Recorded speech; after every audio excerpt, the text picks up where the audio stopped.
Ready, set, go.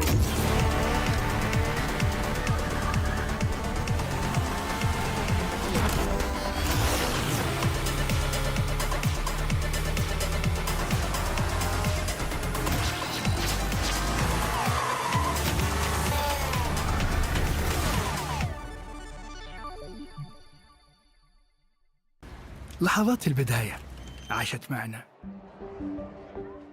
كنا نحسبها وقت للتسلية بس، نحسبها بس ذكريات. عبود أعطي أختك اليد يا ولد. ابتكرنا فيها ابتكارات، وإذا بغينا قلبناها خرافات. كنا نحسبها بس لمة وصحبة وسهرات، انتبه نوم ترى نوم. لكن كنا نشوف عالم ما أحد يشوفه. ليت يشغل وقته بشيء يفيده. الله عليك على اليد صدق. عالم كبر وعاش فينا، عالم الحماس فيه يوصلك كل مرة لحلم أصعب، بس ما يصعب عليك. بارد معك وين ما تروح.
Honor 200 series, the best portrait phone AI-empowered.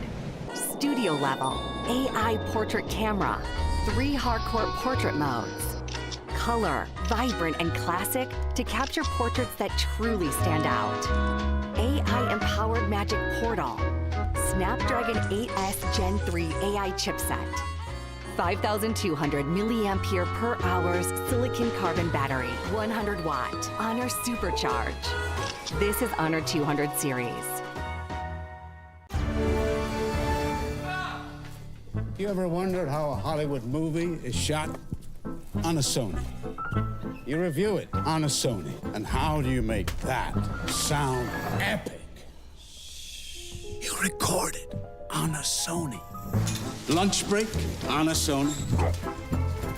So why wouldn't you watch it on a Bravia by Sony? Have you got what it takes to get to the top? It doesn't matter how high you climb. To reach the top, even the biggest champ needs a break. So you can recharge, dive back in, and dominate.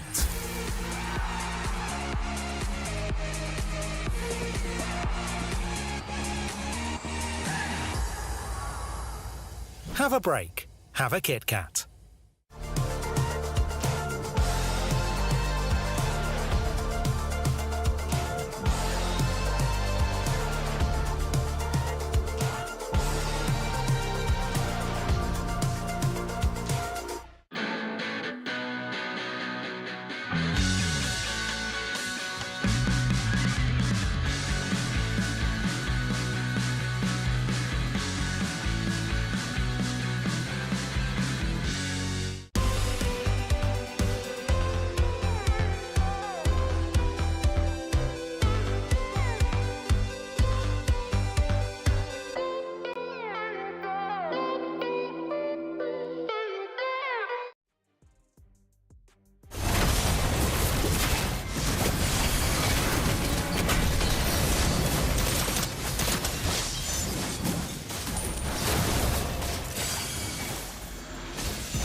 Hey everyone, what's up? My name is Afel and we are at the Roundtable. And for this one, it's going to be for MWI at the Esports World Cup here in Riyadh. Alongside with me is Mirko as well as Eterna. So first question, how you guys feel here in Riyadh? Do you guys enjoy yourself so far? Have you guys ever been here before? No, this is actually my first time. We were here last. You know, why yeah. can't you just go along with the jokes? Sure. You know, yeah, first like, time. It's the first time ever. Haven't seen you guys in like forever, by the way. Yeah. Oh yeah, dude, like, we're moving on, right? So MWI, like seriously, how do you guys feel that MWI is in the world stage now?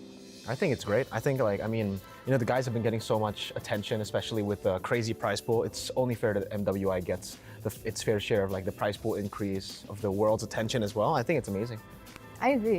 It's a long time coming. I think we talked about this even the first time when we saw MWI. I think it was 2 years ago. Yeah. 3 years ago? 2022? Who knows? I can't math right now. But anyway, like even then I was mentioning, like you mentioned, right, there hasn't really been a media for the women's scene to kind of develop, and the fact that now we're coming into EWC, one of the largest events that we've ever seen, by the way, in MLBB history, and now the women's are here. It's crazy. It's insane. It's something that I believe that even the players did not even dream of having. I mean, like, I guess we all can agree here that it has been great, right? Honestly, a lot of international tournaments for the female league as well, but now I gotta ask you guys, because in Malaysia, honestly, the female scene is growing. It's looking pretty good, but in Indonesia, it's even more intense because now the teams are even in MDL. So can you guys give us a little bit of insight how the female scene is in Indonesia? I think it started off really, really well already. I mean, I think it was all because of WSL, right? We had a women's league all the way from the start, and we had a lot of different teams already. A lot of the teams that you guys are familiar with back at home in MPL Indonesia. We had Bigatron, obviously we had RRQ. We still have RRQ to this day, but back in the day it was dominated by EVOS.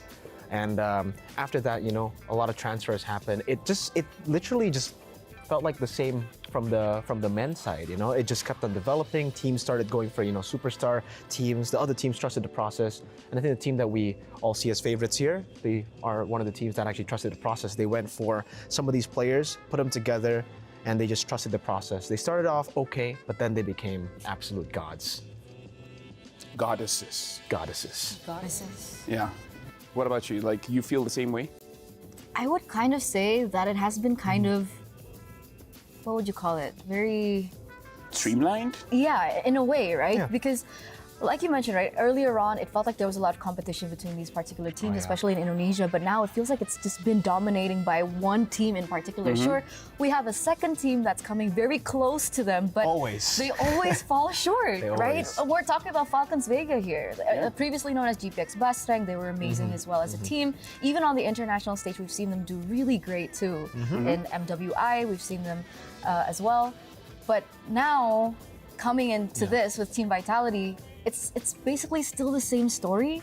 So my hope is now, with so many other emerging regions that are coming into play now for EWC, especially, hopefully that will be able to challenge Team Vitality, maybe.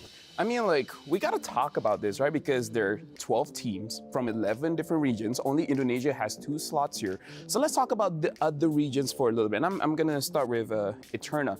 Besides Indonesia, is there a different team or a different region that we have to look out for that might be the dark horses? Honestly, I think there are a lot, right? A lot of people are talking about I'm gonna say Malaysia. Homegirls got it. Sure, yeah, great. I think they do well too. But for me personally, I really want to see what Falcons Vega MENA are made of. That's a good answer. Exactly. We were casting a different tournament, and then we saw them play because they were the Egyptian national team. Yeah. They won 2 games in 6 to 7 minutes. Oh, wow. That's very fast. Exactly. They almost beat the record, of the fastest game. Fastest game? 6:15, I think. 6:15. Wow. This was like 6:30. Yeah, around there, 6:30, 6:40. It was very close. So, but that was for the North African regional qualifiers, right? So I'm curious to see with how dominating they were in their region, how do they fare against the other regions? And they had a different answer. You know, when most teams are asked, which team are you looking to go up against, like forward to? And everybody would just say, you know, Vitality, Falcons, Vega, Indonesia. They said Philippines. Oh, interesting. For me, though, I think I definitely got to give a shout out to the homegirls because of the same tournament as well that we casted. I didn't get to cast that game, but I watched it, and yeah, very impressive stuff from the homegirls. Thank you, they're very good. They are very good, but I think another team that deserves a lot of recognition as well has to be CFU. CFU from Cambodia. They are also looking to be very, very strong. I think I've always just been a fan of CFU, even the men's team, because they're notorious for actually making their own meta, playing their own style of MLBB. They're on a roll with these, crazy metas, but unfortunately just don't make it to international tournaments. So hopefully, CFU women's, it's time for them to shine. I mean, like, I feel like you have to do that for this one, right? You do. Especially because we're actually going back to the question of the favorites here. Because you guys said Vitality as well as Falcons Vega are probably the favorites. So even though with me saying that, what are your favorites? And more importantly, what makes them different from the rest of the other teams? You know, for me personally, I'm going to start this. It's not that, it's more of the story that I'm very interested in. And do you know which team that is? What? It's Cloud9. Oh. That's an interesting choice. That's an interesting one. That's who you're rooting for. I kind of am. I don't know if we're allowed to kind of talk about that in detail here. Yeah. I don't think we should. I think we'll let the viewers kind of, figure it out for themselves, but I'm going to put Cloud9 on the table. Ooh. On the round table? Nicolette, on this round table, exactly, with Nicolette in the jungle. And that's all I'm going to say. I've seen that she's good. But again, going up against all these amazing teams, it's going to be an uphill battle. So honestly, a very good shout out. But what about you? Yeah, shout outs to Cloud9. I think the journey will be really cool too. I mean, seeing that some of their players have actually, gone up against played in the men's division as well, or just normally in BTK previously, Apple or Nicolette. So that's also very interesting. But I think for the favorites, I have to say, and I've been rooting for this team for the longest time because they were a different org before. Now they're Vitality. You know, I'm a big fan of Vitality too. I mean, come on, bro. Yeah, of course, Vitality's great. Right? But yeah, no, I think Vitality was still probably are the favorites for the most part. Yeah. They've been there for so long. They're on a 26 win streak, even more if you count, national team success. So I don't think the pressure is. How many years has that been then? 1, 2 years? I think One year? 3 to 4. Oh my goodness. Almost 3 to 4 years where they haven't lost a single tournament and they've still stayed on top. So I think for Vitality for them, they don't really look at pressure. Pressure is not for them. That's great. Pressure's for tires. Okay. And for some cooking styles. Yeah, pressure cooking is a thing. Yeah, it is a thing. Oxtails. Oxtail soup. Anyway, for other teams, I have a different concern, Okay. right? Because Falcons Vega MENA example, I keep going back to them because. It's okay. We're not judging. Okay, thanks. This will be their first, international tournament that's offline. Yeah, that's Should true. be, right? I mean, I think they played for SEA Games. Was I it? mean, no matter what, this is on a ISF2. different scale. This is a different scale. Exactly. The Definitely. stage is bigger. There's a lot more people looking at you. Prize Everyone's pool. focused on you. Prize the pool, prize pool. There's just so many things that have been magnified. And I think it's a valid question for these emerging teams. Agreed. So the thing is, Vitality, 3-4 years undefeated. Yeah. We saw that Fnatic Onyx, they lost, boohoo, sad, whatever, Will the same thing happen to Vitality? Again, they might say pressure smasher, but maybe it could Pressure smasher? It's like potato. Okay, Pressure okay. smasher, it's whatever. Yeah, I mean, the thing is, I would say the same thing if they're on a normal win streak. If they're like, oh yeah, we haven't been beaten this year. We haven't been beaten the last 2 years. I mean, how does that affect you if you've been undefeated for such a long time that you don't know how it feels to lose? Exactly. But remember, even you mentioned that in their last tournament, that they nearly lost a few times. See, I think that this definitely, by the way, winning so much definitely has an impact on you, right? You get overconfident. But the thing is, what makes this Vitality team so special for the longest time, why they've been able to keep themselves on track, is because every time they do get overconfident, they know when to step back, when to be like, all right, you know what? That's a bit too much. This happened in SEA Games, in the grand finals, where they almost lost 2 against Philippines. This happened in the qualifiers, like you said, almost losing against Team Malaysia. So there's a way for them to always just come back, stay composed, and then destroy their opponents. It's just so systematic, you can't really explain it. I don't know how to explain it, but that's Vitality. I mean, if you want to, of course, that's the argument, but, anything can happen here at EWC, yeah, of course. man. I think a lot of people were like, no way, Falcons AB will definitely win MSC.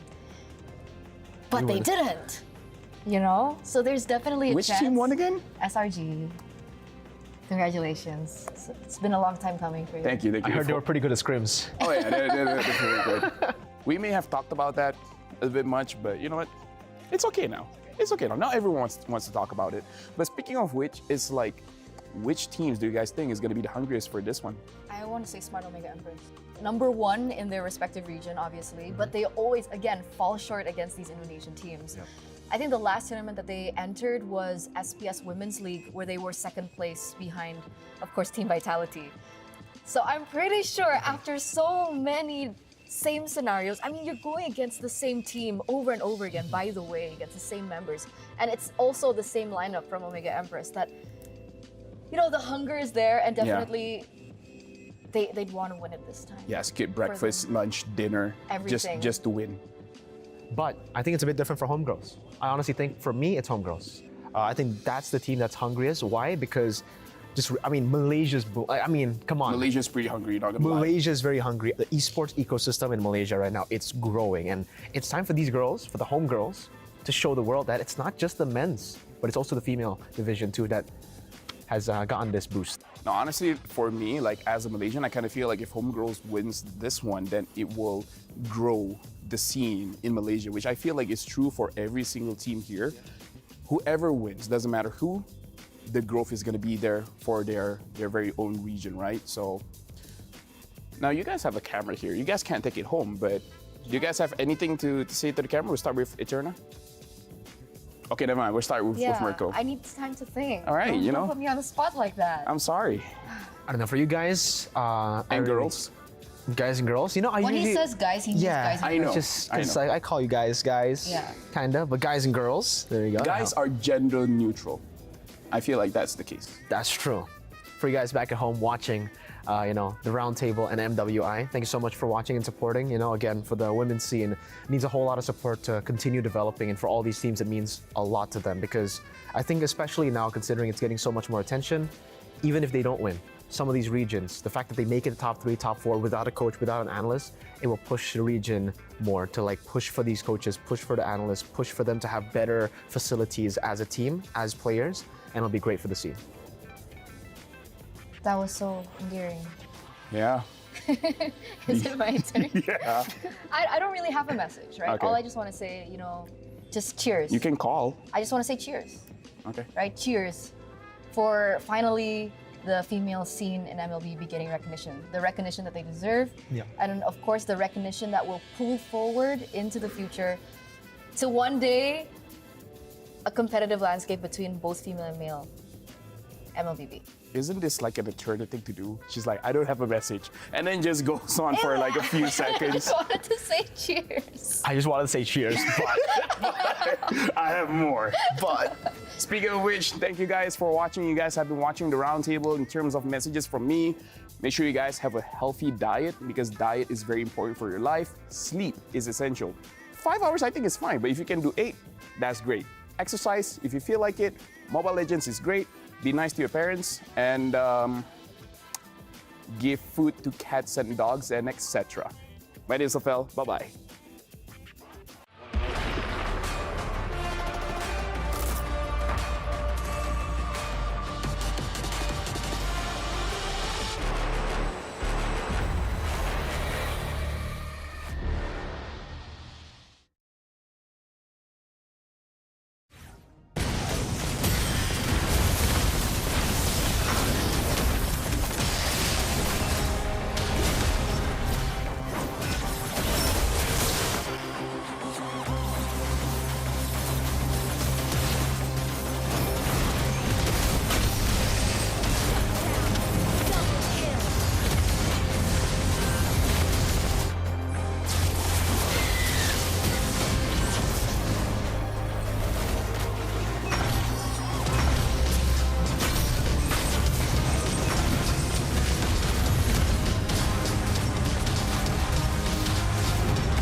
Hey there, Renmar here, currently at the STC Gaming Hall, where it's one of the many attractions at the Esports World Cup. You can actually come here as a casual and get a chance to meet your pros that you love, take challenges on with them, and even play games with them like MLBB. Speaking of MLBB, we're actually going to be beginning the knockout stages of MWI 2024 today.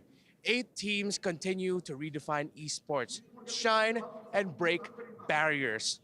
I wonder who's going to be able to make it past this first round of knockouts. We know knockouts can be really intense. And I feel like I want a little bit less intensity just for myself, because today's going to be filled with a lot of great action. So I see an MLBB booth. I think I'm going to go in there, enjoy some time in there. See you at the Amazon Arena. Let's go, ladies. It's your time to shine, but it's my time to win some prizes. Peace.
Okay, should be hearing time now, man. Can't believe she's. Hey, what's up, guys? Welcome to MWI 2024 at the Esports World Cup. I'm Mirko. I shouldn't be alone right now, in case you're wondering. There should be some. You know what? I'm just gonna call her. Gee, unbelievable! I can't believe she's late, man.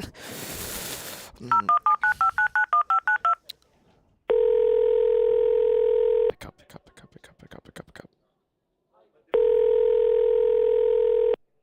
Hello? Hello? Eterna? Where are you? What are you doing? Yeah, I know. It's just, I need a coffee, okay? We didn't make it to MSC, and now there's no possibility of an Indo-Indo finals, and I'm scared one of them will have to say goodbye, and then they go home, and then I can't. I can't even think right now. Dude, we know what happened with the Filipino casters. You know, they said they wanted the PHPH Grand Finals at MSC. They lost in the Grand Finals. Do you want that the same thing to happen? No.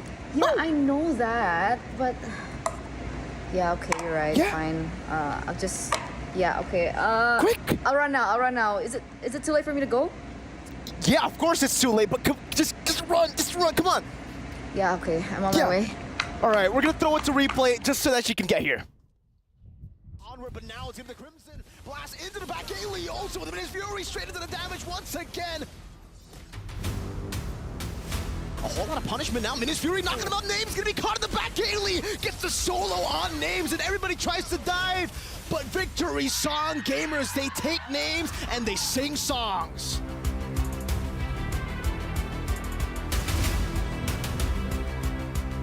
Got them out now. The two-man pin down. What a pin down. He's gonna be brought back there. Good penalty zone. Locked him down. That's exactly what they need. What a combo. In the pin as well. That's a good penalty zone into the Meter's Passion. Straight into the beacon. Still able to survive. Halang taken down, but so does Angelus. Penalty zone are going to be used, luckily for the body of Smith. However, he doesn't go down just yet. Feather airstrike also. Guess he will go down, and now next on the chopping block. A couple low health bars here for Smart Omega Empress, but Conceal going to be used. They push back Carria. Lord gets pulled down to the bottom side. They try to keep it there at bay, but Angelus will go down, and Last Insanity once again finds the mark, and Smart Omega Empress will take the game.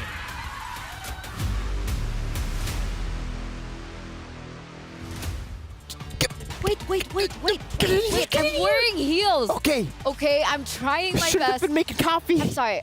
Wait, are we live? We are. You didn't say we were live. You should have known. It's time to shine.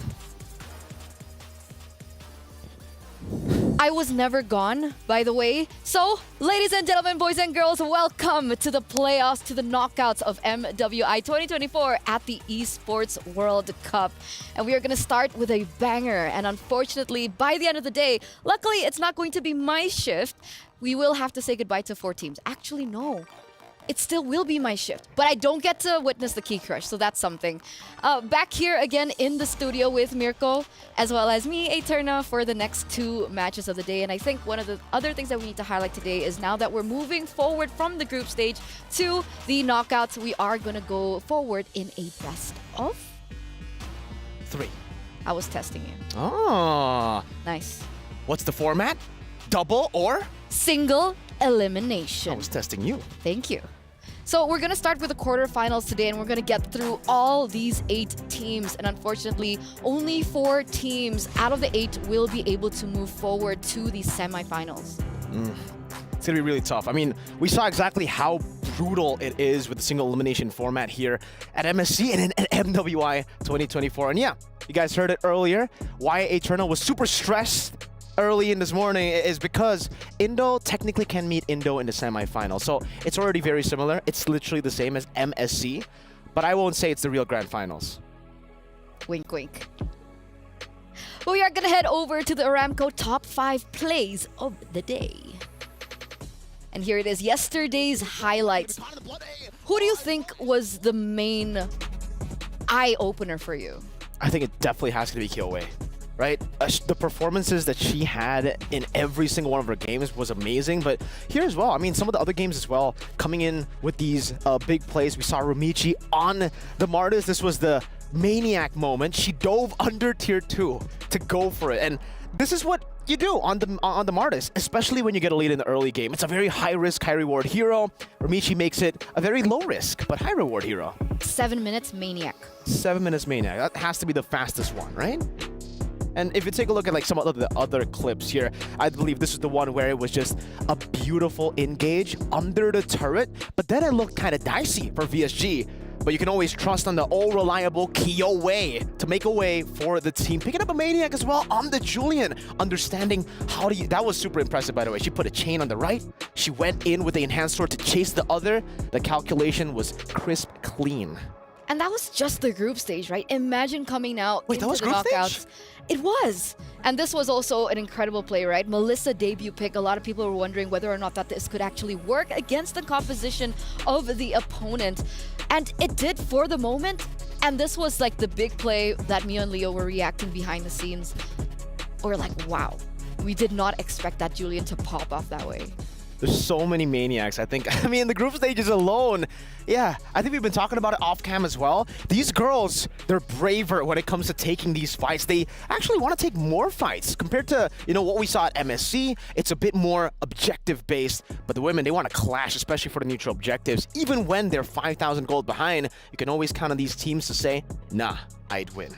And I really love the reactions that they make when they make these plays happen. So we're going to take to the Doritos reactions to see what happened yesterday, because there were so many emotions. There was sadness, there was happiness, there was relief as well.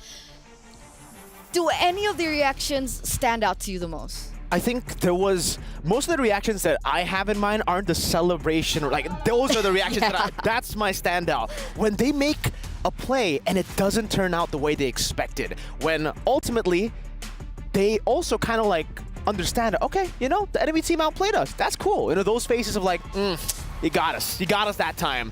That's what I really like to see, because it always feels like when I'm playing, that's the reaction I have. Among others though, what you don't usually react to is that bond. That bond. Right? The high fives, the hugs. For sure. I think especially yesterday, we got a lot of very, high-stakes situation.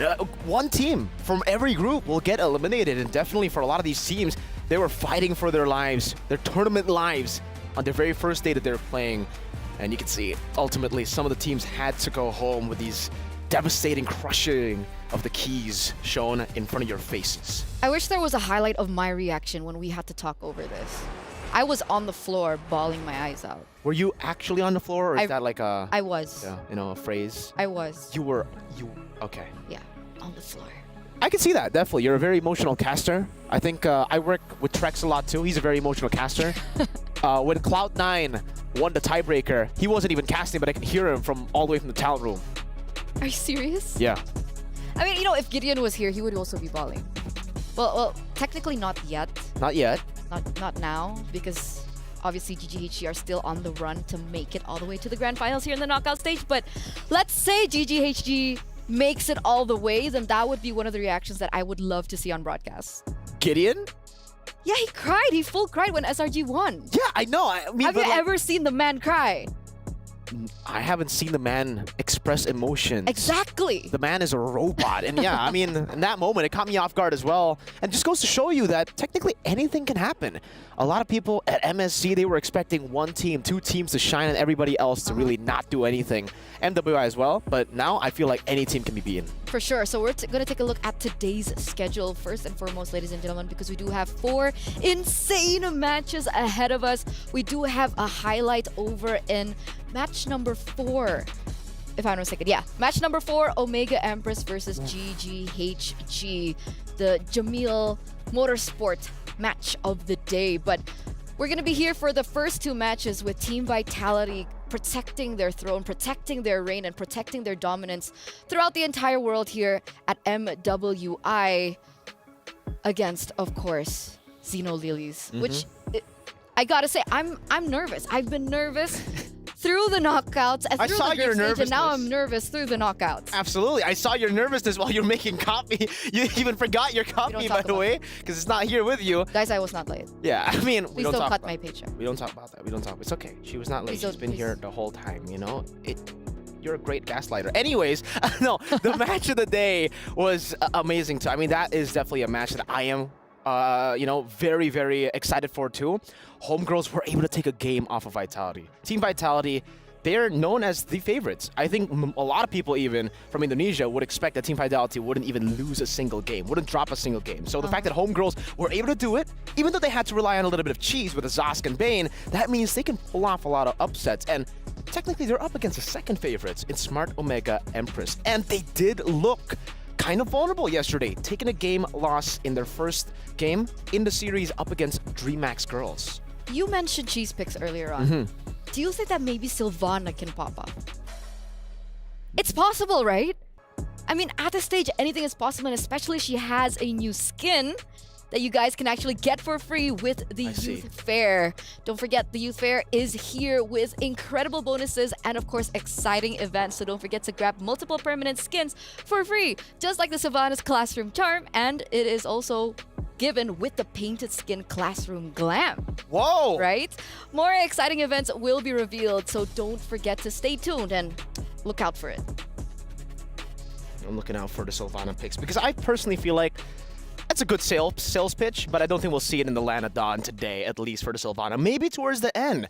I don't know. Best of 3, though, for the single elimination is already kind of different because from what we are used to seeing in single elimination brackets is we get best of 5s all the way. They have to go all out, and the best of 5s, it's way riskier to pull off these cheese picks because once it doesn't work, it's going to be really tough. Now that it's a best of 3, I feel like some of these teams can actually make it work. Some of these teams can go for even more cheese. It's still kind of like a moment where you could go with a lot of the experimental picks and throw a curveball at your opponents and make it work. So let's welcome now our Dr. Slime and Al Habib upcoming showdown between Team Vitality and, of course, Xeno Lilies. Now, this is, again, one of my favorites, I gotta say. Not Team Vitality, but actually Xeno Lilies. Oh! They have shown us a different color and a different flavor. And like Raptar put it, right, they're breaking barriers. The fact that they're so versatile, putting the Selena in, they had the Bane in their best of 1 tiebreaker, the Mardis in the jungle, that's something that we haven't seen quite so much.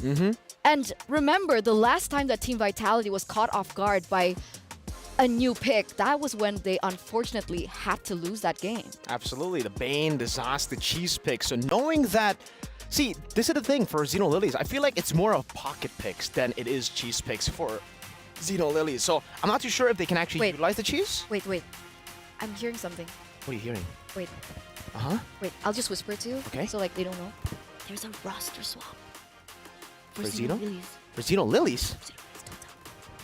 Okay, so you guys didn't hear anything. I think there's a roster swap for Vitality. That's what she said, right? Why did you? I'm bad at listening, man. I said don't say anything. Unlucky, man. Sorry. I mean, no changes at all. This is going to be very interesting to see. Both these teams, we saw their lineups just yesterday. You know, Xeno Lilies playing with Taro in the gold lane, Kao in the XP. I don't expect any changes today. Nope. And with that being said, who do you guys think will win this match? Do you think it'll be Team Vitality, the defending champions, or our dark horses here with Xeno Lilies coming through? Head on over to the stcplay.gg right now and lock in what you guys think. Your predictions matter to us. You matter. We love you. We do. You guys are amazing. You guys haven't been too amazing on the predictions, though. You guys have gotten a lot of things wrong. Yeah, what's been going on? So, yeah. Guys, don't be Miracle. Oh, they're pulling it out. It's an audience curse now. Oh. You're contagious, Mirko.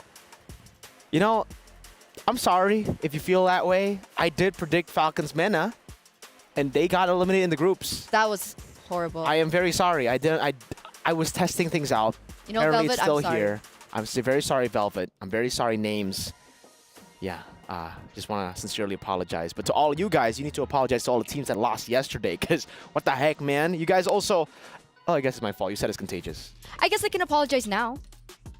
As we welcome the players onto the stage and into the Amazon Arena. So let's see the Jamil Motorsport player arrivals. And it looks like we are going to start off. We're going to take a look Teams right now. at Xeno Lilies first. Okay. Xeno Lilies. Does it look like there's a roster swap? Or is it Team Vitality? Or am I playing with you guys and absolutely no roster swaps? That would be something, that is an Eterna thing to do. Just lie. That's... Anyway, Team Vitality now rocking into the Amazon Arena as well. And I think one of the big things that we do need to highlight about these two matchups between both of these teams is versatility versus consistency. Sure, Vitality were unfortunately dropped a game against GGHG, but for the most part, the way that they have been playing, the way that they have been implementing the coaches draft into the game has been very consistent. But again, right, when you're so consistent, things that surprise you may catch you off guard. And Xenolilies is a team that is known to switch things up, make things interesting. This is exactly what we pointed out, I think, in day number 1 when we got to see some of these teams play as well. For the Indonesian teams like Falcons Vega and also Vitality, they're used to playing in the league in Indonesia. They're used to playing up against the very best teams with the coaches, with the analysts as well. And that means that they're used to seeing meta picks. So when you get, catch them off guard with the Zosk, with the Bane, it does give them a few problems because then they're going to have to adapt on the go. And all the preparations they had, all the advantages they had before this match, it's all gone. Absolutely.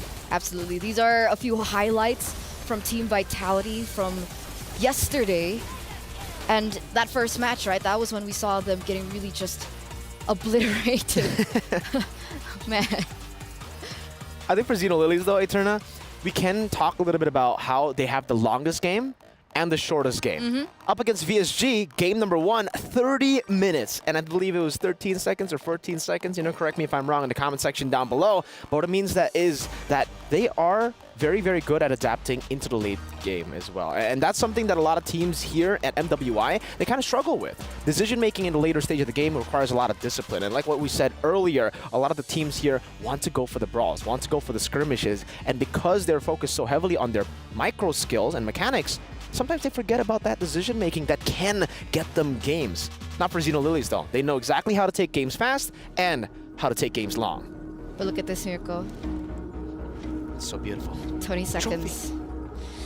Oh, man. It's a mixed feeling here. It's time. Right? Because remember, ladies and gentlemen, coming into the knockout stage, a single elimination, which means that after this best of 3, one team will be going home. Will it be Team Vitality or will it be Xenolilies? Let's head over to the stage.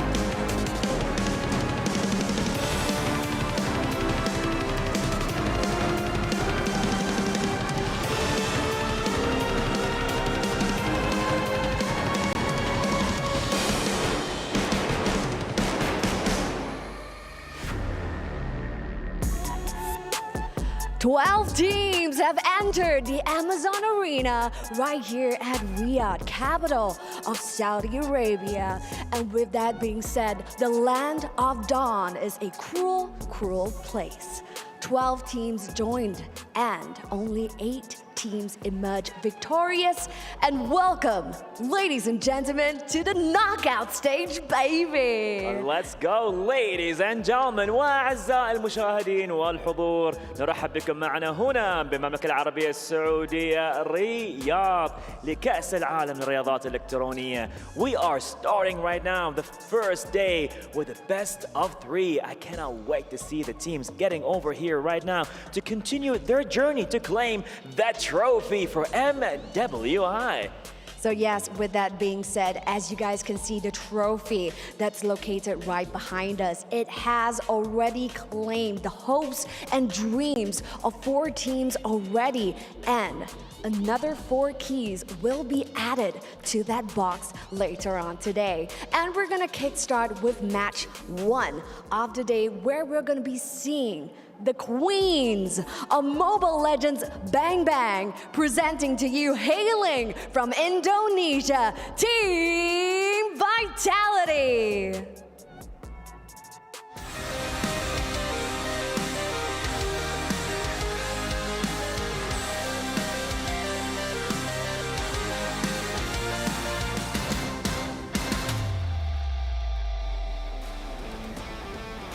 Now, the reigning queens, the back-to-back champions of MWI, have finished their group stage campaign as Group D's top seed. This Indonesian team has reigned over 24 tournaments and is looking to extend their streak as they open their journey to the knockout stages. Well, let's see what's gonna happen here, ladies and gentlemen. وأعزائي الحضور, and to challenge that claim, here comes their opponent. Let's hear it for Zeno Lilies.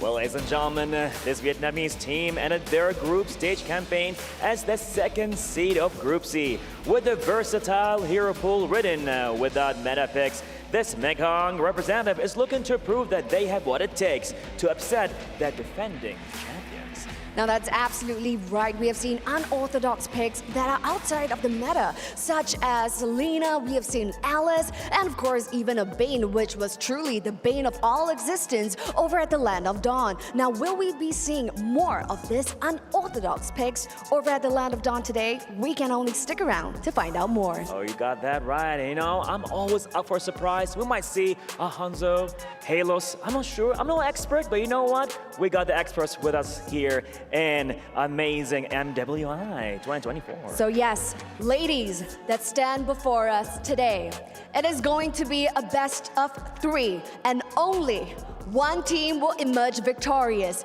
The Amazon Arena is ready, so head on over to your battle stations.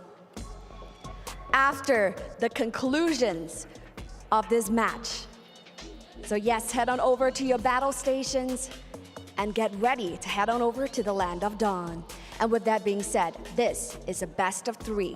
Make no mistakes. And fortune favors the fearless. With that being said, we're gonna hand our time over to the studio. Take it away, guys. Let's go.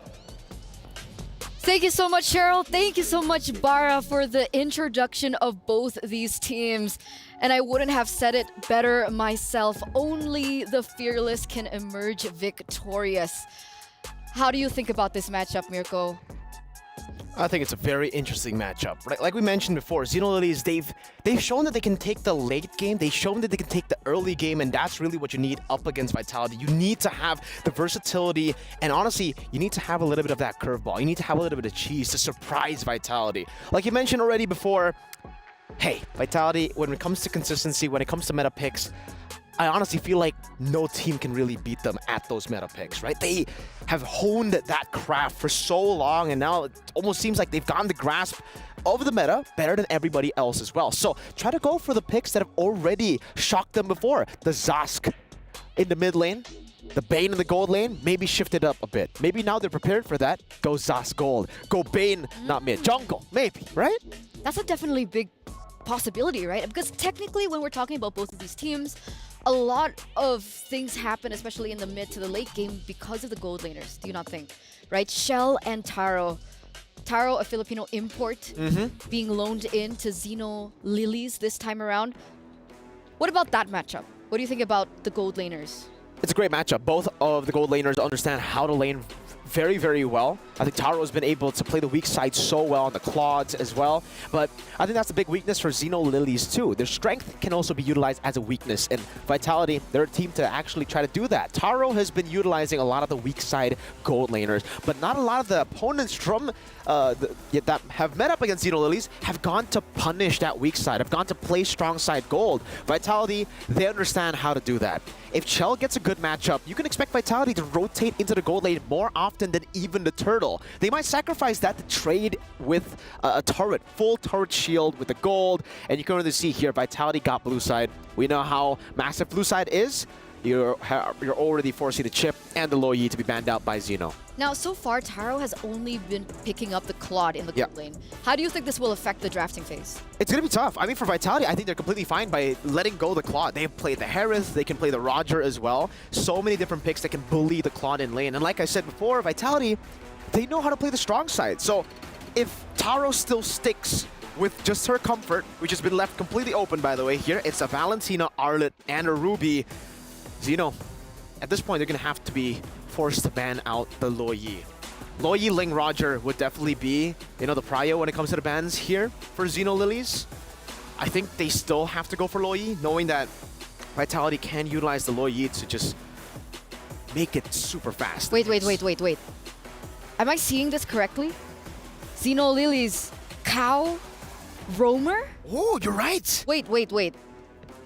So we're missing Shay Romy here. Shay Romy is no longer their roamer.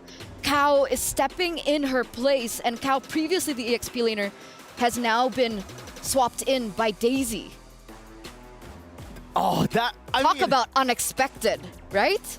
Hey, I guess we were talking about throwing a curveball at Team Vitality. Maybe this is the curveball. Maybe they're saying, in terms of picks, we don't really have that cheese. We are used to playing the pocket picks, what's comfortable for us. So maybe we shift up the rosters a bit. The Angela is going to be first pick, so leaving the Ling open, leaving the Roger open, this will definitely force Xeno Lilies to pick up 1 or 2. Roger and Ling, there you go. Both of them picked up. You asked if the Claude is still going to be, you know, Taro's pick. I guess not. I don't think the Roger is going to go jungle. I don't think the Ling's going to go gold, right? So, yeah, we're seeing a Roger in the gold lane, something different for Taro. Hiding strats. So technically they were showing a little bit, but they were also saving some picks to themselves, right? Because Taro has picked up the Roger before, if I'm not mistaken, during their qualifiers for MWI when she was with Onyx Soul. So that pick finally comes through, and we see the Claude for Shell, as well as Edith. So Edith's going to be roaming the Angela flex pick. Won't really be utilized as a flex pick as we enter the second phase. Mirko, technically Angela could still be in the mid lane. Oh yeah, technically. We can have the Edith in the XP, so we can still have that flex. Yeah, you know what? They're a double flex, now that I am looking at it. Vitality, Edith, they can be flexed into the XP. We don't really see a lot of XP, though, for Fumi Echo. Now that Terizla has been picked up by Xeno Lilies, they actually have a very, very scary early game composition. I'm very surprised that Terizla didn't get denied away from them by Team Vitality, knowing how successful Terizla has been all around and just you know, enabling the neutral objective takes for the junglers. And for Xeno Lilies, I think at this point they're going to have to ban out some of these assassins away from Vival. I'm thinking maybe the Hayabusa ban comes through, maybe the Nolan, because, you know, Angela, Edith is still flex. They can use that. Or Julian, too. Bane has also been utilized by Vival in the jungle. Do you think it's a viable pick here? I think it can work. Again, these members from Xeno Lilies are melee range, technically, and very short range for the Roger, even in the notorious gun form, right? But Minotaur gets banned here by Team Vitality. That's a good ban coming out from them, knowing that they already have a reactionary roam in the Edith. They want to take away any sort of reactability from the side of Xeno Lilies, kind of force Xeno Lilies to make the proactive move and are forced to not really be able to react as good. And the Hayabusa ban, as predicted, will come through. So it's going to be Hayabusa and Julian that they're more afraid of here. The Faramis comes out too from Vitality, knowing that Faramis is a good hero up against the Angela. You want to get that AoE hard guard, technically, right, with the Netherrealm. So now, ladies and gentlemen, we are entering the second phase of the picks. Xeno Lilies. What do you think they're going to prioritize here? I think at this point they can last pick their roam. They don't really need to go for the Tigreal, but Tigreal definitely is a good option to go for if Vitality go for the Nolan. They're really trying to force Vitality to pick up an assassin like a Nolan that's way more vulnerable compared to the Julian, the Hayabusa. So the safe choice would definitely just be a mid laner. Yeah, no Faramis, no Valentina. I think if they want to go for mid-pressure, Lilia would be a great option to go for, or you could go crazy. Sask in the mid lane. This was the first time, if correct, that Zask has been picked up for Sa.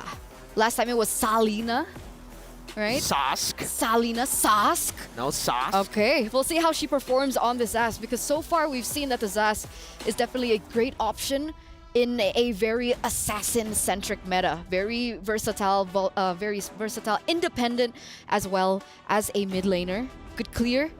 But now Vitality, they have to close things out. They need to fix the flex. I think it's really scary. I'm struggling to find choices to go for now for Vitality, and I think it's the same for the players and the coaching staff. They're really taking their time with the picks. They go for an Exborg here and a Guinevere. Wait. Guinevere. Rome? It's Gwyn still jungle? super flexible, Eterna. The Guinevere. Exborg jungle. Exactly, right? Exborg can go jungle, can go XP. We can still see the Edith go roam, XP, Guinevere go roam, jungle, and then Angela mid or roam. So it's a very, very flexible composition. But this will mean that it's going to be very hard for Xeno Lilies if they wanted to go for the Tigreal. We kind of expected a Tigreal if Vitality go for an Assassin. So Xeno Lilies, they're forced on a different pick. I think getting mobility might be a good way, something to react. Matilda? Yeah, something like Matilda could be good for them. Or they can go for a healer too. What about Minotaur? Banned. Oh, they want to go Initiator. So, It should be Exborg in the EXP, right? It should be. Wait. Vival's on it. It's a jungle. Sydney is Guinevere on mid? Vitality. You said they were consistent. You said the other team were, versatile. Vitality shows that, hey, we can be versatile too. You want to play fire with fire? You want to play versatility with versatility? We got you. No you. problem. You Wow. think we've been playing safe? We've just been hiding strats to surprise you in the knockouts. Ladies and gentlemen, game number 1 between both of these teams already opening up with these picks. I am flabbergasted. Let's hope Xeno Lilies are prepared as we welcome the casters. I mean, sure. Hey guys, what's up? This is Phil as well as Trex. We're gonna be casting for this game, and let's talk about the draft, man. Not gonna lie, I'm okay with it. Gwyn in the mid, I'm okay with it. It's definitely very theoretical in a sense. There are lots of possibilities here. I mean, we were just talking like, how do some of these mechanics work? Does the Dominator's Ascent, is it still able to attack while it's getting knocked up? There's just a lot to unpack here for Team Vitality. And my question on my mind is, was this planned, or is this just running by the seat of the pants? I would say this is one of those things where you're coming in with the right mindset, right?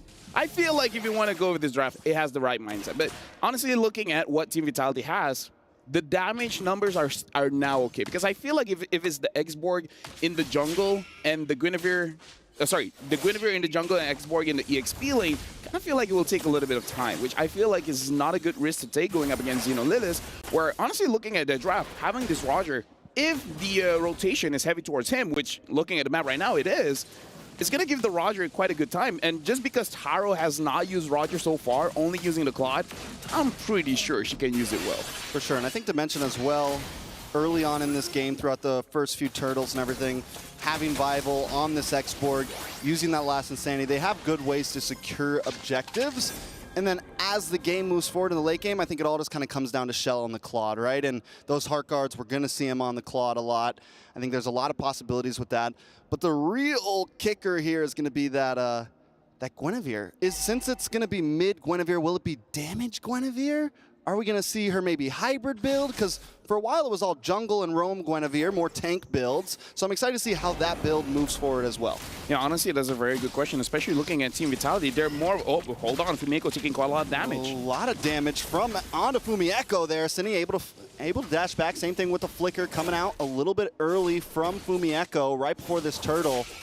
Saw gonna try to make her way over the turtle. Vivian still able to secure first. They trade that up for an orange buff over to Ramichi. I feel like it's worth it for Xeno Lilies because they really do want to get those items first onto Ramichi, because looking at the draft coming in from Team Vitality, it's about sustaining the team fight, right? You got the Angela, you got the Exborg, you kind of want to stack your damage first and then you go in for the finisher. So I really want Ramichi to go for a more, like, I would say skip the Sky Piercer for a bit, get your Berserker's Freeze first so that you have a lot of burst damage, take down Vivian first or take down Shell first, and then afterwards, their whole composition is screwed up. They can't do much. Very, very true.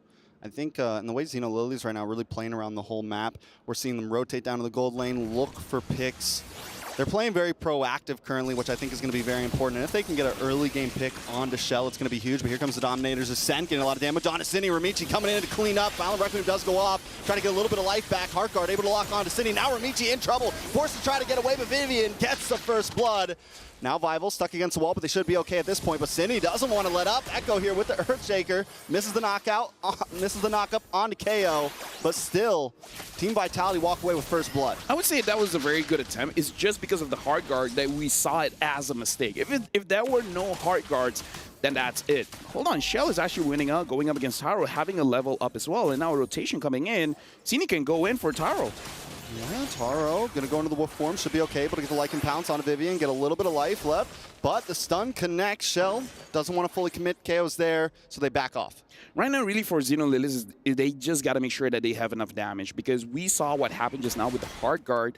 And again, talking about the draft coming in from Team Vitality, if you shut down Shell or you shut down Vivian, most of what they want to do is not really applicable. The X-Borg is going to be a bit of a problem, but again, I feel like as long as Shell or Vivian are taken care of, Xeno Lilies, they have a good time. The only thing is, do they realize this winning condition coming in from Team Vitality? If they do, and they execute them first, I'm actually looking forward for Xeno Lilies to take game number 1. Yeah, I would say that Xeno Lilies, I mean, the way they've been hovering around that gold lane, checking in regularly if they can get something on a Shell, they know the possibilities there. The good thing for Xeno Lilies here is that they do have a lot of outs, but here comes the turtle. Daisy holding down the front side. Vival still able to get it. Ramichi does dive in, but still misses. Dominator set comes in, a nice wild charge to get the knockup onto Fumieko, but the heart guard just too much sustainability. Taro gonna get involved now with the Lycan Pounce onto Fumieko, gets the kill. Taro now trying to get away. A nice Tempest of Blades to get the knockup. Vival, Cine, more members dropping. Xeno Lilies feeling good, and Ramichi still playing the walls. Taking a couple shots to the face from Shell there. Shell still under the tower. Xeno Lilies back off, but they come out on top of that trade. They lose the turtle, but find 3 kills. This is amazing for Xeno Lilies because they were able to set it up so that Taro gets the kill. Taro is now 2-0-0. Not sure what kind of build she's building up for this one, but now you have 2 members that you really have to worry about. And looking at the builds here coming from Taro, it's a Sky Piercer first item. So they can eventually snowball off of this, especially if Vivian is not careful with her positioning. It's going to be an easier target for the Roger to eventually take her down. Something that's crazy to point out, though, and this is the thing about Shell, she's still holding a 400 gold lead, even with Taro having those 2 kills. So she knows the assignment, right? She knows it's okay if everyone else is dying. My goal is to farm, hang out in off lanes, and do the best. Xeno Lilies, Taro's doing great, but wait a second. Big Violent Requiem, in comes Shell with a nice blazing duet. Saw brought low, not taken out just yet. They're trying to get away, but now with the Heart Guard, Cine is going to have to back off. The rest of the team shows up. Saw there. The Dominator's Descent saves the day in that situation, essentially. Team Vitality unable to get a pick off. Yeah, but Xeno Lilies, they got to be careful there because they already traded a lot of their HP, and then going back in, I feel like that could potentially be a mistake, especially when you see the hard guard. If you see the hard guard, I kind of feel like you just back off a little bit because no one's in any real danger, and then you're going to be fine. Especially now that Vivian has the Flash of the Oasis, they do have to be a little bit more wary, right? If you see the hard guard, really think to yourself, if you want to kill someone, kill the person that doesn't have the shield and do it fast.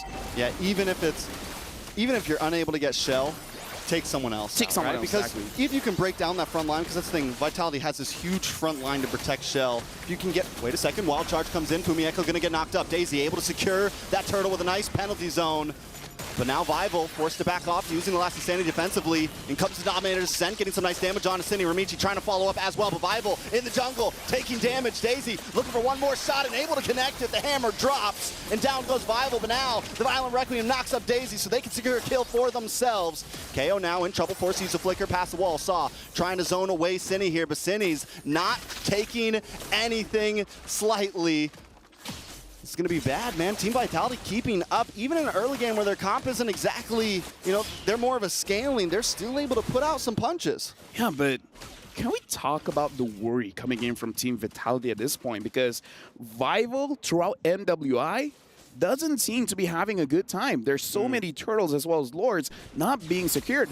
Look at the clip here where a good initiation coming in from Kao, but again, Daisy being able to steal that one away that's clutch. And here, Bible, even though she had the hard guard, Daisy still had enough damage to get the kill there.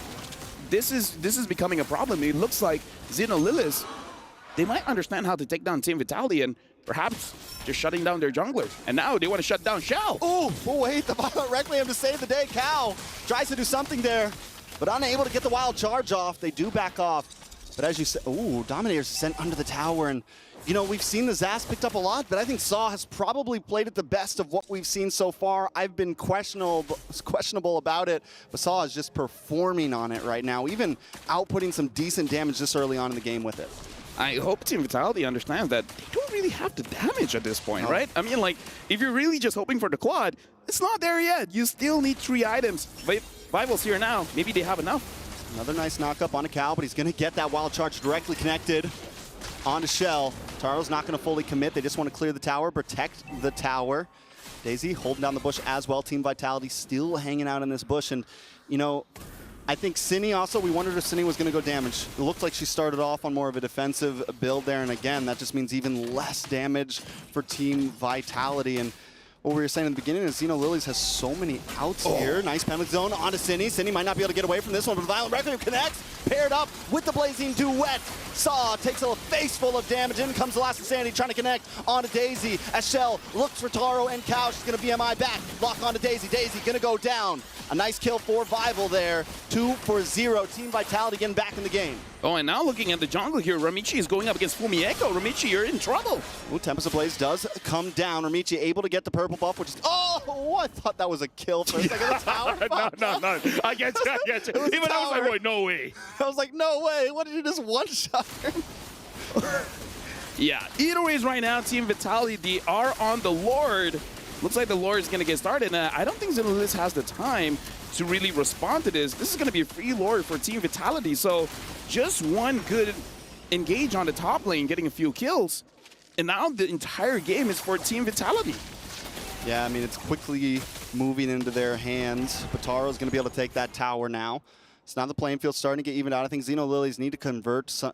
They didn't convert any of those early game kills into towers, into exact map pressure, and that's a bit of a problem. Kyle needs to be able to hold down this front line, use the passive where he can't get CC'd up, and he's not going to get caught off by Cine, right? Use the power of nature while he's against these walls and everything, and he should be okay to face check some of these bushes, and as long as he can do that, he can kind of create space for Xeno Lilies. But let's take a look at these items. Yeah, honestly, looking at the items here, again, I kind of feel like in terms of the damage, it's really just on Vival as well as Shell for Team Vitality. Kind of feel like for Xeno Lilies, the fact that they have the first item, Sky Piercer, I kind of feel like they could have played around the Roger a little bit more, get more stacks on the Sky Piercer, because, again, the Sky Piercer is a stacking item. Just 2 stacks is really not enough. Yeah, it needs a couple more kills in the book there, but in comes Cine once again with a Violent Requiem onto 2 members, Cow, Daisy, both knocked up, taking a face full of damage. Vival here, holding down the front line. They're able to get rid of the Dominator center, at least send it back under the tower. They're going to move on to this purple buff now, and Xeno Lilies is helpless under the suppression. I would say this is more on them, right? Because like you said, they got a few advantages. They didn't really push it. I kind of feel like once you have an early advantage, before the Cine goes in. Oh, Cine just the star of the game right now. Wild charge for Cow to try to get away. Cine does go down. Taro able to get the kill. But another stack in the pocketbook. Shell backs off along with Fumieko. Ramichi takes a tower on the top side, so good split pushing. Xeno Lilies now kind of picking up the pace. Yeah, now, Vivian is there, but Ramichi probably not going to go for it. Because honestly, if Ramichi gets a kill there, and then eventually the purple buff gets spawned, maybe not the best idea to stay there for a long time, but still, getting a kill onto Vivian might be clutch here. Shell right now is 0-0-3, which is actually kind of good, because if you have a lot of kills, then there's a possibility to give over a shutdown gold. The shutdown goal right now is on Taro. So Taro has to be careful. Not only do you have the shutdown goal on you, the bounty on you, but you also have the problem of letting go some of your stacks. I feel like for the Sky Piercer, you need at least 6 for it to feel like an item, you know? Or to feel a troublesome item at that. Exactly. So right now, only having 3, not the greatest. If you can get a quick triple kill after this, the entire Lord situation will look so good for Xeno Lilies. So even when we're at 12.5 minutes now, even when we get into late game here, right? Do we think that just means it's it? Team Vitality has it? Because I still feel like Xeno Lilies have some options here.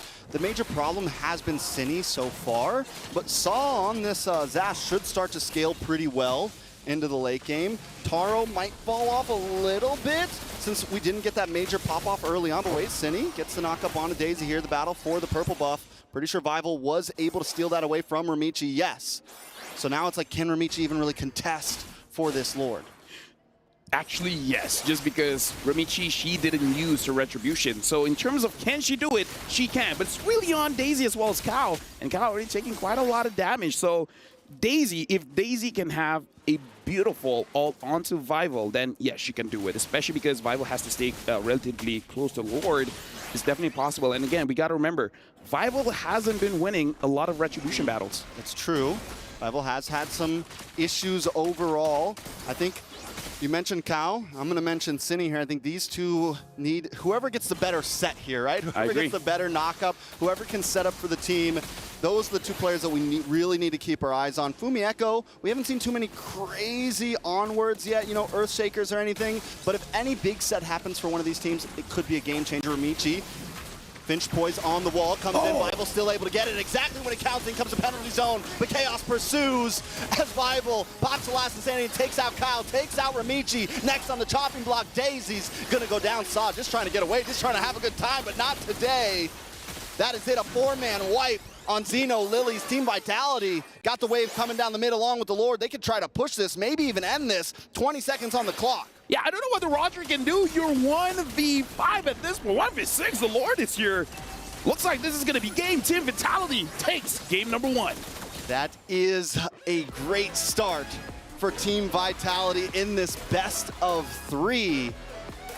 It's 1-0, and Team Vitality had a slow start in the game, but they knew their win con, and they performed and executed it perfectly. I would say Xeno Lilies didn't really use their draft very well. They had a lot of options, but they didn't take those options. So, again, I feel like the draft is good. It's just the execution.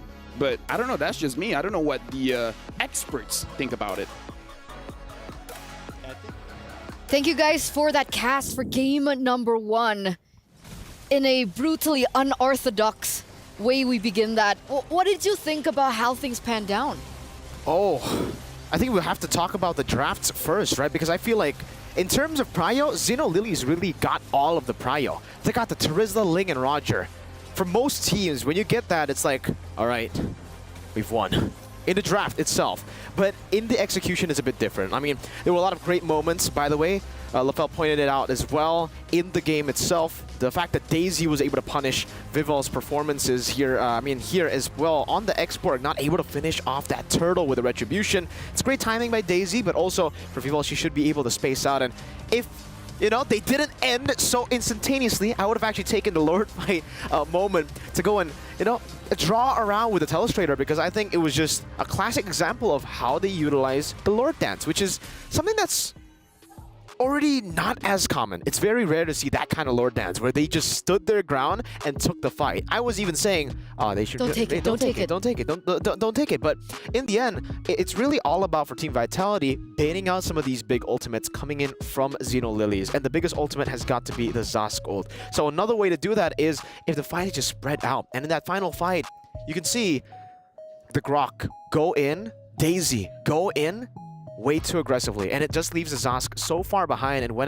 the Zask ultimately does come through, it's a bit too late. Some of the frontliners have already been chunked way too low. Chell is still at full HP, still has the hard guard on her, and on top of that, consistent damage of the Edith, of the X-Borg, as they all clump up like that, just give them so much more value in that skirmish. So it was just really well played by Vitality, executing the game plan that was a very weird game plan. That's a very unique game plan. Guinevere mid, I don't know how they pulled it off, but they did. That's Vitality for you.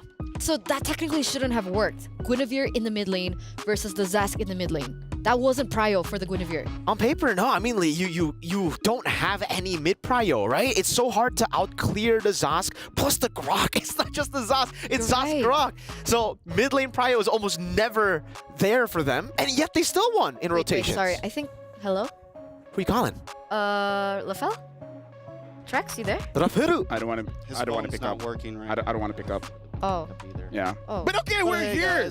You said you don't want to pick up, man.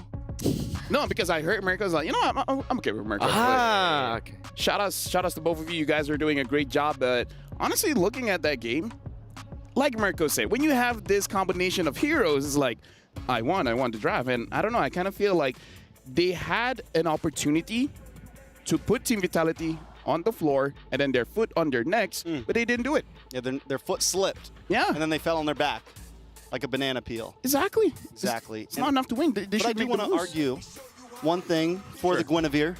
I think we really doubted another crazy mid pick in MSC, and that was the Martis, the aggressive fighter. So I think maybe the Guinevere has some possibilities. Okay. Thank you, guys. Next time, maybe pick up my call? I mean, we'll consider. We'll consider. Okay. Maybe I should call them next time. Maybe. Right? Maybe they'll pick up if you call. Why is it? Oh, I don't. Me and LaFell, it's not a thing anymore. Usually it's me and LaFell that is We're not friends anymore. Usually we're not friends. We're best friends, right, Rafael? Yeah. But we are gonna give our flowers to the MVP by PlayStation for that game, Cine. A lot of people already, even the casters, right, they were mentioning the Guinevere in the mid lane for multiple times already, even in the game. The fact that she was able to find so many opportunities was insane, right? This was, I think, earlier on where they were able to kind of facilitate Shell in that lane and pick up a favorable trade. For Xeno Lilies, it's, I don't know, man. Vitality just understand. This is the final fight that I was going to talk about, right? You see the Grok goes in way too aggressive, and then the Zosk is caught in a weird spot where she isn't in the middle of the fight. You want the enemy team to go in first, and then you react to the skirmishes. That's how Xeno Lilies were able to win out so many times in the early game. So that final moment there kind of proves that point. Shoutouts to Cine for an amazing performance on the Guinevere. And I want to talk a little bit more about the Guinevere pick because Trex had mentioned we can see this work. We saw the Martis work in mid lane. I agree. It's not the standard pick. By the way, hello, Guinevere. You look lovely today. She's gone. I missed it. So whenever you approach anyone, you try to call LaFell, he doesn't want to answer. Now you walk up to Guinevere, and Guinevere's like, okay, nah. Can I try again? No. Can I try again? One more time. Sure. Okay. Reptar, you there? Sa? Sa, you there? Are you serious? No one's there? No one's there. Guys? No? No. No one's saving you now, Eterna. No one wants to pick up your calls.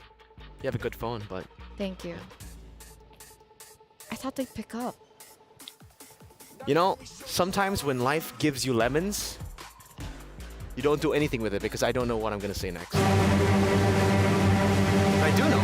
It was still very, very good. The fact that they utilized it in a way where she was always just constantly engaging to bait out the Zosk ultimate. That was what the value was from the Guinevere. Insane sustainability and amazing escapes. Because usually when you engage on a Zosk, you're kind of screwed.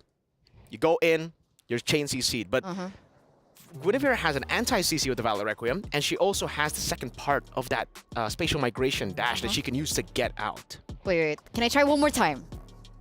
One more time. It's been like 4 times. I know, but maybe 4 times the charm. Okay. For some people. Okay. Charm. Reptar? You there? Sa, you there? Hey everyone, currently I'm here with Sa, the mid laner of Xeno Lilies. This is Erica, she'll be helping us translate. So for Sa, I just want to ask, are you surprised that your team make it to the knockout stage and that you're here right now?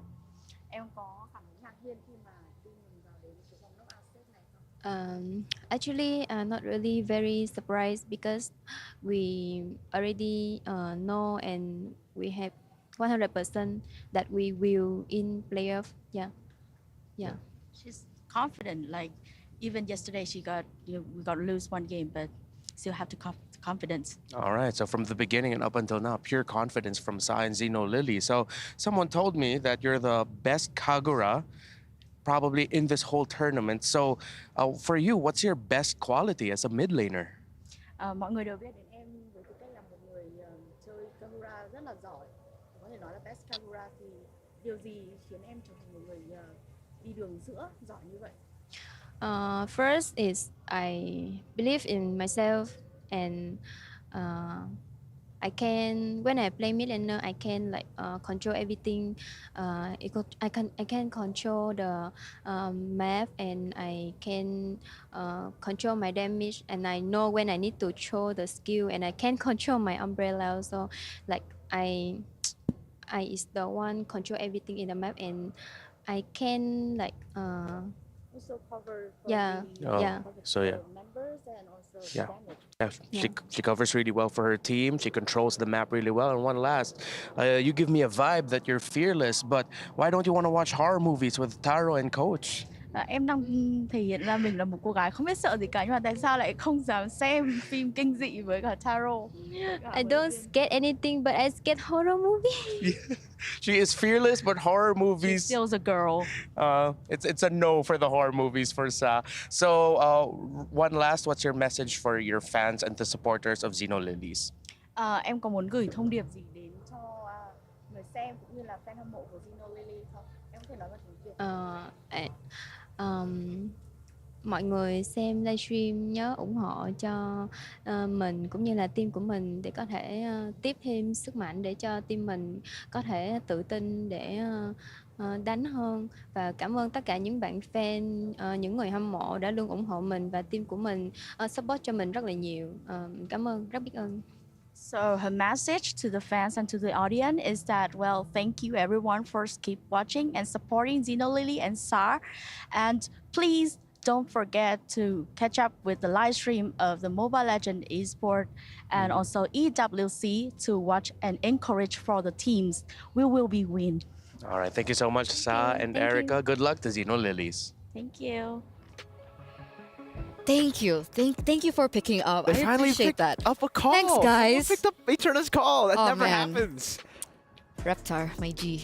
Reptar and Sa And did. Sa. She should Sauce. respond to your calls with Sa did. But she said she was fearless. She is. Are you afraid of horror movies? No, I love horror movies. You do? That's why I asked Tara to watch with me. Dude, that's cap. I know for a fact that's cap. No, I love horror movies. I love horror games. I love horror movies. I'm fearless. You're fearless. So is Sa fearless? Do you count that as fearless? Because technically she is fearless in game, but Yeah. outside of the game, horror movies specifically, she's not scared of anything except those movies. And that's good, right? Because that means they're not intimidated by the presence of the queens of MLBB right now, right? So I'm pretty sure that, well, now with that first game being given over to Vitality, that brings us to match point. Absolutely. One more game away, ladies and gentlemen. If Team Vitality can close this out, that does mean the end for Xeno Lilies. But with that mindset, as LaFell would say, how would you get the win? You need to be fearless. Like Sa. Like Sa. Like Sa. I think the biggest concern has got to be the fact that Vitality got one prio pick, right? It was the Angela. I wouldn't say the Claude is a super prio pick. It's a good pick. The Edith is kind of prio too, but in comparison, Terizla, Ling, Roger, that's a, yeah, we got this in the bag kind of draft, you know? And now Xeno Lilies are the ones forced to ban out the Ling. They might be forced to ban out the Roger too at this point. I'm not too sure, but Vitality, it seems they are going to give Xeno Lilies the proper respect too. There you go. That's going to be the Roger ban. Chip will go for, Chip will be banned out by Vitality. They're also probably going to ban out the Chushin unless they want to try to contest it. Hey, they contested the Ling, the Roger, and the Terizla. Who's to say that maybe they might want to, nope, no, they don't. No, not, this lady has a bit too much flair. She's got a lot of lanterns. Or no, one lantern, but a lot of flair. Too much light. Too much light. Too much light, my G. But here we are, the last ban coming in from Xeno Lilies. We had the Luo Yi Respect as well as the Ruby and the Valentina. And now with the Roger up there, as well as the Ling. This could pose for a different dynamic. So far, by the way, blue side has been doing great. Do you think Xeno Lilies have a better chance in game number 2? Yeah, you can dictate a lot of the matchups here with first phase. Remember, Ruby was banned out, so was the Valentina in the first phase by Vitality. And now those picks will be left open, so Xeno Lilies might be able to go for the Valentina first pick this game. With a Hayabusa banned out, that means they're really targeting Vivo here. So trying to put her on a hero she's not comfortable with. something like the Export perhaps. But even then, she kind of looked comfortable. Not as comfortable as obviously some of the assassins that we've seen from Vival. Even LaFell saw that. But still, putting her on utility is definitely the way to go for Xeno Lilies. You don't want Vival to have that much power in her hands, that much damage in her hands. I'm expecting the Luoyi to be banned out here. It should be just a standard first phase banning phase. But what did you think about that, right? Because if we're talking about Vival, the fact that she missed a lot of retribution, was that because of her or the setup coming in from Xeno Lilies? Okay, firstly, I mean, it's not like a lot of retribution. She missed one, right? Technically, she missed the third one. First two, they were able to secure. The first one, technically, she did miss two because Vivian got it. But that's more of a, you know, I'm not going to use my retri here. So, team, might as well go for it. I think, yeah, the third one has got to be because she was definitely not respecting the Terizla as much. The Terizla, there's a instant CC kind of deal with the initiation of the penalty zone, so you get punished by it, and you kind of have to predict that retribution. That's where you saw the miscalculation from Vival. Angela first pick, though, and the Edith instantly. Now you know why Vitality really like the Edith from game number 1. They are really comfortable flexing this hero. Not something that you can say for every single team, because most of the times you see the Edith, you expect it to go roam, almost always at this point. But what will accompany the Edith? Because technically, if you pick up a Terizla here, that denies the flex. So do they just do exactly what they did way? I was about to ask, okay, so they completely let the Terizla go and they pick up the Kagura. I like how Sa mentioned umbrellas in her interview. And now we see the Kagura being played in, but from Team Vitality. I guess Vitality also saw the interview, and they were like, you know what? Yeah, Sa seems very comfortable on that Kagura. Might as well just pick it away, deny it away. I was personally expecting something like a Valentina to be picked up. Adds a whole lot of versatility. It does kind of cancel out the fact that, no, actually, no. Yeah, the Valentina would have been amazing. But they decided to go for the Kagura instead here, leaving the Valentina open to Xeno Lilies. So I think that's the idea from Vitality. They're trying to force Xeno Lilies to go for the Valentina, to force the Angela to go roam instead of mid. It's an Alice and a Terizla. Eterna, this is a scary combination. Alice, her just alone has been very, very scary. But Alice plus Angela? Oh, you're in for a lot of trouble. Now, Xborg, right? How does the Xborg fare against the Alice and the Terizla? It's great against the Terizla. It's great against the Alice if you have lockdown. Terizla, you're just great. I mean, with the Xborg, you're amazing up against the Terizla. But the Alice, the thing is you have Flowing Blood. It's a blink ability. Very easy for you to get out of the blast coming in from the last Insanity. So Vitality are really going to have to rely on the Edith and also technically the Kagura to stop the Alice from taking the Flowing Bloods here in these skirmishes. And that's why Vitality, they're taking or getting rid of a lot of the other heroes that can actually escape these kind of combos. Edith, Kagura, and Xborg. It's going to be hard to land these abilities, these big abilities, these skill shots technically, on someone with a blink. So getting rid of the Claude, that's Julian as well from Xeno Lilies. But at this point, Vitality could just say, hey, Xborg's going to the jungle. So your bans are really not saying anything. But who knows? Maybe they're gonna throw another curveball, pick up Guinevere and play it in the jungle. That's what I was about to say, right? I mean, technically, Xborg and the Edith are still flex. Yeah. So if they're lacking the setup that you mentioned, they could still bring in something with that in the roam position for Vivian. Yeah. I think at this point, if they really want to lock down the Alice, they could go for a Kaja carry to end things off. They already have enough AoE as it stands right now with the Xborg, with the Kagura, and the Edith.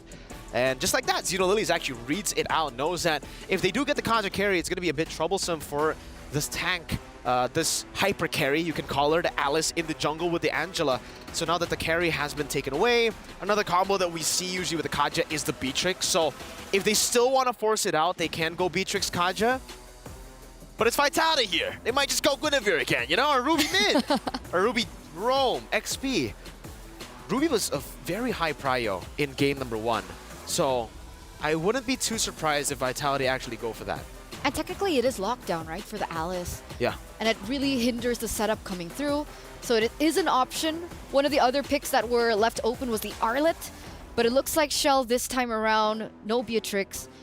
carry being banned out goes in for the Moskov, despite the Harith being completely let go.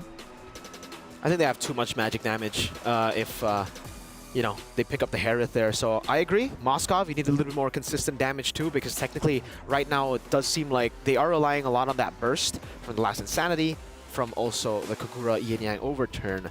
So at this point for Xeno Zenith, gold lane. So I'm trying to think about it. I think Natan would be a bit too greedy. But if you do want to play in towards the late game and just play for the early game with the Alice and the Terizla Angela, that could be a good choice. They could even go for a Grok here. Get some more lockdown to give a bit more prio again towards the Alice, but they go for an even later game pick. Leslie and an Esmeralda. This is Leslie's debut. This is Taro's signature pick from MWI last year. Yeah. Leslie. That's Leslie. It's come up again. Oh man, this is a kind of a greedy lineup, if I'm being honest with you. What about laning phase? Okay, let's keep it Moskov? simple. Yeah. Oh, you win. Leslie and Moskov. Yeah, you win as the Leslie. Leslie is a very good pick against the Moskov if it's an individual lane. But the thing is, when you're up against Vitality, it's almost never a solo lane, right? It does look that way because they might want to play for the weak side in Chell, which then will give a lot of power to Taro. Leslie, you have so much more range, and you can go with the bop bop, the two different passive hits onto the Moskov, and then you run back. So double Moskov is the answer. That's how you do it. No, it's a Baxia. Oh man, I was so excited. Ooh.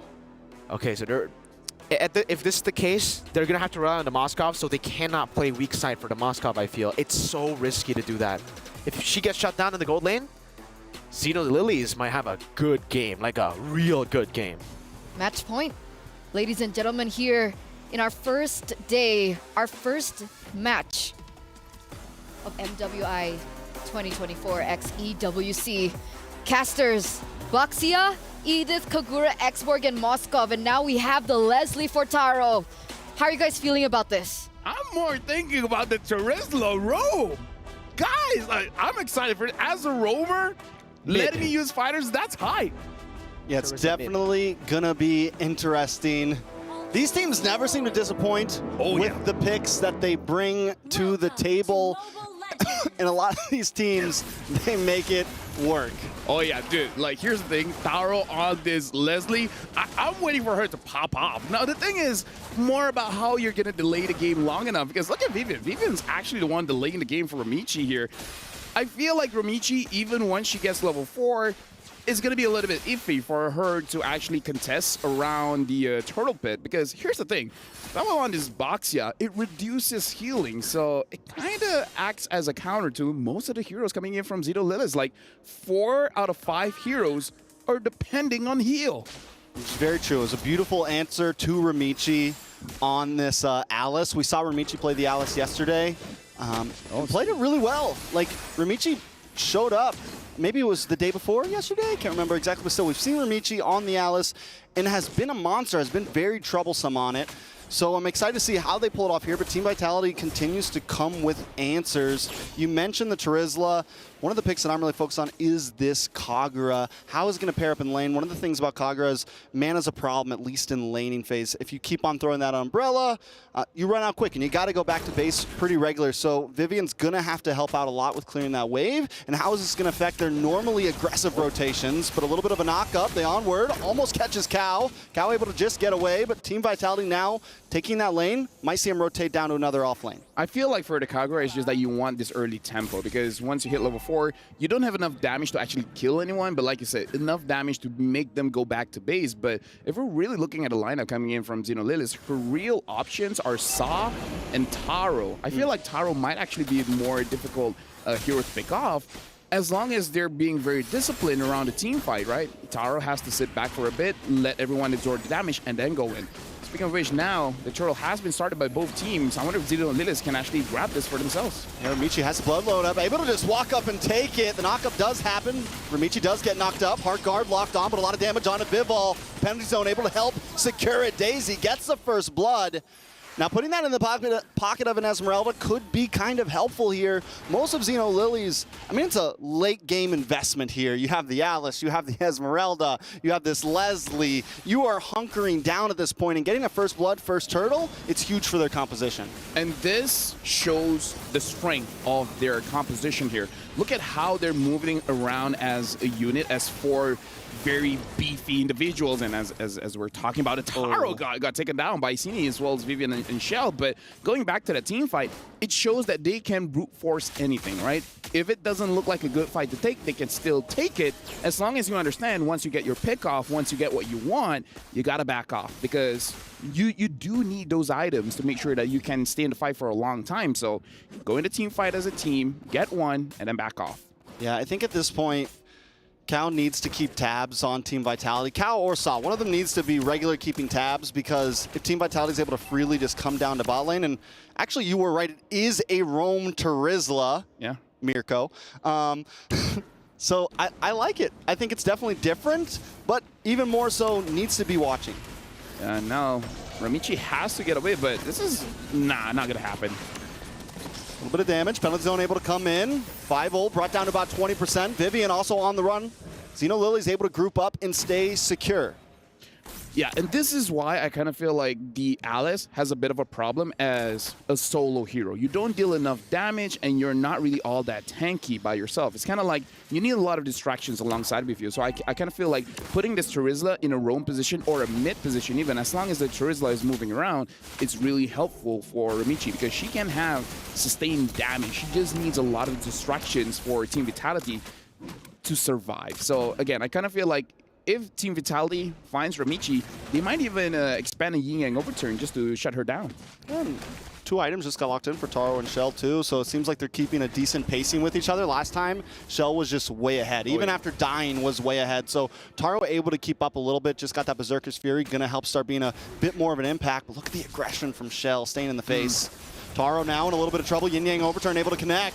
Taro does get the heart guard, so able to survive it out. Shell now on the run, brought down very low. Vivian as well. And here comes Ramichi with the flowing blood, the flicker in, looking for the stun onto Vivian. Can they secure it? Vivian goes down. Ramichi with another kill. This time Xeno Lily's taken off quick. Can they push the envelope though? Oh, that was all because, oh, okay, not hitting anyone. That was all because of Kao. That was an amazing penalty zone to make sure that Taro was able to escape. Now, the thing that we have to talk about is that Taro, I think just with the Berserker Fury, already dealing quite a bit of damage. So Xeno Lilith, they're reaching their power spike, and they're reaching it quite early here. So for Team Vitality, they got to make sure that they understand that kind of the same thing with Team Vitality in the previous draft. As long as they take down Taro, it's all good. But in a crazy team fight, but before that, it looks like there's an engagement mid, and Kao goes back in. Yeah, penalty zone, able to respond. Ramichi looking for the flowing blood in. Maybe a little bit of a premature heart guard there, but it's okay. Xeno Lilies don't lose anything. Looking at the timers here, I think everything will be back by the next turtle, so it's still fine. Like, it's a mistake, sure, but as long as they stay in their own side of the jungle, they shouldn't be punished all that much. But yeah, as I was saying, Team Vitality, either focus on Taro or take down Ramichi as fast as you can, and their comp doesn't do all that great. So Cini has to be the one to have that initial burst and then let everyone else clean up. Very true, and I love the way the Team Vitality take that tower right before Turtle, give themselves a little bit of a pressure advantage down in that bottom lane. Turtle's going to be up in about 10 seconds. It looks like everyone is rotating down for this one. Could be a big 5v5. Turtle might stay up on top side. Shell gets a couple spears off here, and Turtle is now up. Yeah, and this one, I kind of feel like for Xeno Lilith, for Team Vitality, go for the fight. Because again, this 50-50 doesn't really feel like a 50-50 against the Terizla, so try to fight it out, and looks like they're doing it. Michi comes in once again with the heart guard. Able to start up this fight. The Yin Yang overturn connects. Cal's the first to drop. Ramichi still looking for more though. Sustainability is there. Taro now involved in the fight with big shots into Vivian's face. Bible gonna finally go down. It's a 1-for-1 currently. Taro wants more. Taro forced to flicker back. Forced to try to get away. Saw able to help out. Bafumi, Vivian, Cini don't want to give it up just that easy. Ramichi still sitting by the turtle. Might not be the best spot as she is by herself, but Taro finds the kill in the mid lane. While this is happening, Shell able to take a tower up on the top side. Saw helping out with Ramichi. Ramichi finally able to secure that turtle. Vivian now on the run. Saw gonna back off along with Ramichi. How does that trade pan out? 1-for-1, tower for turtle. I would say it's good for Xeno Lilith because, again, they want to scale up, and they're able to scale up. They're able to give kills over to Taro, even though, Saw taking a bit of damage, but should be fine here. Again, I kind of feel like this is good for Xeno Lilith. Team Vitality had the right idea. Go for the fight. Don't really try to force out this turtle. But again, they're not able to take down Ramichi or Taro, which is both win conditions for Xeno Lilith. So that's the only reason why Team Vitality didn't really look good in the final fight. You know, that umbrella range, man, is sometimes we wonder about the Kagura and how well it's really going to work, but right now Cindy's using it so well, just kind of zoning them away. The range, the umbrella is always there, and it is a threat. Yeah, again, it's deceptively long, and now looking at the items, having that Lightning Truncheon early kind of does make it so that you have quite a bit of burst. Looks like it's going to be the glowing one next coming in from the Kagura. So the burst is going to be enough, I feel, going up against Ramichi. Although we do have to talk about that Clock of Destiny. If the Clock of Destiny has its cooldown, you're not going to be able to burst down this Alice. Does some damage, though. Vivo, look for the dash in. Ramichi there as well, decides not to take the flicker in. Xeno Lilies do lose another tower in the mid, and this is kind of the problem we saw in last game. They need to take some towers. They gotta, when they get that turtle, when they get a couple kills, I think they need to transmute that into something else because Team Vitality is always going for the enemy objective. I feel like their idea here is defend, get 3 items, and once we have 3 items, get a big team fight around Lord, and then we force a lot of turrets. So it's basically waiting for that Lord power spike and then just exploding from there, right? Take every single tower on the map. And so they're not being aggressive in the mid game because for their comp and maybe what they practice, it's not necessary. Once you have those 3 items, once the Lord is up, that's where you pop off, and that's where Team Vitality will not see it coming. It's okay if your left hand gets cut off if you still got your right one to fight with, right? It's okay to lose a couple towers as long as they're able to hang on, but First Lord is now up. Is this going to be the one? Do they feel comfortable yet? Do they push it a little bit farther? Because there's some risk in that, right? It's like, are we really ready yet? Do we maybe let this Lord crash in one more time, or is this our power spike? We got to look at the items for Taro. I kind of feel like she has 2 items, and she even has a Sky Piercer. So this is a bit greedy coming in from Taro, but she needs the endless battle before really committing for this turtle. Uh-oh, the onward, the knock-up. A lot of damage, locks on as Morel about to go down. Daisy taking out Cine, able to get the kill, which is huge for Cine. 104, just got that the wand locked in, the glowing wand. So that's going to be a bit more damage. Paired up with the lethal ignition, you got a lot of burden coming in. Oh, they got it going quick. Ramichi wants to contest. Oh! And she doesn't get it. It's a good try, but now Ramichi on the run. Heart Guard should be able to get her away. Just needs a flowing blood, but the knockup's not letting her get any skills off. Taken out, Fumi Echo able to get it. Cal comes in with a penalty zone on 4 members, but still not enough. Shell, get a Spear of Destruction in. Start getting some free shots. 3 people down for Xeno Lilies. A double kill over to Fumi Echo. And now Vitality smell blood in the water. They're closing in. They take out the mid-tier 2, and the Lord's not even here yet. Big mistake, the fact that Daisy was caught out. And then once your EXP laner is no longer there, it's easier for Team Vitality to actually go for the Lord. And again, looking at the items just now, Taro went for a Sky Piercer, not going for the endless battle, so you don't have enough damage when the fight starts up. This is a crucial mistake coming in from Xeno Lilith, giving the green light over to Team Vitality, saying that there's really no risk going for this Lord. Ramichi went in, and honestly, even if Ramichi got Lord, most of the members of Xeno Lilith would have died anyways, so it's still a big win for Vitality. Yeah, definitely a big win for Vitality. A huge win. Even though they didn't break an inhibitor down, they get so much out of that. It's what, a 4.3k gold lead at this point. Almost every tower down. Xeno Lilies are looking at a clock right now, and Team Vitality are trying to punch it. Yeah, and again, Taro, once she has her endless battle, I feel like they have a way to now they have the endless battle. Looking at items for Ramichi, only having 2 items, which is fine, but the Moskov has 4. Yeah. So that's a big difference. And he's also a late game hero, right? Yeah. He's also kind of waiting for his time to shine, and right now Shell's in that time. A lot of damage coming out.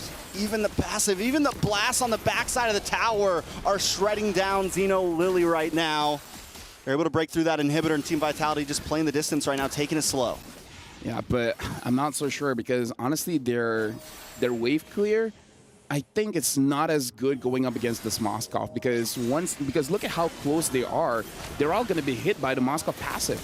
Yeah, Xeno Lilies want to play in the circle right now, right? They want to play around Ramichi, and Ramichi can't even sit up front right now. Exactly. Even Ramichi goes in with the blood flow and just gets shredded down at this point, or gets knocked up like we saw last time, and there's no chance for Ramichi to even escape. Now Ramichi has the dominance ice, so she's able to deal with the Moskov. Now the attack speed has been lowered. She didn't have that before. If they can somehow get a big pick off and then perhaps get a blade armor onto Ramichi, it could be good. But honestly, here's the thing. Blade armor is going to be good. What's better is the Winter Crown. But if you're Winter Crowning yourself, then you're letting Shell attack everyone else. So, I don't know. At this point, it really comes to their experience. Which one is better? Is it the Blade Armor or the Winter Crown? Like, do you save yourself or do you save your team? I think it's a very good point. I think Xeno Lilies, a lot of it's going to be angles. They don't have any, they don't have something like the Edith that can jump in and get long-term crowd control that can catch something like a Moskov off guard. So they're going to we need a big long-range flicker play, right? Something that can really get into that back line quickly that Shell doesn't know it's going to be coming. Look at the damage from Shell. Daisy is useless at this point. The Esmeralda can't even get into this fight. Ramichi now on the run as well. Lord going to go down. Team Vitality in complete control. Yeah, and again, Daisy, what makes the Esmeralda tanky is the shield, but Daisy can't even go in front and actually absorb the shield coming in from Shell, especially because Shell can just push her away. So this is really not a good game for the Esmeralda as well. There's a lot of crowd control that denies her of actually absorbing those shields. So now, Team Vitality, honestly, this is an end angle for them. Oh, man. Vitality are feeling themselves. We got the tosses coming out. Cine sitting in front of the tower. They know that Xeno Lily is helpless in front of them right now. Team Vitality in control. They need a big Hail Mary play right now. Something from Kao, something from Daisy. I mean, something from Ramichi. It's just so tough right now. Inhibitor going to be taking a little bit of damage. Shell looking for the angle. Umbrella does come out. No yin-yang overturn connects, but they don't need it just yet. Lord going to come down that bottom side. No tower in the way. 3 inhibitors fall. Team Vitality looking to clench in the win here. Looking for the 2-0, the knock up, the airborne. Ramichi does get the hard guard, but Fumieko able to take out Kao, and now Ramichi on the run. Taro down, there goes the damage. Xeno Lilies about to take the damage. Team Vitality with a clean, easy sweep to steal the game. 2-0, moving on to the next round. This is why they're the queens. Everyone else bow down. It was a good showing coming in from Xeno Lilies. It does look like they understand that this draft has risk. But again, if we're going to go down, we're going to go down with our very best draft, and we're going to try it out. But again, going up against Team Vitality, the Baxia is able to basically be the counter for 4 heroes that Xeno Lilies has. Is unfortunate, but it looks like Xeno Lilies, this is the end for them. Yeah, and they put up a good fight, right? Through groups, they were able to power through, make it into the bracket, but today they met their match. Team Vitality, just a different breed, coming in game 1 with a slightly off-brand composition. We have the Guinevere this time, we see the Kagura, and just showing that their pockets are deep when it comes to a hero pool. Yeah, congratulations to Team Vitality. They will move on. And again, this is looking good. This is looking like, this is why they're the favorites. And if they win this one, repeat, baby, all MWI is them. Who can stop them? Who can put an end to the reign of the queens? If anyone, maybe it's Falcons Vega, where if they win their next match, they'll be facing up against them. But if they take down Falcons Vega, then at this point, who knows, man? Yeah, it's definitely going to be a toss-up. Team Vitality showing why they're here, what they came for, coming for that trophy. And again, looking at his game, amazing plays coming in from both teams. But with that being said, Team Vitality, they did well. Later on, we'll go to the stage for them to be interviewed by Bara as well as Cheryl. With that being said, it's over to you guys. Thank you so much, guys, right here from the studio. Now, here on the stage itself, we have Cine right here with us. Thank you so much, and heartiest congratulations to you. Amazing stuff taking place in this match. You went in with confidence. Queens, definitely. So the thing is now, You lost one game with the Xeno Lilies and another game with GGSG. How do you rate your performance as part of the team for Vitality for MWI 2024? Great. It's like, how do you see your performance? Like, what would you say about it? Because I think it was great so far. Because before it was just group stage, so we tried many things, and now this is the playoff, so we're gonna go all out here. Go all out. Let's go. That's right. And of course, speaking of the level of competition, you guys have been reigning champions so far. So what do you think of the landscape of the current MWI? Do you think the level is stepping up, or do you think that, you guys still got this in the bag? I think so far the other teams are improving, because they can't be the dark horse, but I'm still confident with us. Right, so, just a curious question. Previously when it comes to, Xeno Lilies, they actually took out the Alice even without the Angela, and they stomped. And right now with the Angela, it's the AA batteries right here. So what was going on in your mind when you guys are facing off with, their pocket picks, with the Angela, with the Alice? We know that in this game they'll do something with the draft, like they'll use the hero that they never used before. So we kind of expected that. So we put Baxia in the last pick to counter their heroes. That's right, the anti-regeneration of the health. That's right. Okay, so speaking of which, congratulations. Now, we will have our representatives coming from Xeno Lilies pass you their keys. And here you have it, passing on the key. Now, we would love for you guys to have a fist bump, to signify good game, well played. Thank you so much for the amazing performance and everything you've been doing in MWI 2024. And there you have it. You have the key. How do you feel about it, holding it, and an identity that represented the team that you won against? We're happy. Simply said. Because it's our first time getting the key.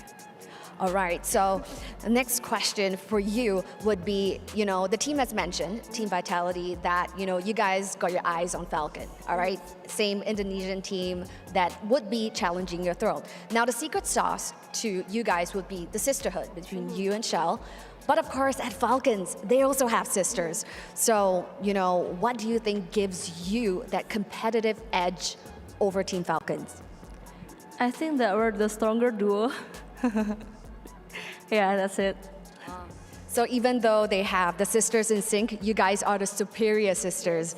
Got it. So thank you so much, Cindy, for that spectacular performance over at the Land of Dawn. Now, handing you over to the studio back. Take it away. Congratulations once again to Team Vitality. 2-0 against Xeno Lilies, and that does, ladies and gentlemen, mark the official standing that unfortunately Xeno Lilies will be unable to move forward here in the playoffs, in the knockouts for their run at EWC MSC. Clean sweep, man. Despite, the draft that I think me and LaFell also agrees that the draft just looks so good for Xeno Lilies, but I will have to say I'm not a fan at all of the Turisla Rome, sorry. It's just, I don't know, because usually in the context of, let's talk about these clips first, right? I mean, obviously for Vitality, after picking up Daisy up top, that was really the moment.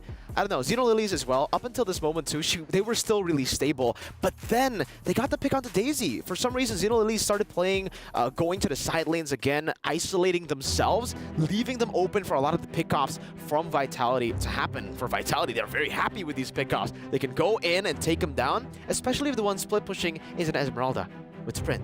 There's too much CC lockdown from the side of Vitality for really any sort of reaction from the side of Xeno Lilies to get out with the Esmeralda. That's why we were talking about how the Alice could get out with the Blinks, Esmeralda not so much.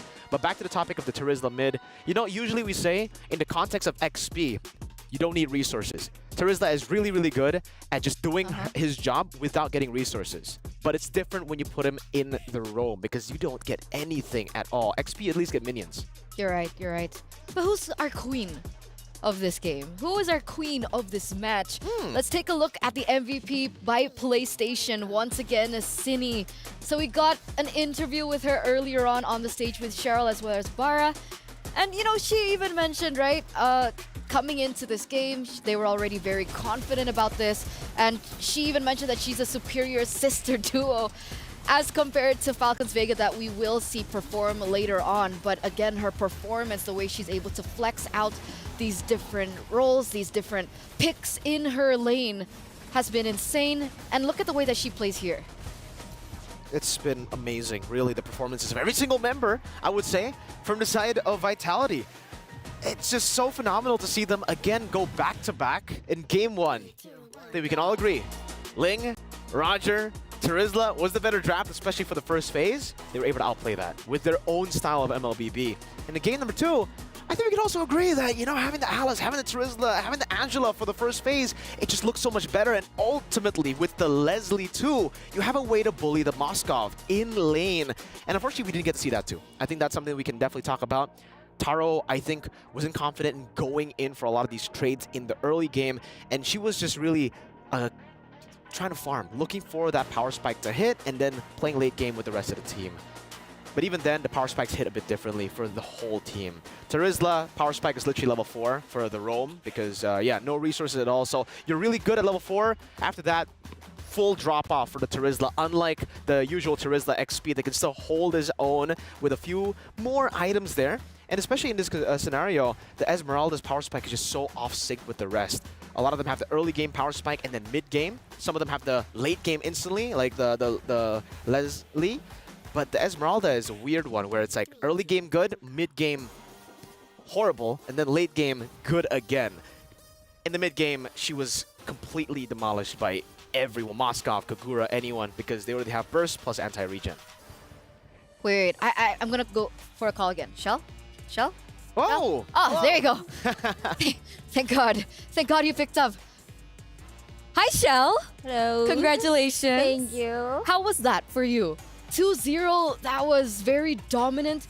And I think a lot of people expected that you would go, you know, undefeated even in the group stage. But coming back here, it feels like you got your groove back. What happened? What changed?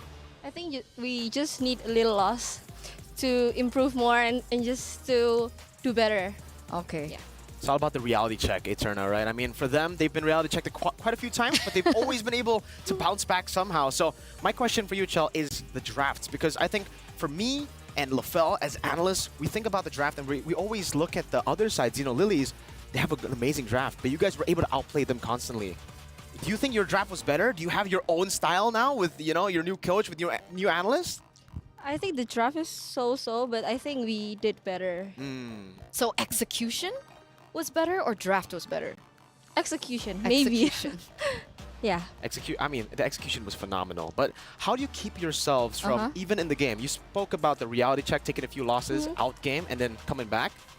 What about later stage? Like in the game, you lose the first fight. How do you come back from that? Maybe for me personally, I just keep in mind that I'm better. So yeah, just be confident. Confidence. But what are you confident about the STC predictions? Do you think that you guys won the predictions from the audience in that game? I don't know. I have no idea. Okay, let's take a look. 88% for Team Vitality. You have the masses behind you, Shell. So once again, congratulations and good luck moving forward. I believe straight into the semifinals, best of 5. Yeah, tomorrow's the real day. Tomorrow's the real day. I really love the confidence, right? The mentality of just being better. But okay, as the better player, what's your predictions for the next match? For the next match, Falcons Vega, of course. Falcons Vega. No pride. 2-0? All right. 2-0. Yeah. We'll see how they do in their next match of the day. But of course, we do have to toss to a short break before we get into that. So once again, thank you, Shell, and we'll see you after the break.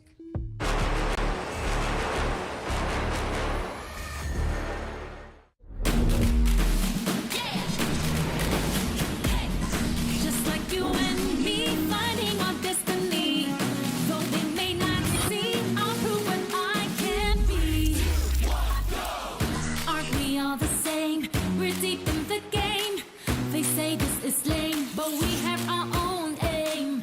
No fear, prove it. Rise up and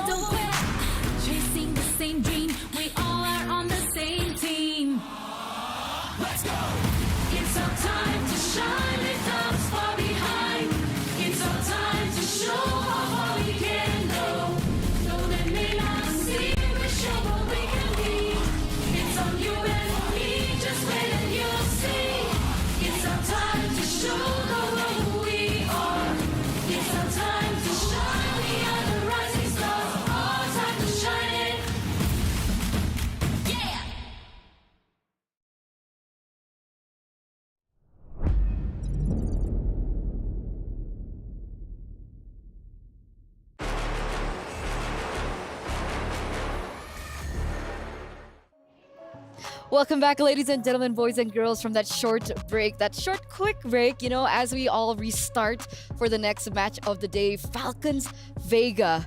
But we are going to have a look at it with the Dr. Sulaiman Al Habib showdown. So let's get into it. Another Indonesian representative after we saw their first team vitality 2-0 moving forward. Now we're going to see Falcons Vega against Net Angels. They had an outstanding performance from the group stage, not losing a single game. So coming against Net Angels, how are we feeling about this? And we also want to know what the viewers think about this, right? What do you guys think? Our first game, first match, you guys got it. You guys got the predictions down, but what about this? Do you think Falcons Vega will win it all, or do you think Net Angels have the chance to bag this? Well, tell us now. I mean, we'll see the predictions later. We'll see the result of the predictions later. But yeah, I mean, me personally, I'm not going to give predictions out, but I will talk about how I think it will play out. Net Angels, phenomenal performances in the group stage, but obviously we're going to have to give it over to the favorites here, which is Falcons Vega. The way that they performed in the group stages, it was dominant for the most part in the early game. There are a few weakness points, though, that Net Angels could capitalize on, which is their late-game decision-making and just Falcons Vega's very classic, this is a characteristic that they have, which is the discipline not being there as we get into the mid to late game stage. Sometimes they like to overheat when they get early game power spikes and when they win in the early game. So that's definitely something that I'm looking at Net Angels to try to decipher, to try to punish, but also for the side of Falcons Vega, I'm expecting them to fix those things because it's been a while. And let's hope they don't overheat on the way to the venue. Oh, that could definitely happen. Okay. Let's take a look as they walk into the Amazon Arena, ladies and gentlemen, as we take a look at the Jamil Motorsport arrivals. And there you have it. Falcons Vega. Earlier on, you know, we had a little bit of spice between these Indonesian teams, claiming that they were the better sister duo, but it looks like the sister duos from Falcons Vega are also rolling in. Do you think that this might mean that we're going to see a different roster from the side of Falcons Vega? Because in the group stage, we saw two different lineups, right? We had Caramel and Agatha, and we also had Maylene and Funi. From your feeling, who do you think will be playing today? I mean, personally, I think it should be Agatha and Caramel. You know, the more experienced bunch. Technically, experience is also a weird term to use because Funi is also very, very experienced. But obviously, with the lineup, they have been starting Agatha and Caramel way more compared to Funi and Maylene. So that's what I'm expecting. Hopefully, we get to see that. But hey, even if they deploy Funi and Maylene, I'm expecting kind of the same for Falcons Vega. Early game dominance. We're also kind of getting that, right? That's the same kind of feeling of match number one, where it was like a powerhouse against a dark horse. And it's a similar story here, right? Net Angels, I think a lot of people were surprised with how dominant they were able to perform in the group stages. And now coming into the knockouts, they're also considered one of the dark horses. Last time, match number one, it was the powerhouses that were able to pull through and reign over, but maybe this time it's a different story. Hopefully we get to see a little bit of splash here and there, upsets, because we've been hyping up upsets all the way from the group stages. Unfortunately, we really haven't seen a lot of upsets. We saw an upset victory in Group D. Homegirls, GG Homegirls, were able to take a game off of Vitality, and that wasn't an upset for me. That wasn't an upset. Because you guys were talking so much about scrims. Yeah. Oh, we don't talk about scrims? We don't talk. We can talk about scrims. It's only LaFell that can't talk about scrims. My point being is that I thought that GGHG, that was my highlight match. I wanted to see how good GGHG were, and no disappointment, right? 1-1 against Vitality. Exactly. Very, very big impressive contender, stuff. by the way. They are definitely contenders for the title here to try to steal the throne away from Vitality and technically from Falcons Vega, because Falcons Vega right now, a lot of people are already talking about how their group stage run was even better compared to Vitality. So maybe they might be on their own run to go for glory, to finally get the better of their rivals. The rivals all the way from like 3 years ago. That's true. They haven't been able to do it. That's true. At least not in the finals. But maybe this is their time. This is their time to fly high. The uncrowned queens for so long. And this is their first step, right? The first hurdle for them to finally make it all the way into the grand finals. And they have to be able to pass through this best of three. And if decision making and if discipline is an issue, Net Angels is a team that is known to be able to capitalize over things like that. Definitely. And I think we can take a look at the highlights here, all the way from the group stages for Team Falcons Vega. The way that they were able to play so many in so many of the situations. I think the main playmaker and the main highlight for me has got to be Violet. Violet on the Arlet, Violet on the playmaking heroes always is able to find these big moments. The core memory that I have from the group stages is the moment where she just final slashed 4 members off of the bush up top under tier 1. That was one of the best Arlet plays, like in terms of satisfactory. Like I was just so satisfied. As an Arlet player myself, I see that and I'm just like, oh, when can I achieve that? When can we achieve in a that? tournament? That's the question. But look behind you, Mirko. Whoa! 13 seconds away now, ladies and gentlemen, to get onto the stage in a best of 3, our second match of the day. Earlier on, we had to see one key get handed over. So whose key will be next? We're gonna hand it over to the hosts. The time to shine continues right here at the Amazon Arena as we approach the next series to bring us one step closer to unveiling our champions for MWI 2024.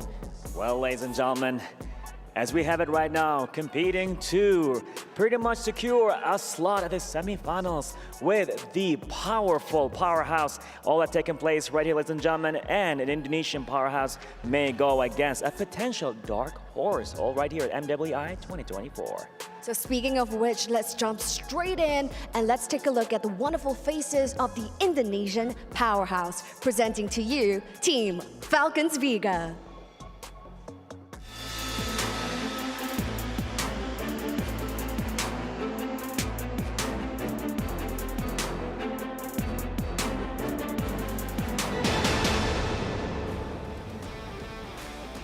Team Falcons Vega has been in the shadows of Team Vitality for the longest time, but now the girls are hungry and the girls are ready. In the group stages itself, even though they're in Group A, which is the group of death known by many, they have come up in the top seed, sweeping all of the games and all of the opponents they face. So this is their next step to face off against the rivals of the longest time. They have to take this game to meet Team Vitality over at the semifinals. And they'll be going against Myanmar's Net Angels.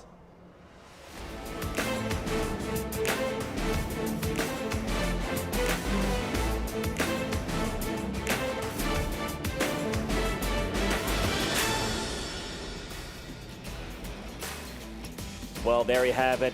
With us here right now, Net Angels, a mix, a multinational team, as we have members, Burmese members and Philippine members, all in a mixed team, pretty much competing to go to the semifinals.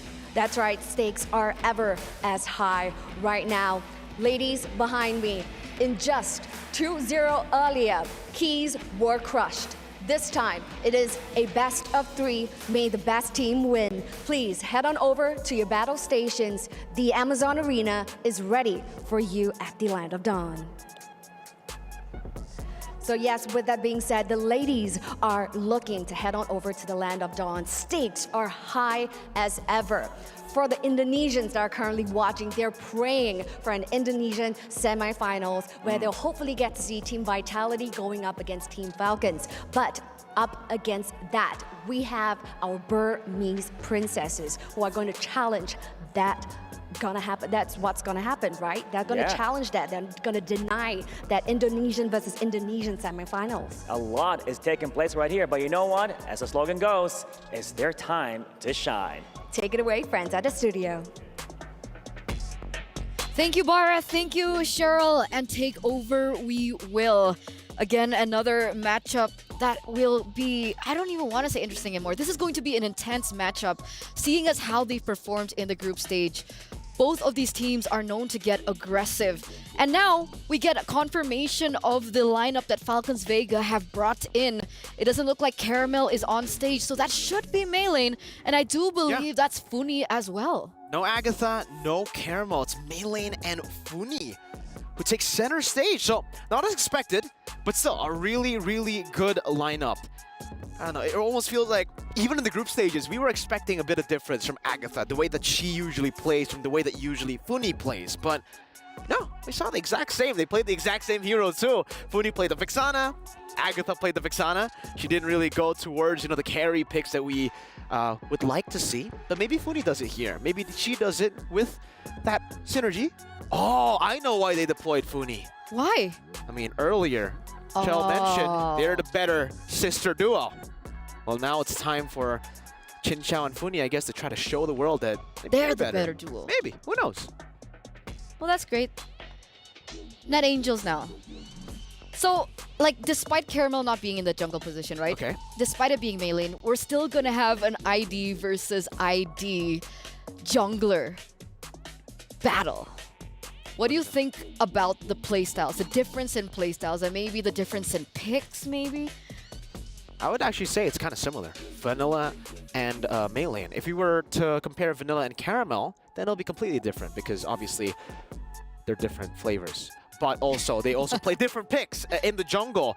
We are used to seeing more of the Hayabusas from Caramel, the Alpha. Marcus as well, the Alphas of some fighters too. Meanwhile, from the side of Vanilla, she really likes to play the Rogers. She really likes to play those kind of heroes where it's hyper carries too, but it's a different kind of hyper carry compared to Hayabusa. Some of these assassin picks, they're very niche, I would say, in the way that we can describe them in their playstyle. Because a lot of people can play the Lancelot, but they can't play the Hayabusa, they can't play the Ling.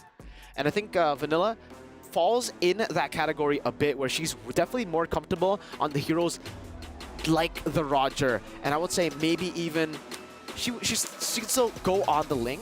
But when it comes to the Hayabusas and the Lancelot, I'm not too sure about that, right? And this time, it's already a bit different here because Falcons Vega, I believe in their group, they were always able to get first pick. Now it's Net Angels who get first pick, blue side. So we'll see how this actually impacts their gameplay and, of course, that drafting phase. And I was about to mention, as we head in over for our first game of the series, that Roger would be such a contested pick. But it looks like no contestation whatsoever. They're just going to eliminate it out of options entirely, as the Roger is the choice as well as the Ling. So maybe they want to leave the Hayabusa open? Yeah. We were literally just talking about it, right? I mean, the Roger for Net Angels. For Vanilla, she can play Ling, she can play Roger. She's that type of jungler. Falcons say, nah, let's not give her the Ling. And same for Net Angels, seeing how Melee performed on the Roger. I believe that was game number 1 on the Roger.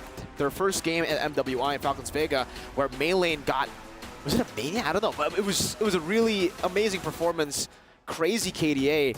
Minotaur ban coming from Falcons Vega. This is already very interesting because usually we see the Chip banned out by red side. We see the Lo Yi banned out by red side. And this is already kind of scary for Net Angels because usually on blue side you want to try to force those bans upon the red side opponents so that you can actually go for a lot more respect and you can leave a lot of the other heroes that you're comfortable on, that are your personal prio picks, open for first pick. So if they can't play the Chip and the Lo Yi, it'll definitely be concerning when Falcons Vega get the blue side. But we'll see their game plan. Maybe Terizla is that much prio for them. They want to just first pick it. Edith, man. Talking about Edith, before we continue on in this drafting phase, I just want to point out that Net Angels, they also have a variety when it comes down to their EXP lane, right? We've seen Line and we've seen Namira, and they get interchangeably swapped out. This time, we are going to be seeing Namira step in that EXP lane. So I believe in this situation, last time she picked up the Arlet, maybe that's something that might pop up here, Mirko. Yeah, I would say for the difference between Lang and Namira, Namira is more of a individual kind of XP lane in a way where she thinks about what to do individually. Meanwhile, for Lang, she follows calls a bit better and she's a lot more brave, going for the Terizla picks, and whenever the team needs her to initiate, needs her to body block, she will be there. She will flicker forward, standing there in the way. And Namira, now, will we see still the Terizla being prioritized? Because we didn't see it get banned out. Terizla has been left open. Lo Yi has been left open. The Angela too. So a lot of different picks. They go for the Terizla. As the Vixana gets banned out, that's their prio. Okay. Valentina still opened up if Funi wants to go to that direction. There are other few things option as they're open as well. Nolan could definitely be one of the options that they can go for here. Jin Chao, the signature Harith. Ooh. Some Mon4 Synchro Vision lane kingdom dominance. That's what is known about Chin Chow, at least in MWI 2024. Actually, her entire career, she's always been an amazing laner. So if you set her up for success, the Roger's already been banned. So not a lot of other gold laners can really stand head-to-head up against this Harith. And wow, we got that Hayabusa coming in from main lane.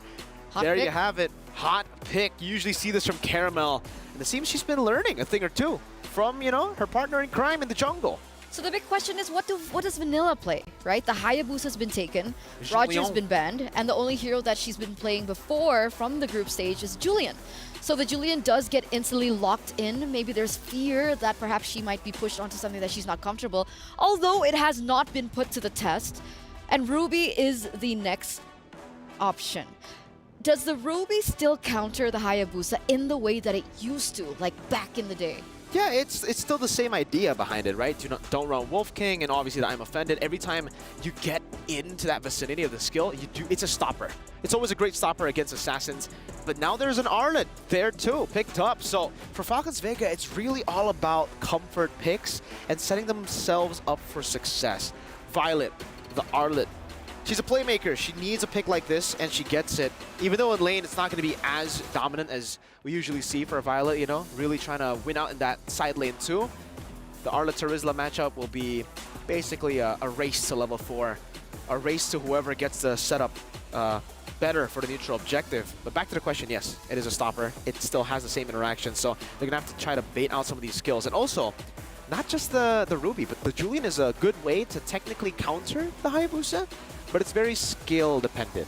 Because when you're on the Shadow Kill, the Enhanced Sword does get you out of the Shadow Kill. It's an untargetable ability. So there's a way. So there are two ways, essentially. Yeah. Okay. Coming into the second phase, the Claude does get banned out. What else would be a good laner against the Harith? Do you need to continue to give Chin Chow that better lane? Understanding that the Arlet, like you mentioned, is not in the best of matchups. Yeah, I think setting up for Chin Chow is amazing. Good Claude ban. The Claude can blink out away from the Synchro Visions. Carry has been a very good choice as well up against the Harith. Not in the way that you bully the Harith, but in the way where you can actually just dodge away from the Synchro Vision and just farm up. I think for Carry, we've been talking about how she's basically a non-laner. She gets to decide when to disengage, and she can trade pretty well too with the QC and dodge a lot of the skill shots. But they'll decide to go for the Moscow ban here. I think mainly not for the matchup itself up against Harith, but for the rest of the team, with Arlet dashing forward, with the Hayabusa as well. They're already gonna kind of struggle up against so much CC coming in from the Terizla, technically even the Julian with the chain, and especially the Ruby. So they want to get as much CC out of the composition from Net Angels with the Moscow ban too. So one to set up for the Harith, the other one to set up for the team, and then the Valentina that has been left open all the way to second phase. And those are some big ultimates, by the way. Penalty zone, I'm Offended. It's a comfort hero as well for Funi, so I was surprised that it wasn't picked up in earlier on, but wait a second. Phoveus and the Novaria has been locked in. So with this being said, who goes where? What does Sakoshi play in the gold lane? Is it a Phoveus gold lane against the Harith? Is this the idea? Wait. I guess so. It's a Phoveus gold lane. Ruby robe, Terizla XP, Novaria mid, right? Yeah. So Phoveus gold. Unless they pull a crazy swap again, but that's gonna be the Tigreal. It's an amazing answer to the Julian, to any assassin. So there you have it. It's actually in the mid lane. It's gold lane Ruby. It's Roam Terizla again. Roam Terizla? I believe so. No, it's Roam Novaria and okay. Mid lane Phoveus. Okay, so XP Terizla. There you go. So it's Roam Novaria. Okay. Well, technically we've seen the Novaria work in the Roam like way back when. Is it still a viable option in this meta? I personally am not a fan, but hey, I can see it work. I can still see it work. The vision gets you a lot of prio. What about you, casters? Do you think that this can work? I don't know. What I will say is this, since LaFell seems to... No, I mean, like, legit, if she asked me, like, will it work? And I'm like, I don't know. Good. We've seen a lot of things so far in MWI. Oh, we've seen a lot of things, and we've seen a lot of those things work. We've seen a lot of them, Here's the thing, man. With the right mindset, all of it works. You can do anything. Novaria jungle, it's not even a question. The answer is just yes. But with that being said, we're jumping into this game. And yeah, looking at the composition here, coming in from Net Angels, it's really all about fighting, man. Like 1, 2, 3. Like, they got 3, 4 fighters here. They only have a Novaria to provide them the support. So I'm really looking at Net Angels. Second turtle, man. Second turtle, that's where they want to pop off. Ooh, already a lot of damage on to Vanilla there. Brought down to about 10%. Might have to go home. Yeah, gonna have to go home for that one. Team Falcons Vega already shown some aggression, and I think when it comes in term of mid lane, Funi and Thal are gonna have some rotation advantages. Ku, Cassie, you're gonna have a little bit of trouble. We did see, we saw the Phoveus back in MSC, and it did perform well against the right compositions. There are a lot of dashes here. As long as Cassie can get through this early game, get through this laning phase without taking any deaths, be able to get some farm in, there are definitely some possibilities for it. Let me just say, this is already like not great for Net Angels, because if you look at the draft, everything has priority, but they're not really having priority at this point because the Hayabusa is farming a little bit better compared to the Julian. Because again, look, you got fighters everywhere. You should be winning the lane, but it's not happening so far. So that power spike is not being used all that well just yet. Ooh, Cassie already taking some damage. Should be okay. Now, what I will say for Net Angels composition here, because it's all these fighters, you're going to have kind of this box around Ku here. Ku needs to be careful how far back she actually goes, because it's going to be the perfect target for Mei Lane, and if everyone else is diving forward and Ku's just sitting in the backside waiting to line up that meteor shot, Mei Lane's going to have the perfect target to lock on. Also, another big thing that Net Angels need to watch out for when they do that big engage is the reaction from Thal and the reaction from Violet. You get caught by one bad implosion or one bad final slash, you're a little too grouped up, it could definitely spell death. But Thal already pushing away Halang there. Vanilla keeping a good position in front of this turtle, but Mei Lane already gets first blood. Down goes Helene. Violet now trying to lock up. The implosion does lock onto Vanilla here. Vanilla not going to be able to even fight for this. At this point, they're just trying to get away, but no, Helene gets a nice enhanced chains, able to back off. Mei Lane able to get the turtle. Penalty zone does lock in. Thal, Violet, Funi there as well, trying to lock onto Cassie. Demonic Force does proc, but Cassie as well just wants to get away. Ku looks for the meteor, isn't able to get the final hit on. Hey, good job on play-by-playing that one, because a lot was going on around the map. Like, it was very messy coming in, especially for Net Angels, where honestly, this is the kind of draft where you almost just shut your brain off. You see someone and then you go for a fight. But looks like Team Falcons Vega, they roughly understand how to play with this kind of composition, because they just focus on one target, let possibly Mei Lane to just get an advantage, get the kill, and now she has, honestly, like the Hayabusa having more farm and one kill here, it's not going to look good for Net Angels. Sakoshi looks for Thal there. Zamon's Force does drop, the implosion locks on, and Sakoshi might not be able to get away from this one. Jinja gonna be able to lock on, get one more synchro fission down, and gets the kill. Thal escapes with just a sliver of health. And this is something I'm a little worried about with Net Angels not having a marksman, right? Where does the damage come from? Is it gonna be Cassie? Is it Vanilla? Is it Ku? How do they even, like, when do they hit their power spike? When do they actually get online here? Honestly, it's going to be all on Vanilla. It really depends where the Vanilla wants to go for. Oh, hold on. Nice knock up. Hands chains, does lock on, and in comes Cassie with the Demonic Force. Not able to get another proc. Jinja able to just get away. And again, going back to Vanilla, it really depends on her itemization. If he goes for a Genius Wand, then pretty early on that you can go for those fights. But if Vanilla, and I kind of want to suggest it, go for a Holy Crystal, you're going to be the main damage dealer for this one. And your scaling is going to be a little bit much better, because you're going to control the third turtle onwards. I think it's very fair, and I think there's a lot of possibilities. There is one good thing about Net Angels, they do have some CC here. And when they do get into the late game, Ku could become a problem, and Ku's staying safe at this point of time.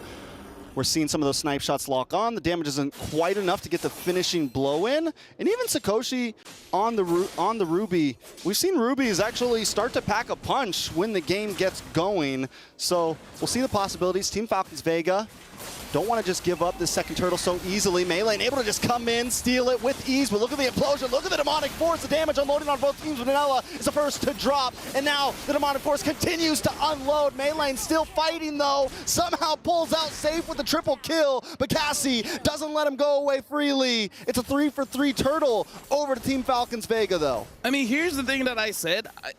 Is the second turtle. This kind of lineup, you're waiting for the second turtle for you to really fight this one.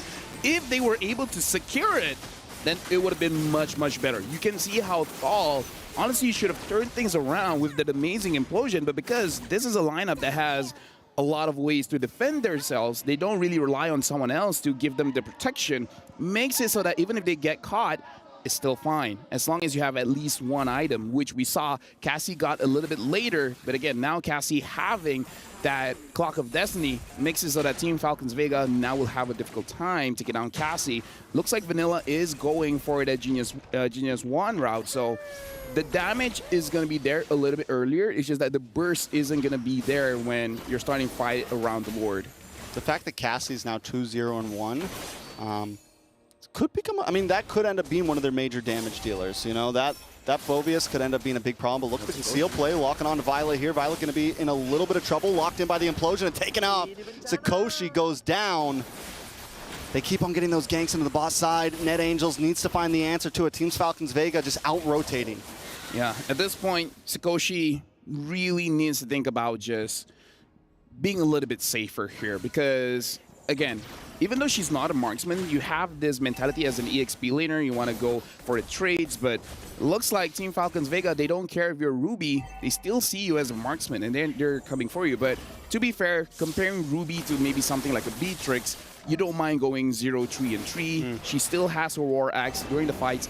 She's still very much usable. She has a lot of ways to deal damage, not through just pure damage, but sometimes even with just the crowd control, it helps out a lot. Very much. Now with third turtle up and Vanilla up in the top lane, Net Angel's going to have to just give up this turtle. Up on the top side, though, Vanilla might be in a little bit of trouble. Final Slash able to connect. Simon's Force drops, and there goes the damage. Enhanced Change able to help him get away. Helene comes in with a penalty zone, but Meylane doesn't want to let anyone escape freely. Shadow Kill does go off. The Coup able to flicker away. Implosion locks on. The Demonic Force locks on as well. Coming down. Bang, bang, bang. Looking for more targets, but gets the shutdown. That's 2 for 1. Cassie doing everything she can right now, but it's still not enough. Can we talk about how fast Team Falcons Vega is moving around the map? They do look like Falcons, just going here, going there, finding these pickoffs, and is making that Net Angels. I was saying they're pretty tanky, but 1v3, when you're not moving, when all this crowd control is on you, looks like nothing much can be done. Looking at items here, looking like Terizla is going for the more tankier route, not going for that War Axe early. Kind of feel like he should have gone for that so that they have a little bit more damage in this kind of composition, because even the Phobius, the Clock of Destiny is the only magic item. Afterwards is going for that dominant ice. So yeah, the damage looks like it's going to only come from Vanilla unless they go for a War Axe soon. Yeah, Vanilla, I mean, the gold deficit's starting to get there. Same thing on the rest of the map. It's 5,000 for Team Falcons Vega. Cassie did pick up Clock of Destiny.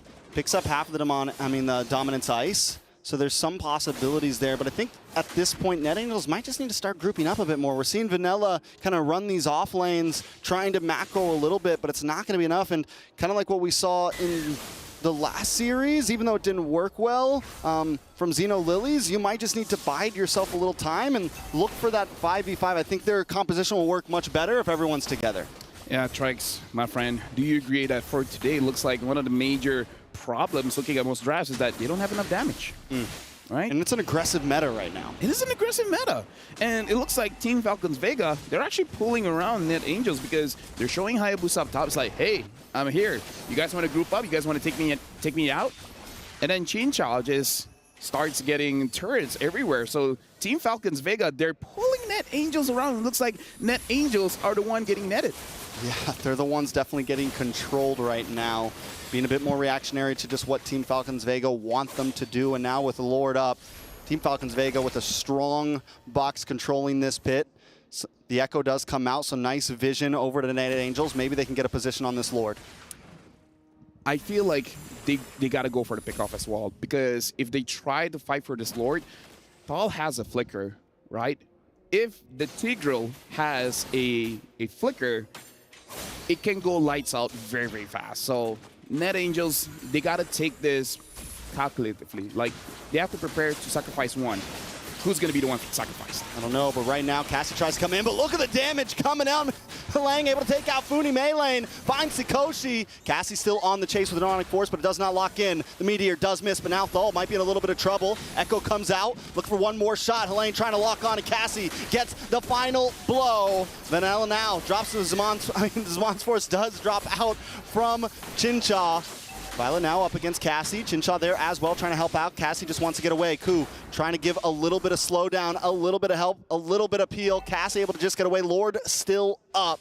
They're battling so far apart. It's 2v2s all across the map. Yeah. It's not a big 5v5. They split up and they attack. Yeah, they just have partners. And like, okay, you do that, I do here. The problem is Team Falcons Vega, now the Hive has a Holy Crystal. So good luck tanking that much damage. The Lord is being danced around. Meilane, you got to do this. Meilane, Vanilla, it's on you guys. Meilane does get locked up and taken out. Vanilla able to get the Lord in multiple kills. Ku takes him out as well. Cassie with a kill for herself. It's a 3-man wipe and a Lord over to Net Angels. They need to translate this into as much as they can, but look at the beautiful implosion. Chincha drops him as Zamon's Force. Cassie down. Chincha, Thal, save the day, but still Net Angels not done just yet. They lost Cassie, but 4 members still standing. They take the inhibitor. They move forward, and the Lord still coming up the top side. Team Falcons Vega push back into the base. Another tower drops. Sikoshi able to take it. Net Angels not slowing down. Dude, this draft here, again, having a lot of fighters, having one goal in mind. Having the mindset of, I'm going to attack you as much as I can, and you're going to be the one to go down first. Vanilla now having the Holy Crystal, it's going to deal holy damage, because even Lane, the fact that Lane during that Lord fight got the War Axe. We got to talk about that the timing there. Getting the War Axe so that you can stack and then start having more damage and more sustainability makes it so that Net Angels can actually deal enough damage against Team Falcons Vega. Cassie, honestly, throughout this game, is slowing down the tempo, right? Cassie, before that, Violet. Violet maybe a little too deep. Demonic Force does get procced, maybe a little bit too early. Thal able to come in. Cassie looking for more targets. Penalty zone locks onto Violet, locks onto Thal, and Vanilla cleans up the pieces. Demonic Force still going. It must feel like an eternity at this point. Falcons Vega push back to the base. All there's left is inhibitors. Let me just say, Vanilla is playing so well, using this Julian as the main damage dealer for the team. Everyone else is just distractions, right? They're making sure that Team Falcons Vega doesn't get away, just so that Vanilla is able to use the enhanced scythe without getting punished. But still, with that being said, still able to hold on to that enhanced sword, just in case if those crowd control doesn't actually hit on the right targets. And Meilane, you know, what we saw in that last big Lord fight, right? This has been kind of the answer to a lot of Hayabusas. You wait for the quad shadow to proc, and then right when the Hayabusa comes in, if you can just catch him for that split second, it's GG's. We saw it happen to Nicolette a whole lot. She was having problems every time she'd quad shadow in before she could even hit the shadow kill, because the deal is normally you want to get the shurikens off and then shadow kill, but if you're able to stop Meilane for just a second, you can get enough damage to get the kill. Oh, look at Meilane now. Probably going to be able to run away because the quad shadow is still there. Looking at itemization here. Radiant armor on lane, making sure that you can actually survive going up against Chincha as well as Funi, as well as having that Queen's Wings, make it so that you can stay in the fight for a very, very long time. Looking at the itemization coming in from Net Angels, it's really about sustaining. We see Oracles, we see Queen's Wings, making it so that you're able to outplay Team Falcons Vega when your HP is super low. Most definitely. Now Lord up. Does Net Angels have the advantage on this Lord at this point? It has the game completely turned into their hands. As an assassin, it's going to be hard for you to really contest for the Lord just because you can't tank the damage that the Lord deals.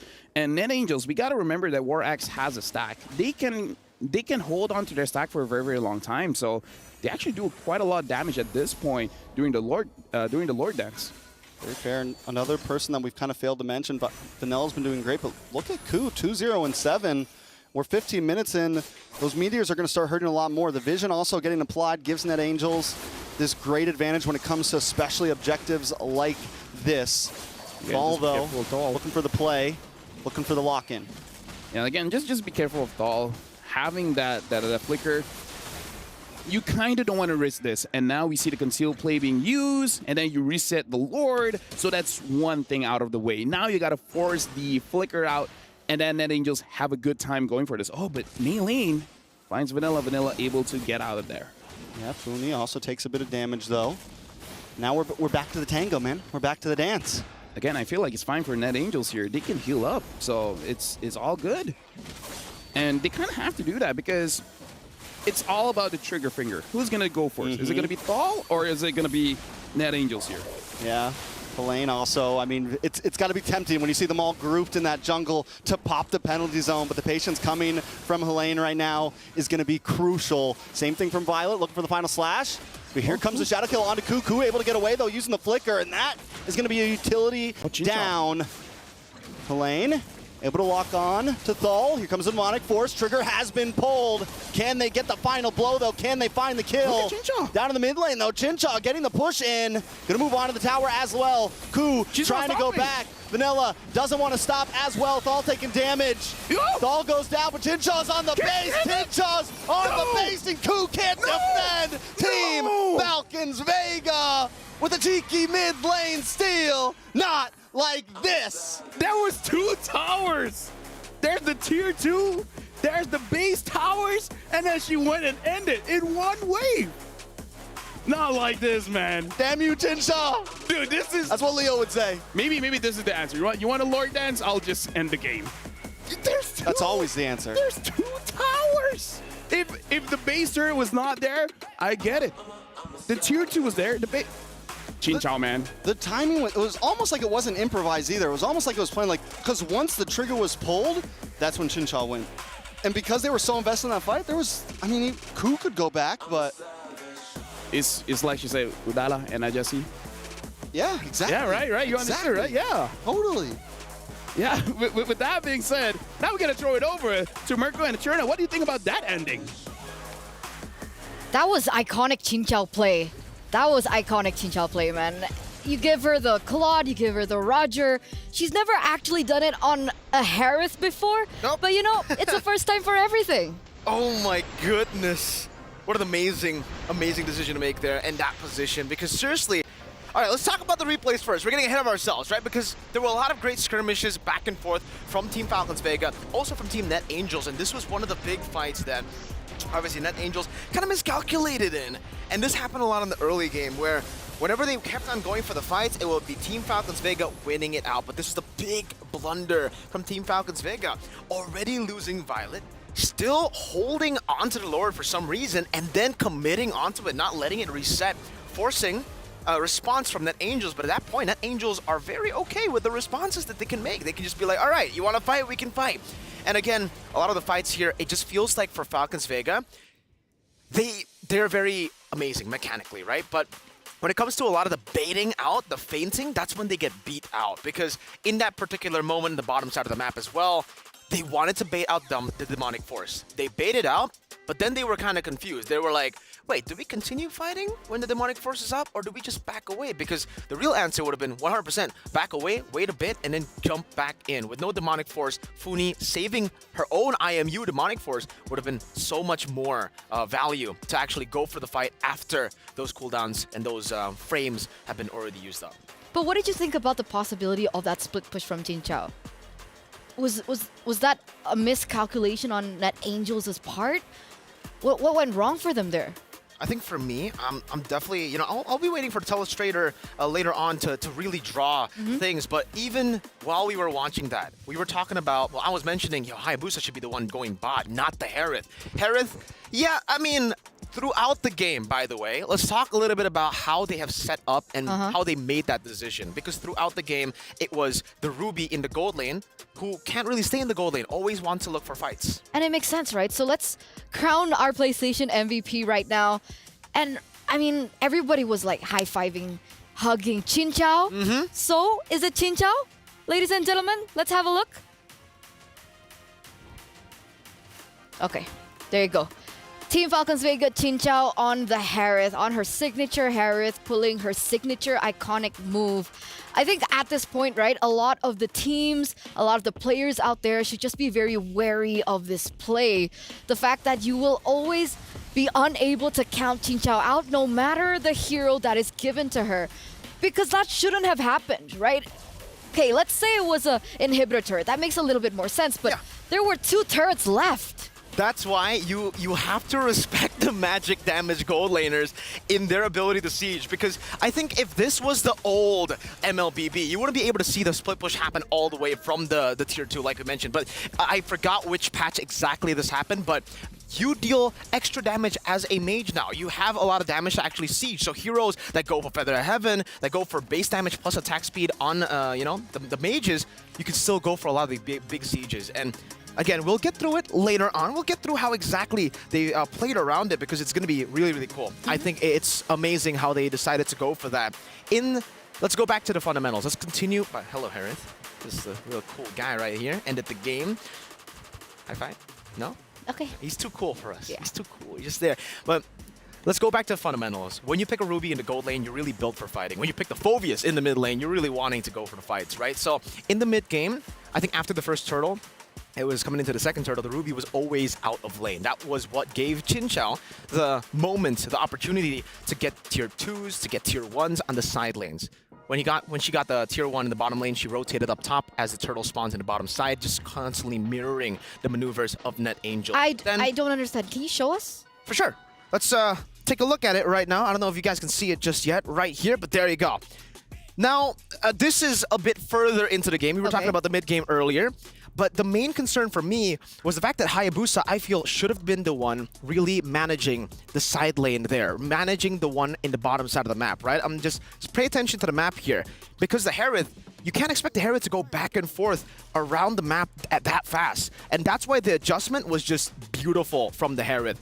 She went from the gold lane, which she was trying to go for the split push, by the way, through the gold lane. This was the moment where she was looking for it, right? Here, and then she tried to rotate. She decided to rotate over to the mid lane, which is closer to the fight. So at this point, the Harith will be able to continue joining into the fight through the mid lane. I want to draw an arrow. That's from the Harith's direction, but she can also continue to push in to the base right there, as you can see from the map. The moment that we have here is the moment where Tal kind of got picked off all alone. She used this to kind of make a moment for herself to force a lot of the fights to happen here. And as we play through the clip here, we'll see how they were able to actually stop all of the members from recalling. Tal gets picked off right there. You can see it, right? And then they decide, you know what? Let's start poking them down. Harith gets rid of the tier 2. Like we mentioned, with the changes of the mage, you can actually now deal so much damage to the turret, and I believe here, she does pop the Zaman Force as well. And then the rest of the team, the fact that they sent the Novaria instead of, all the other members, just goes to show you that technically, none of them can really get out. None of them can really back away.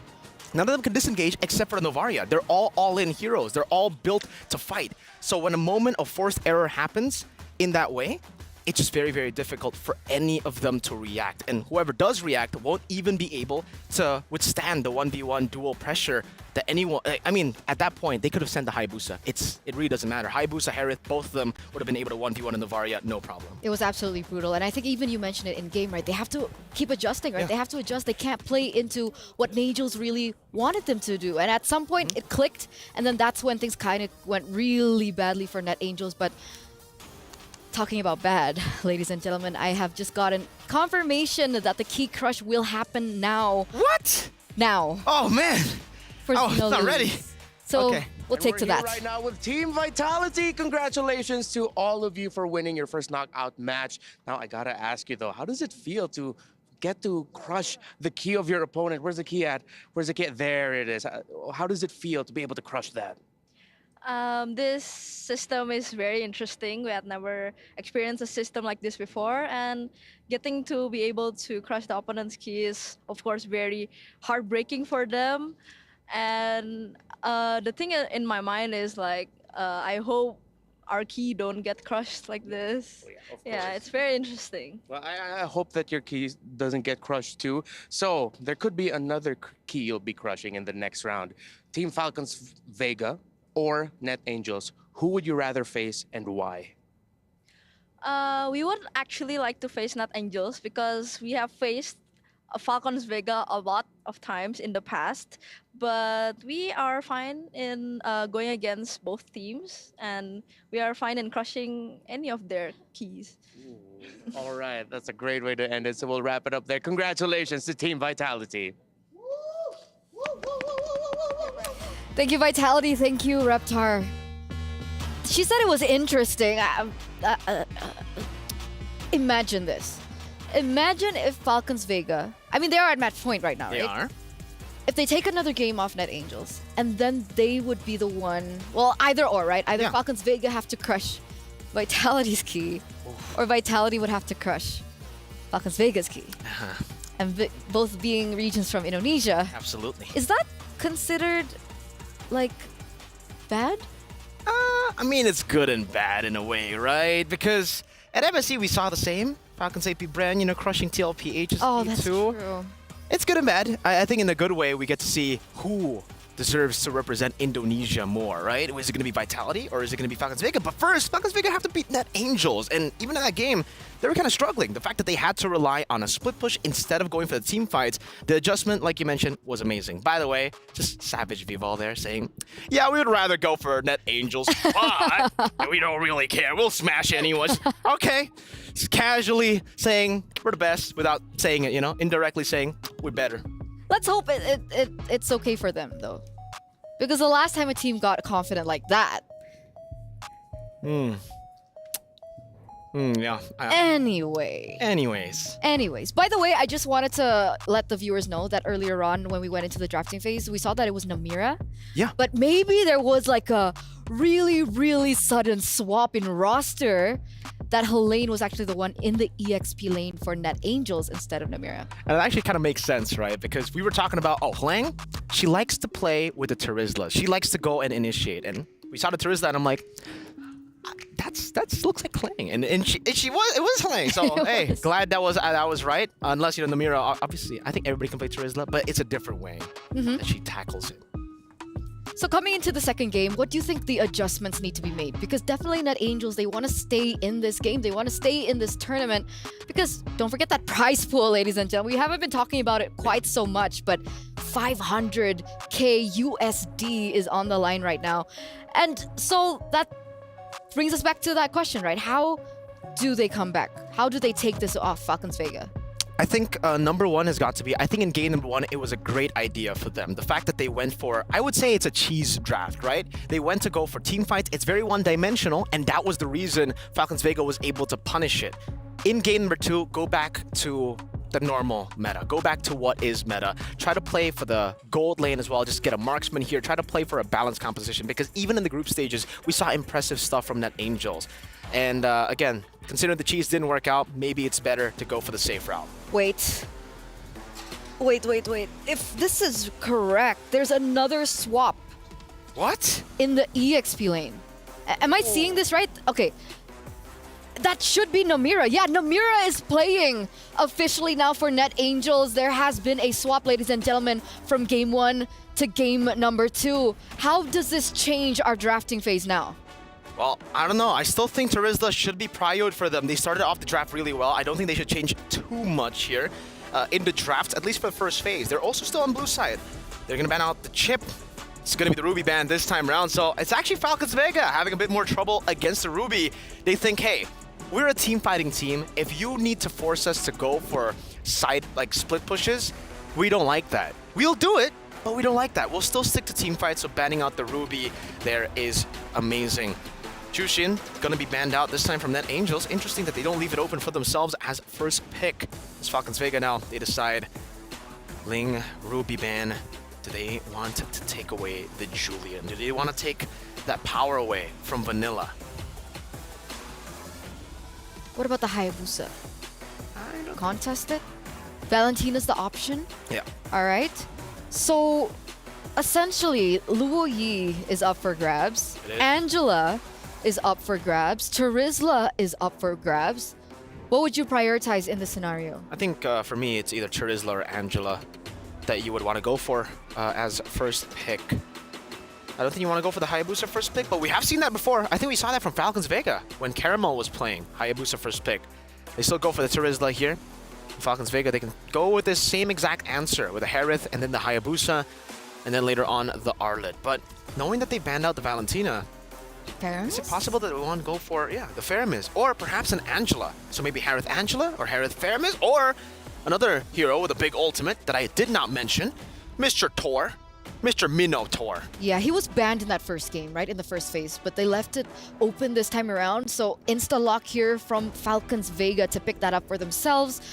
And wait, what would you think about this, right? Ferromiz and the Charizla. Do you think Charizla is like a deny pick for the Ferromiz to be picked up? No, I still think Ferromiz is... I understand. You clump up, not good against Charizla. But either way, looking how Falcons Vega play, they just really like to clump up, right? So having another additional HP bar would be still okay for them. But looking at the fact that they got a Minotaur, maybe they might just want to go for the Arlet there as their last pick in the first phases. Net Angels go for the Charizla and the Julian again. Now they go for the Phoveus early. And this is good for them because the Valentina was already banned out. That was the real answer by Falcons Vega with the Valentina towards the Phoveus. My question is wait, this Phoveus is going mid again, I assume, right? It should. Okay. Either, unless we see a gold lane Phoveus. Yeah. No, I don't think so. The Phoveus gets bullied hard by Harith before level 4. You need level 4 before you can actually do anything. They decided to go for Luo Yi. I was thinking if they want to go crazy too, they go Esmeralda mid, bully the Phoveus, but it's a bit too crazy.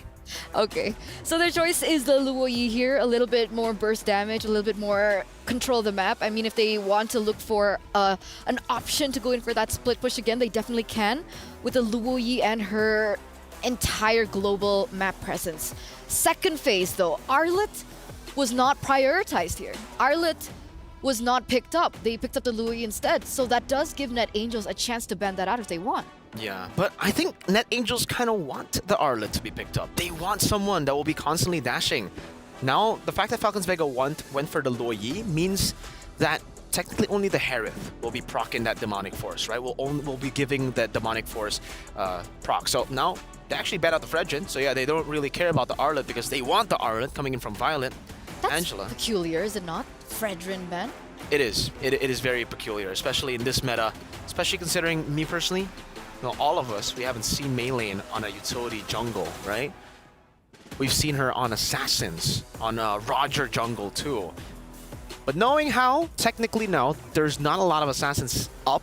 The Hayabusa is still there, but I believe for Net Angels, they kind of want to go up against Assassins. They don't want to go up against utility because the same reason as why they want to go up against Arlet. They want the Phoveus to have as many procs as possible with the Demonic Force. He needs to be air Phoveus, just jumping in the air. So the two heroes that Mei Lane has utilized so far is the Roger, Julian, which is banned, and the Nolan, right? And because of the dash. Yeah. So no Nolan? I think it's difficult to play the Nolan here. Into the Julian, it's difficult. Into the Phoveus, it's extremely difficult, and that's why they ban out the Xborg too now. Really pushing the buttons. I mean, basically, in the XP, they're forcing the Arlet. In the jungle, they're forcing a non-utility. They're forcing an Assassin so that they can get as many dashes as possible. For Falcons Vega, they still need a physical damage dealer. They go for the Edith. That is going to be XP. But who's going to be the physical damage dealer at this point in the jungle? I'm trying to think about it. I don't know, man. It's really tough because when you think physical, you think Assassins, but Assassins are what Net Angels want with that Phoveus. So they're leaving it for the last pick. Yeah. They're keeping it secret. Meanwhile, Net Angels, they pick up the Claude to deal with the Harith in that gold lane. Martis doesn't work.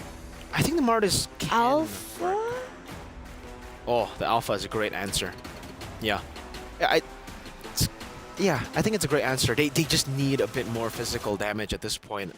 Because if they go Baxia, that's so easy for Net Angels to atomize against, right? They go for the last pick. Oh, and it's a Masha. Speak of physical damage. Not Angels. I'm so They're confused. full damage. I'm so confused. Okay, why are you Because confused? in game number 1, it was Namira. Uh-huh. And then she picked up Terizla, and it turns out it was Line. Absolutely. And now it's Namira, Mm-hmm. but Masha's Line's hero. So, guys. Hey, I think the Masha should be going Roam. I think this is Roam Masha and mid Phoveus. I think. But it obviously can rotate to the XP2. We saw Terizla Roam just earlier. Yeah, we don't know at this point. Not a big fan of it. Oh, they still go for the Hayabusa. I guess they're still trusting that Shadow Kill to be a way for, you know, Mei Lane to get out of the Demonic Force, even if she dashes forward. But yeah, this is it is an interesting draft from both these teams. Interesting draft, and it's match point right now for Falcons Vega. One more game away for them to move forward and crush the hopes and dreams of their opponents here. It's a high-stakes match. Can Net Angels come back from this and force a game number 3 in this best of 3? Casters, take it away. Thank you very much. An interesting draft indeed. I actually do agree. Honestly, me and Trex were talking about it, and the Alpha kind of looked pretty solid for Falcons Vega, but they still want the Hayabusa. I'm just worried if the Hayabusa is able to chunk down a lot of these very high HP, very high armor heroes as we jump into the Land of Dawn, where this game might be scrappy again. Will we see another split push?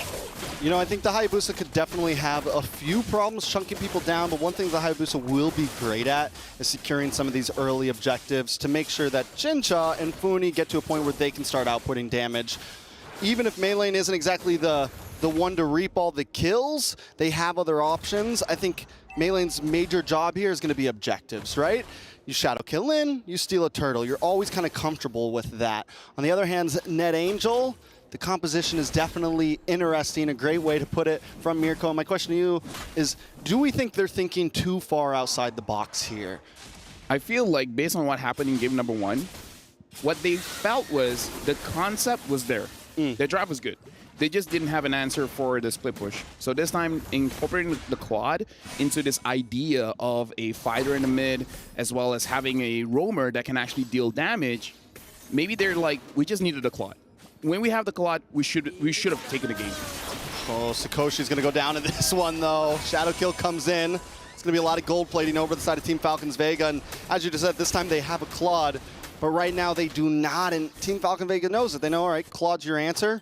Well, we're going to handle that very early on. So we're looking at a second Turtle 033 gold lane? I mean, that's what happened in the previous one. Definitely going to be problems. Sakoshi's going to have to keep up with Chinsha. We've seen, I mean, from group stage and now, Chinsha has definitely been a performer. Even back on day 1, I think it was, my vote was for Chinsha's lead MVP of the day. Has just been great, especially on the Harith. And if Sakoshi can't keep up, it's going to be an issue because we know how Harris can do. I mean, you drop down the Zaman's Force and you just start cleaning up. Luckily, they have Cassie to kind of answer that. But as we saw from last game, Cassie takes a little bit of time. Here goes the knockup, though. The onward, the Earth Shaker, Violet. Going to take a little bit of damage in return. Demonic Force able to lock on, get the kill. Violet might just be next on the block. Demonic Force drops one more time, and Cassie can't get the finishing blow. Knocked up, taking out Violet with a double kill. It's 2 for 0 right there. What looked good for a second ended horribly. I'm sure Cool wanted to go for that because 2 members were so low. And yeah, this is very good for Team Falcons Vega because before that, Violet, where are you going? Oh, the Thunderclap. Nice kill over to Vanilla there. Going to get the knockup, going to get the takeout, so at least they find something. Yeah, but again, I kind of feel like Violet shouldn't be there, honestly. But now we're going to look at the replay here, and this is going to be a problem for Net Angels because Falcons Vega, they have the Minotaur, and they have the Luyi. In this one, the Luyi was caught out, but if the Luyi had safe space, the Luyi can control multiple members of Net Angels, especially because they want to group up. But, oh, another kill. Another kill. Sakoshi down once again. Cassie trying to help out. Not going to be able to proc another Demonic Force. Able to get it at least onto Thal. Ku wants it, wants something, but can't seem to find it. The damage still not there, especially as a roamer. Yeah, here's the thing. You got to wait for Vanilla. If Vanilla is there, the damage is going to be there. Sakoshi, 0, 2, and 0 is going to have a hard time because you want to get that 3 items sub 10 minutes. It doesn't look like it's going to happen here because, but with that being said, only a 600 difference. It's not that bad, right? Yeah, it's not that bad. It's not that bad. Now it's 700. 700. Okay, now it's 800. It's not like, that bad. It's not getting bad. It's not 1,000. Might be soon. I There's some gold plating about to possibly come over to the side of Jincha here.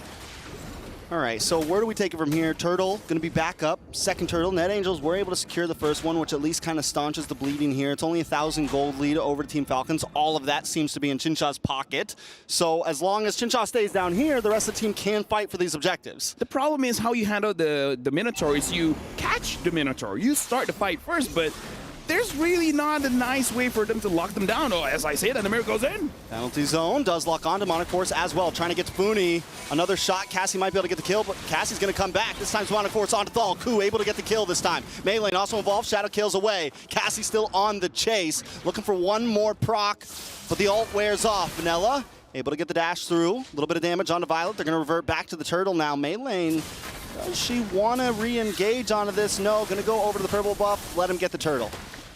So I was right and wrong, right? You have to deal with the Minotaur first, kill him off. In my head, I was like, I don't know how they're going to engage and lock down the Minotaur, but Thal stayed for a little bit longer than she really should. It's like once you deal your ult, you just hover around just to give the heal, not really stay there and take the damage. Koshi just getting denied so much right now. That's a tough lane, man. This is not a gold lane experience. This is not a gold lane experience. This is not a gold lane experience, let me tell you. This is not a good experience at all. I'm not having fun right now, guys. It's like, do you guys want to play gold lane next? Let me be roaming. Let me be mid. Let me be mid, you know?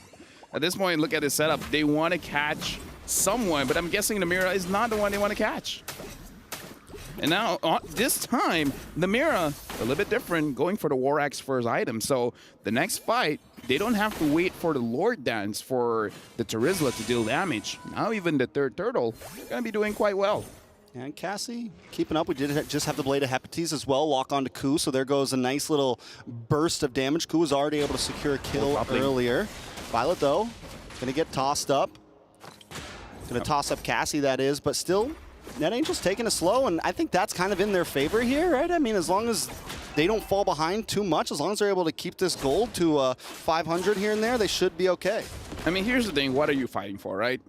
Turtle's not there. Even if you get a kill, you can't really get a turret, so there's really no real reason for you to pick a fight other than just to flex. And being as everyone is so far apart, you're not gonna be having a confirmed kill anyway. So I feel like this is good coming in from Net Angels. They understand there's nothing really for you to fight for. Now this top turret though, if they can get it, it's gonna be pretty good. Ooh, they're gonna try to rush down onto this bot turret though. Team Falcons Vega always have a read for themselves. A lot of damage, no escape for this one. Namira gonna go down. Funi gets the kill up in the top side though. Net Angels also, oh! Melee finds one.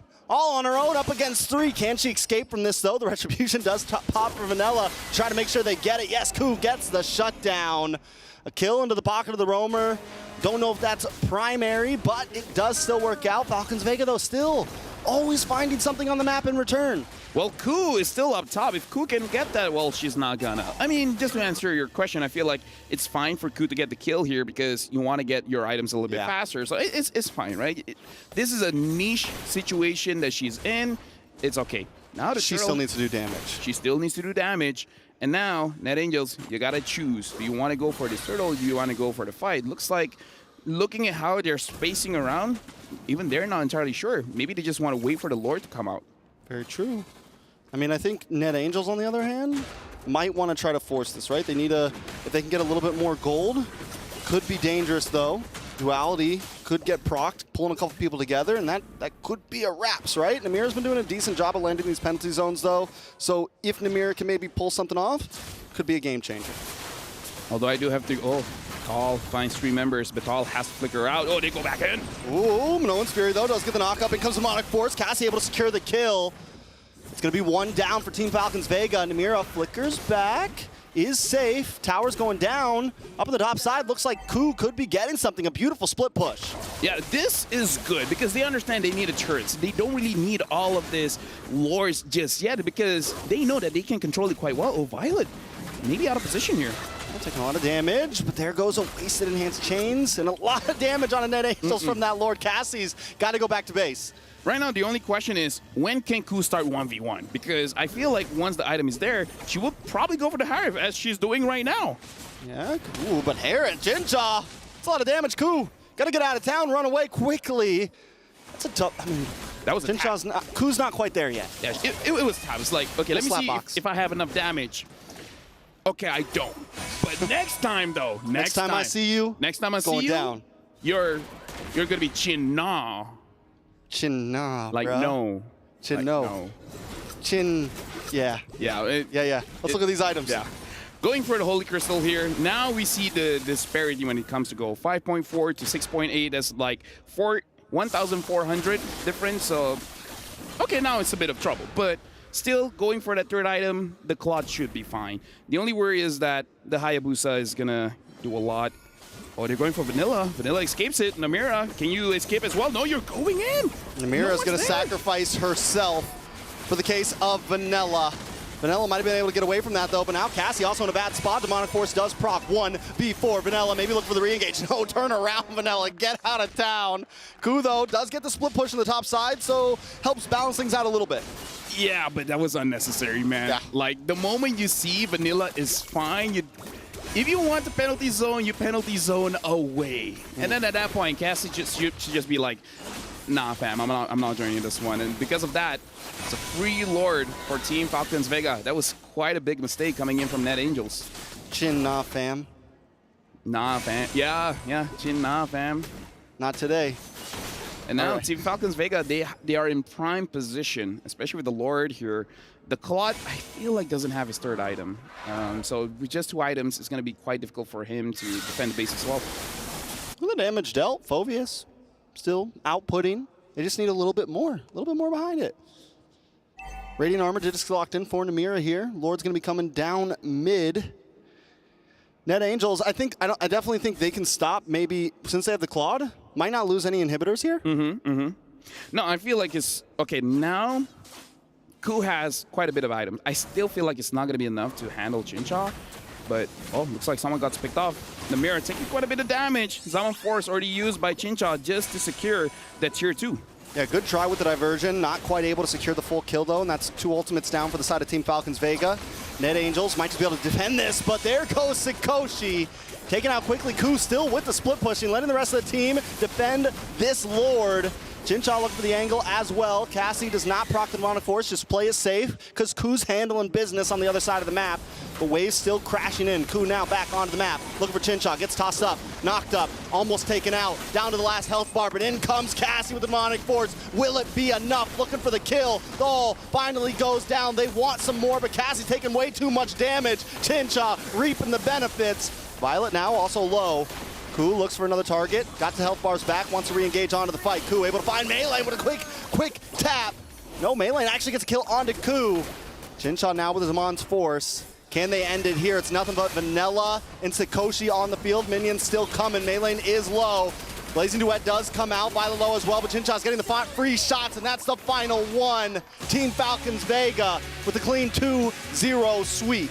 Falcons Vega drafted beautifully, having the Minotaur, having the Luyi, having the Edith. There's a lot of ways to handle the way that Net Angels want to join in the fight, especially that Masha. Usually we see Masha just free hitting, going all the way to the back line, but having that Edith controlling makes it so that the Masha, even though you have 2 items, is still not enough. Sikoshi didn't exactly have a good game here, but with that being said, congratulations, I guess, to the Angels for making it this far. But Falcons Vega, they're moving forward. They're going to face Vitality tomorrow. And the thing is, this usually is the grand finals. I think for the previous 2 MWIs, it was ID versus ID. This is going to be the first MWI. We don't have a full ID in the grand finals. It's definitely going to be interesting. We're going to get to see 2 titans of the women's scene going up against each other tomorrow. And as you said, Net Angels did a great job getting this far. They were able to think their way to this position, but today they met a wall that they just couldn't get through. Falcons Vega, man, just clean gameplay all around. They kept it simple, didn't think too far outside of the box, and I think that's one of the things that really secured them the dub here. They stuck with the fundamentals. I feel like Net Angels, they have something there, right? Their idea, there's promise, just needs a little bit of polish, right? Because they see the weakness for 2 games in a row. The gold lane was not able to hold out, right? So I kind of feel like if they brush that up, making sure that in the early game, no one gets taken down for the first 5 minutes, the laning phase is safe, I feel like it's going to be good. But again, there's always next time. The next MWI, we got to watch out for Net Angels. But for Falcons Vega, they're looking super good. And with that, I'm pretty sure they're already on stage. So let's throw it over to the stage with both our hosts. Thank you so much, guys, over at the studio. Now I have Funi beside me. Now, Funi, question. Game 1. That split push, that backdoor coming from your sister. We would love to find out what's going on in the comms. Tell us. We already know that we cannot push into the fight, so we think we just go with the lane. But there was a Novaria there, right? But our jungler, Melon, already made the Novaria used her flicker. So, right. Yeah. So you guys called it, there's no more skills, and then they're just tunneling their tunnel vision onto the Lord, and that's why you guys took the back door. Yeah. Amazing, amazing stuff. Man, that's going down with the technicals here. But at the same time is that, how do you feel knowing that only one Indonesian team will be gracing their grand finals, unlike the past years, right? This is different. How do you feel about that? As long as Indonesia can win the MWI, then it's okay. Then it's okay. No. No? It's not okay. It's not okay. It's not okay. Tell me. I'm rooting for Team Falcons because they have been in the shadows of Team Vitality for the longest time. All right. It is their time to shine, hashtag time to shine. Hey, let's go. But, question, okay, can you put your fiercest face on because when you look too cute. Fiercest face, okay. Earlier on, we interviewed the sisters from Team Vitality. We interviewed Cindy, and she said Cindy and Shell are the superior sisters over to you and Xin Chao. What do you have to say about that? Well, if we look at the fact, then it's, yeah. Okay, translated from Bahasa, they will show them over at the Land of Dawn. They don't have to tell you how good they are. They will prove it with results. Over to you back at the studio. Man, we taught Cheryl good Indonesian. Man, that was some good translation there. But yeah, I don't think Funi has an aggressive bone in her body, man. That fierce face looks more like she's concerned. You know? But ladies and gentlemen, this does mark officially that the wings of Net Angels have been clipped by the talents of Falcons Vega, and we will be seeing that key crush maybe later on in the day as we take a look a bit at the highlights of what happened earlier on. Yeah, I mean, it's very different to game number 1. Again, game number 1, you heard it from Funi as well. They adapted, they adjusted to the split push because they knew in the team fights they were actually getting, they were losing out in the team fights. But in game number 2, I think the coaches and the players, they all agree, you know, we're a team fighting team. We don't want to go and split push. Even though it was a good win in game 1, we want to play our style, which is team fighting. And if they get the team fight, you see game 2. That's what happens if you get the team fight, and that's what happens when you try to split push away, Eterna, away from, you know, the whole team, trying to split push with Ku. It's just so tough, because in the end, I get the idea. Don't get me wrong. I like Masha, especially with that one skin, but I'm not a big fan of Masha Rome anymore. Not since, like, the changes to the items, right? What do you think, Eterna? I agree. I don't think it's worked out. We've seen it twice already. And in either way, it doesn't have a place, maybe.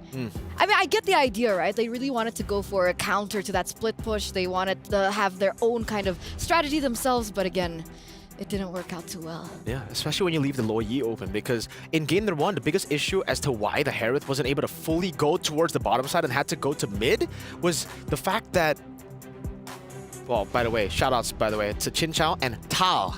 It's an amazing performance from all of them. On the Minotaur, I was really impressed. That's why it's first pick. you can definitely see the impact instantly around these team fights. But yeah, having a Lo Yi, Game 1, they didn't have that. They didn't have the global presence. Game 2, you send a Masha up top. Hey, we can send a Harith up top as well. And guess what? The Harith has gold, unlike you, Rome Masha. You only have a Heptases. And even in MPLID, we saw, I think it was Lutpi and then Luke who played the Masha, but they all needed at least one BOD. Best case scenario, 2 VODs. And that's expensive. As a roamer, you're going to have to get way more than two kills early, maybe like 9 kills and a fully stacked up Sky Pierce to get even more kills. And then maybe you get 1 BOD. Yeah, but other than that, I mean, still, good job, well done, well played. Hopefully, we'll see Net Angels again in the upcoming MWI next year. But we do have to crown our MVP by PlayStation this time around. It's always going to be Maylane, man. You know, we were talking about the jungler. We were talking about Caramel being perhaps their better lineup, a little bit more experience, a little bit more promise if they want to, you know, go in for a security, especially the knockouts that it's a single elimination. But Maylane, again, from the group stage on the Roger, and now coming into this match against Net Angels on these heroes, she's been proving that she is worthy of that spot too. For sure. I mean, I think it was the 1v3 up top where she got a kill. That was very, very impressive. That was a 3v1. As a Hayabusa, you know, you're not really that good at 1v3s usually. You 1v3, the shadow kill, the ultimate gets dispersed amongst the 3 members, but she was able to find the right amount of stacks onto gold lane, and she did it. What is that? What are you doing? Sorry, I'm preparing the stage. Ah. We have a winner. For the manly man, Hayabusa. We have a winner. What's up, Haya? Oh, I wasn't referring to Hayabusa. Oh. That's why when you're like manly man, I'm like... Because like Hayabusa stepped up, I thought you were just spraying him with Axe so that he can, you know, be cool like that. To be fresh. Yeah, shuriken out. Smell good. Fool. But no, that's not what I was preparing the stage for. What were you preparing the stage for? I was preparing the stage for a special guest. Uh-huh. She was able to win it. Do you have a guess? Yeah. Of the guest? Get it? Falcons Guess of the Vega. guest? But the player, I mean. Tao. How did you know? Tao, welcome. Hello, Tao, welcome. Hello. Hello. Do you need translation? Yes. Okay. All right. Got So you. Tao, congratulations. Selamat banget atas kemenangan yang tadi. Itu keren banget. It was so good. It was so perfect. Right now, you guys have been undefeated so far, right? Not losing a single game, and that's impressive. Nobody has that same stat. How are you so strong? Because we trying we best. Okay. For this tournament. Kalau mau bantu pakai bahasa Indonesia nggak apa-apa, nanti Mirko bisa bantu translate. Soalnya kita mencoba buat ngasih yang terbaik di turnamen ini karena kita bukan datang buat kalah sih sekarang. Okay, that's a solid answer, man. So Tao is here, want to try her best with the team as well, but mainly she didn't come here to lose. That's what she said. Amazing stuff. Tapi I want to ask Tao as well. All the losses in the past, right, in the MWIs and all the other tournaments, how do you use that as fuel to motivate you? Jadi kekalahan kalian ya sebagai tim melawan Vitality mungkin itu gimana sih bisa menjadi motivasi terus untuk kalian? Kalau Tal sendiri itu ngapain? Dengan kekalahan itu harus diapain gitu prosesnya biar bisa tetap motivasinya ada gitu? Lebih kayak kita mencoba menjaga mental kita satu sama lain karena kalau di turnamen gede ini menurutku skill nggak terlalu berpengaruh, yang penting mental. Kayak kita ready buat ini, kita siap, kita ada di sini dan kita pasti ngasih yang terbaik sih buat ini. Yeah, okay. So she said that they're always trying their best. They think that the number one factor to be able to win these games is, sure, skill has a factor in it, but of course the mentality is number one. So every time they come into this, despite the results that they've always been given, they're still staying motivated, they're still staying strong, and with that mentality, you know, the mindset. LaFell, shout out. Shout out. You can believe, you can do anything, you can achieve anything if you believe. Last but not least, I got a final question here for Tao. Obviously, you know, looking at tomorrow, you're going to be facing off against Vitality. Now, what's going to change personally for you? Like you as an individual. You said mental, but other than mental, what are you going to change? Jadi sebagai individual nih, ya kan pasti besoknya kan ketemu Vitality nih, pasti bakal ada ya mental, apa semua boostnya segala ada lah ya. Tapi dari preparation sendiri, itu ada apa yang berbeda kali ini lawan Vitality? Gak tau sih, mungkin aku lebih nggak deg-degan aja sekarang karena setiap kita keluar atau kita jalan, semua orang say let's go Falcon, dan itu membuat kita semua happy di sini. Jadi pastinya kita kayak kebus lah mentalnya.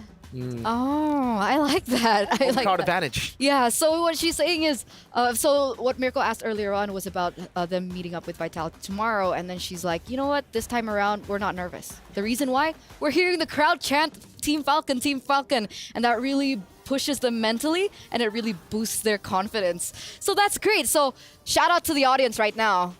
You a G. You a G. And I'm wondering if the audience back at home and even the audience at the Amazon Arena are also a G with the predictions, right? Let's take a look at that. Dal, look at that. 93% for your team. Is this also helping you boost your confidence? Yes. Yes. Oh. That's amazing. Did you expect that? Yeah, okay. Okay. The Indonesian teams have been so confident. that. As expected, better, you know, all these big words. It's cool. It's really I mean, it's their time to shine, right? That was always the highlight, the theme of MWI coming in. Highlight in time to shine, mentality, DOD, and confidence. Confidence is key. So thank you so much, Tal. Good luck. Congratulations once again. We'll see you tomorrow in your semifinals against Team Vitality. But ladies and gentlemen, before we head over to the next match of the day, we are going to throw to a short break. So don't go anywhere. Stay tuned. You guys are watching MWI.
Honor 200 series, the best portrait phone AI empowered.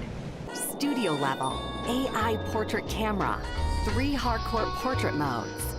Color, vibrant and classic to capture portraits that truly stand out. AI empowered magic portal. Snapdragon 8S Gen 3 AI chipset. 5,200 milliampere per hours silicon carbon battery, 100 watt, Honor Supercharge. This is Honor 200 series.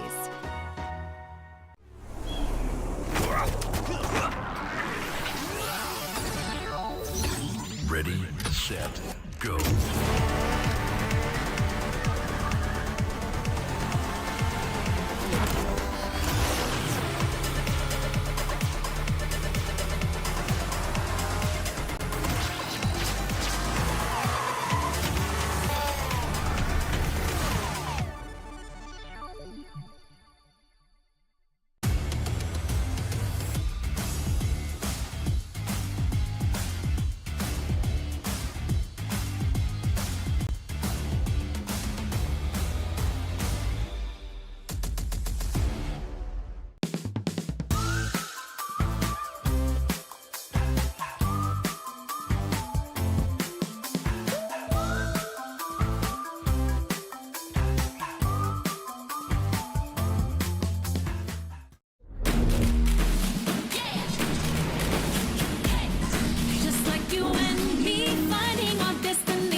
up and don't quit.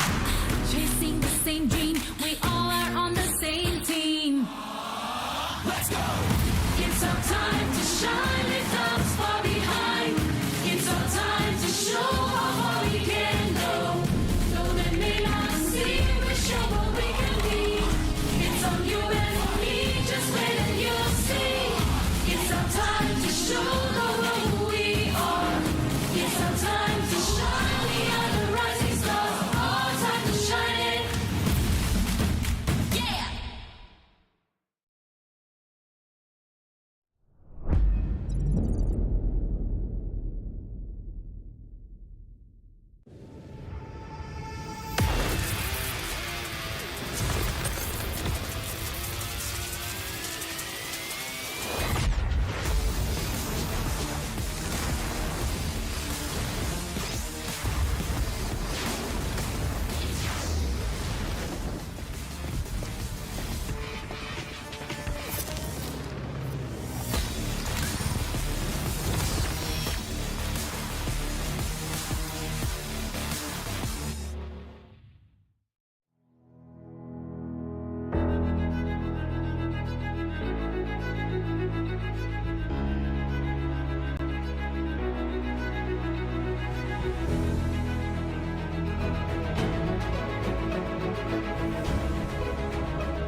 Our team is actually a pretty new team. Ever since MWI, the announcement for MWI released, our captain Ashley, she created a team, and after like a lot of roster changes and adjustments, we got to where we are now with our 5 players and our sub Stella. And for me personally, I think I just got out of NACT playing a different role, mid lane, which is my main role, and I had 2 months to adapt to jungle. And I guess it was an interesting opportunity for me because I've never played jungle before, and this is my first time playing jungle, so we'll see what happens. So we have me, Nicolette, jungle, and Ashley mid, Panda for gold, Jewel for XP, and Emily for roam. And then we have our sub Stella along with our coach Midnight, and we also have an additional like intern coach who is Rex. and our manager, G Laiko. I used to play mid lane for BTK in the NACT Spring 2024 season, and I'm not there anymore because I don't think they had anything personally against me. I think they just wanted a different player. Like, they just preferred Mar Cutie over me. Like, there's nothing else to it. I don't think there's, like, personal hate. But even if I was playing with them and if we qualify for MSC, I was still gonna play in this women's tournament. Because me and Ashley have been talking for 6 months about creating a team. And I'm glad I have this opportunity to play internationally, whether it's with MSC or MWI. I'm very grateful to be able to represent Cloud9 in MWI because I feel like you don't get these opportunities very frequently. Like when you grow older, you're not going to be playing these games and playing competitively. I feel like you have to be young, and that's where you shine the most. I've heard a lot about the Indonesian teams for Team Vitality, and I've watched their games as well, as they've qualified for MDL in Indonesia, so that's really cool because they're the first women team to be qualified there. And they're not in our bracket, but I'm looking forward to seeing their games. And I've met all of them, they're really nice. I think being a pro player, you have to be able to keep your composure throughout the games because that's the most important part. Having that good mental to be able to bring you to finish the games.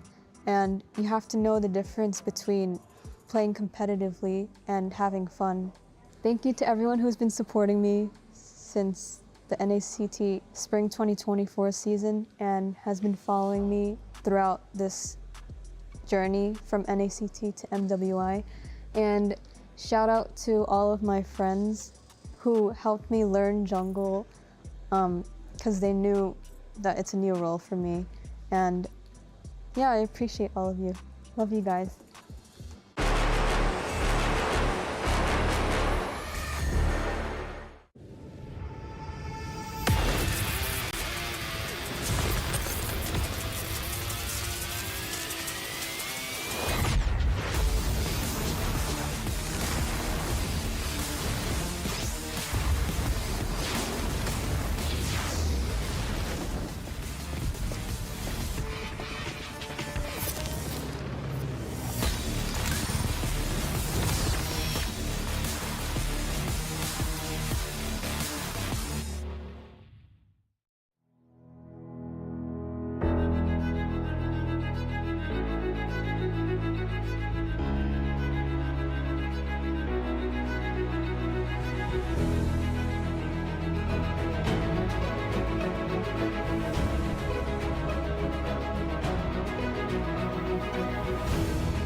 New adventures bring new challenges. Even as the heat rises, dandruff and grease won't stand a chance. With new Clear Men, powered by triple formula technology.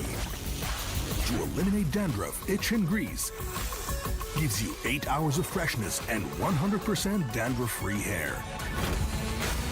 New Clear Men, 0% dandruff, 100% confidence.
Welcome back, ladies and gentlemen, to MWI 2024 x EWC. And right now, we do still have 2 more amazing matches ahead of us as we circle from, you know, the East, the Asian regions, over to the West. We have Cloud9 up next alongside with VSG. And that's not the only thing that has actually changed. We actually have Leo coming in now as the panelist to help us with the analysis. I am stepping in and delivering you guys analysis for the upcoming 2 best of 3s. Sadly, we're going to have to say goodbye to more. GG well played to Xeno Lilies and to Net Angels, and a heartbreak that we have to say goodbye to one of these 2 teams coming up now, Cloud9 and VSG. Yeah, it's insane. It's uncanny, and it doesn't get any easier, ladies and gentlemen, as we welcome our Dr. Sulaiman Al Habib upcoming showdown. Remember, this is going to be another best of 3 between these queens, these ladies, as we head over once again, West versus West. These are 2 teams from emerging regions that we haven't seen so much of, but they are coming in with a vengeance and they are ready to take the stage. VSG is a franchise that is well known around the MCC, and they have qualified and created this team in the past few months and have also deployed a few imports, right? You also then have C9, who cobbled together this squad just in the past months as well. And so far, I have to say, I'm very proud of them, given that they have gone much further than their male counterparts. For sure, and I'm pretty sure Drex is really happy about that as well. But ladies and gentlemen, your predictions have been so on point, but will it continue to be on point? Don't forget to let us know what you guys think about this next matchup. Who will win this match? Do you think it's going to be Victory Song Gamers or VSG? What's wrong with me? Or Cloud9? Head over to sccplay.gg right now and lock in your predictions. So, Leo, just to update you, they have been insane. The audience, phenomenal. Yeah. No curse today, nothing like that whatsoever. So on point with their predictions. But why is it when you come, usually things change? I don't know. We'll see this time. Is that a good thing or a bad thing? Again, what I notice is whenever I'm on, at least for the past few days of MWI, is things get shaken up. You're right. And I like that. I don't know if you guys are enjoying that so far because, again, 2 DODs. And then today you saw a couple of the teams try to shake up the metagame as well. Who would have thought that we would see Phovius come back? And then, that little backdoor victory from game 1. But again, that did look like a Net Angels game for a majority of it. But here now, we're going into a clean slate. It's going to be Cloud9 versus VSG. Remember, yesterday, our star of the day, MVP of the day, was Kiowe. I wonder how that makes Cloud9 feel, given that they had to go through a tiebreaker to even be here. So with that being said, let's welcome both of these teams into the Amazon Arena, ladies and gentlemen, as we head over to the Jamil Motorsport Arrivals. And there they are. Walking up first, we have VSG. You mentioned Kiowe earlier on, and now she has a new title, by the way. What is? Ice Queen. The Ice Queen. Ice Queen. Ice cold. Yep. She's going to get in there. She's going to cool things down. So it really is going to be one of the highlights of this match, right? How will these junglers fare? Because earlier on in her interview segment during the break, right, Nicolette mentioned that this team has only formed for, what, 2 months? You know? So she had to swap in from the mid lane position over to the jungle in 2 months. And now she's here. Luckily, she has been a veteran of the NACT, right? She plays among the best of the best in North America. So with that said, even if this is relatively new ground that she's breaking as the jungler for Cloud9, wherein she's used to being a mid laner, I think she's not going to get cold feet when she's facing off against the Ice Queen. She has the mechanics, she has the hero pool. I think it's more of just putting all that together with her team, wherein they can also show that they do a pretty good shuffle. Did you know that in the tiebreaker yesterday, Xia and and Ashley switched up? Wait, sorry. My phone's ringing. Hello? Reptar? Oh, you're here! Oh, okay, great. Come over. It's okay. It's okay? Yeah, there you are. Why is he on the phone and he's just walking I'm right in? here. Yeah, no, because he called me Right earlier. He here. was just making sure. Good. He didn't know if it was like What's the up? proper moment. Hi, yeah, I'm here. Yeah, I'm the one that called. That's why I'm talking like this. What's happening? The next match. The next match? Yeah. All right. Wait, so I'm going to be here? Yeah, go ahead. Doing the reporting. I just came from like seeing Key Crushes. All right, killed it today. Thank you Did so a great much. job. Thank you, It's Eterna. it's a relay race here. We're gonna Yeah? swap out. We're gonna swap out? All right, this yours? Yeah. It's mine now. Okay. All right, Eterna, get on out here. Okay, bye guys. All right. Thank you guys. So, hey everyone, Renmar here. It's us, the Weird Bear Bros, here with Leo. Where we at was the last point of discussion because important matchup we have here is VSG of EECA, C9 of North America. We were talking about Nicolette just now. I wish you acknowledged that, but yes, let's continue. Yeah, all right, let's talk about Nicolette. So, with Nicolette going up against KOA here, do you feel like there's any pressure here? Because definitely, it's KOA who's had the better showing in the tournament so far. Definitely. I think that's the point I was trying to get to. It's pressure, but it's positive pressure. It's the kind that Cloud9 needs just to be able to get them to that altitude wherein they're ready to face off against VSG. VSG, on the other hand, I'm afraid that they might overheat. You know what I'm saying? That's bad for the Ice Queen. You're going to melt down. And with that said, I think they want to level the playing field. They want to level their expectations, temper their steel so that they're ready to face off in a fresh best of 3. You know, I totally agree with you. Yes, KOA, Nicolette, but then there's a very important factor that VSG needs to consider here is that row switch up with Xayah and Ashley in the mid. If they're not careful here, VSG might get surprised again. Real quick, any last words about this matchup before we head onto the stage? Good luck, ladies. May the best team win because one of y'all's going home. Oh, that is the fact of the matter here in MWI 2024. In just a bit, it will begin. VSG, C9, EECA, NA. Let's go to the stage. And we are back again right here at the Amazon Arena, Queen, after you.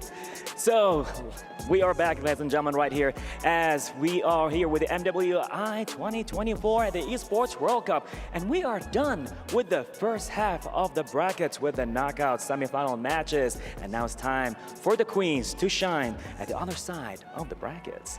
That's absolutely right. In this matchup, in this series, we will be seeing two emerging regions who have fought tooth and nail to be back right here at the Amazon Arena. Now, in this series itself, we will only see one team emerge victorious to advance further in the playoffs. And with that being said, presenting to you the representatives of EECA, Victory Song Gamers.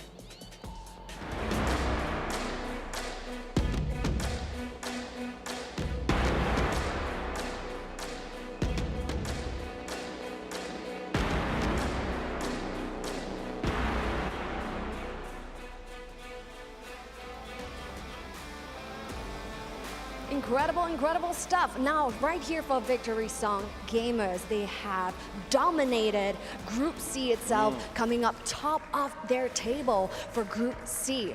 Now, will they be taking the series in a dominant fashion, much like the group stage? Will they belt out something more to advance further in the playoffs? Will that happen? We'll see about that in this coming match. And here we have it right now with their opponents coming in right now with Cloud9!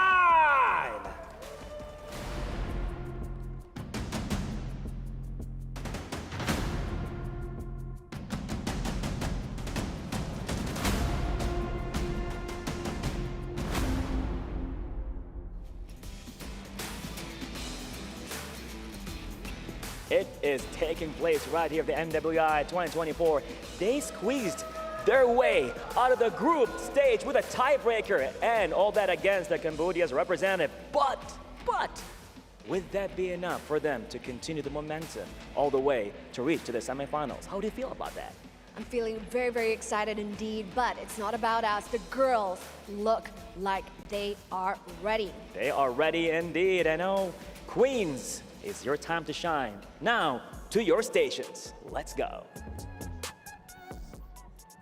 Amazing stuff. The Amazon Arena is ready, isn't it, Bar? It is definitely shining and all beautiful, exciting things taking place, taking place here with the second half of the bracket, and it's all gonna be shining, all gonna be taken with all the stuff that's happening with MWI 2024.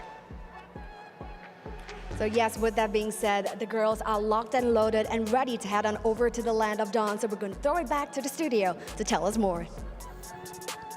Thank you, Cheryl and Bara. VSG C9.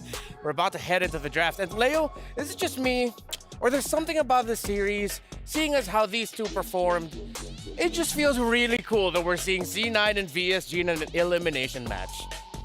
As high stakes as it is, I wish this was more of a 5-game series or a 7, if only, right? Or maybe a lower bracket. I think that's where these two teams might excel the most. But right now we have to expedite the excitement, cut it down to a best of 3, and they'll have to pull out all the stops, no holds barred.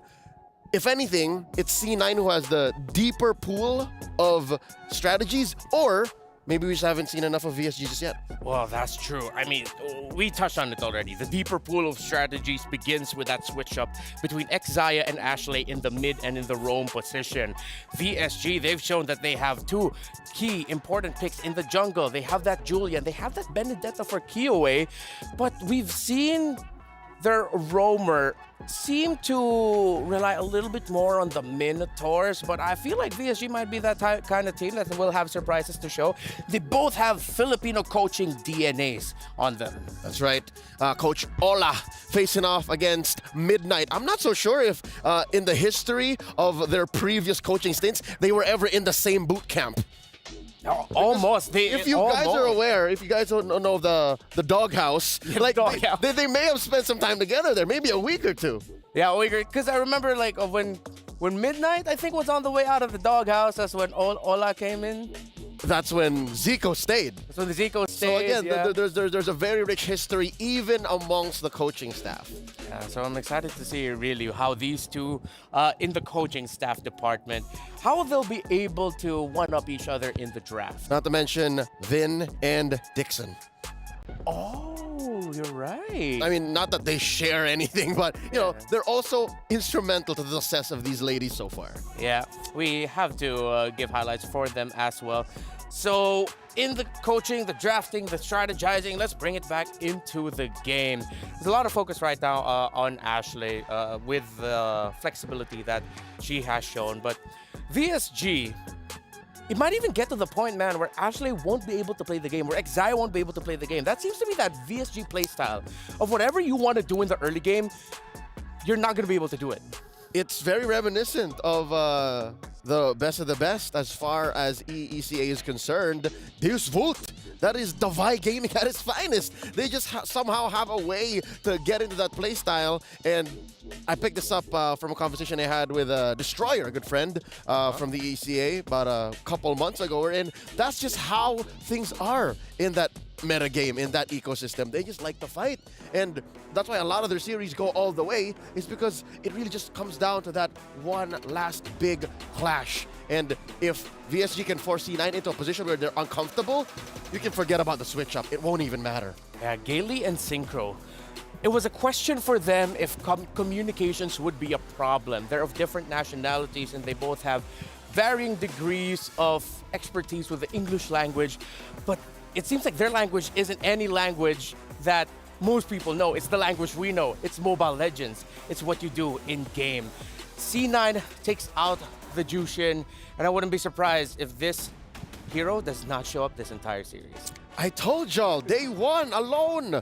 You be cautious about Jushin. She presents a kit that no other hero has brought into MLBB just yet. She's a hybrid utility, mage, and support. Like, this is right. I think C9 is doing the right thing. Midnight understands. Midnight knows. Yeah, Midnight knows that VSG, as we mentioned earlier, is a team that loves that early aggression. And Jushin, it has been showing up here in MWI as a pick that if you have an aggressive type of mid laner, yeah, Jushin would be great. And that's Synchro. And that is Synchro. Synchro, I'd say maybe second only to Kiowe, because she is a role player. She is a mid laner.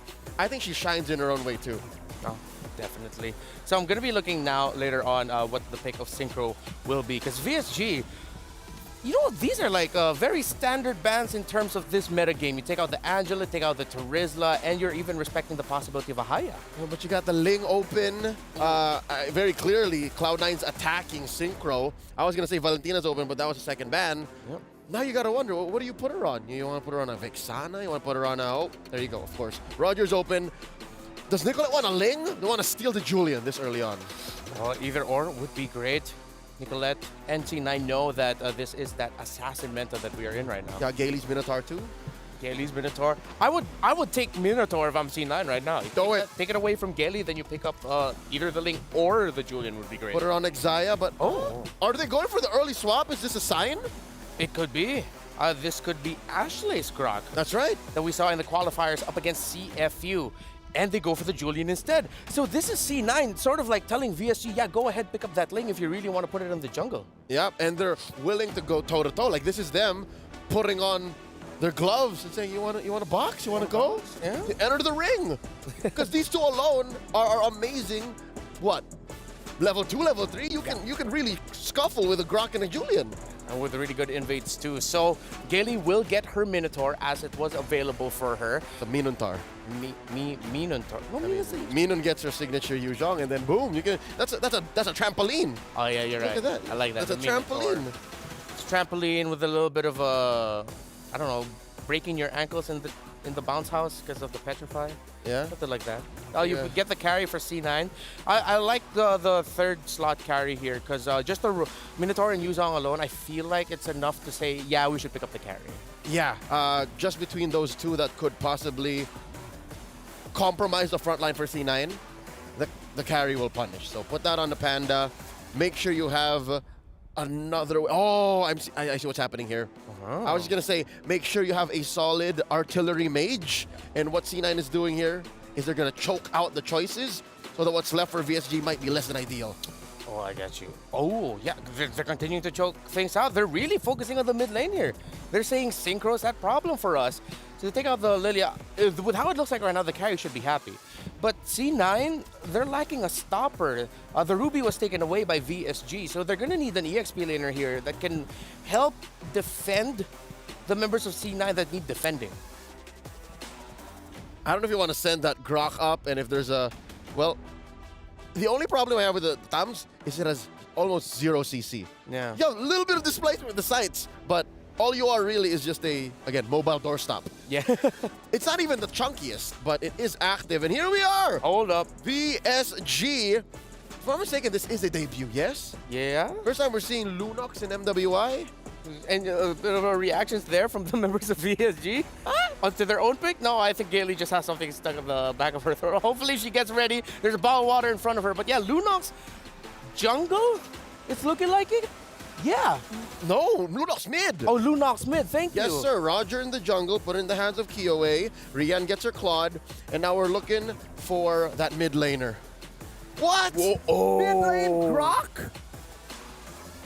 Yeah. Mid Grok, Rome Lolita. Double tank?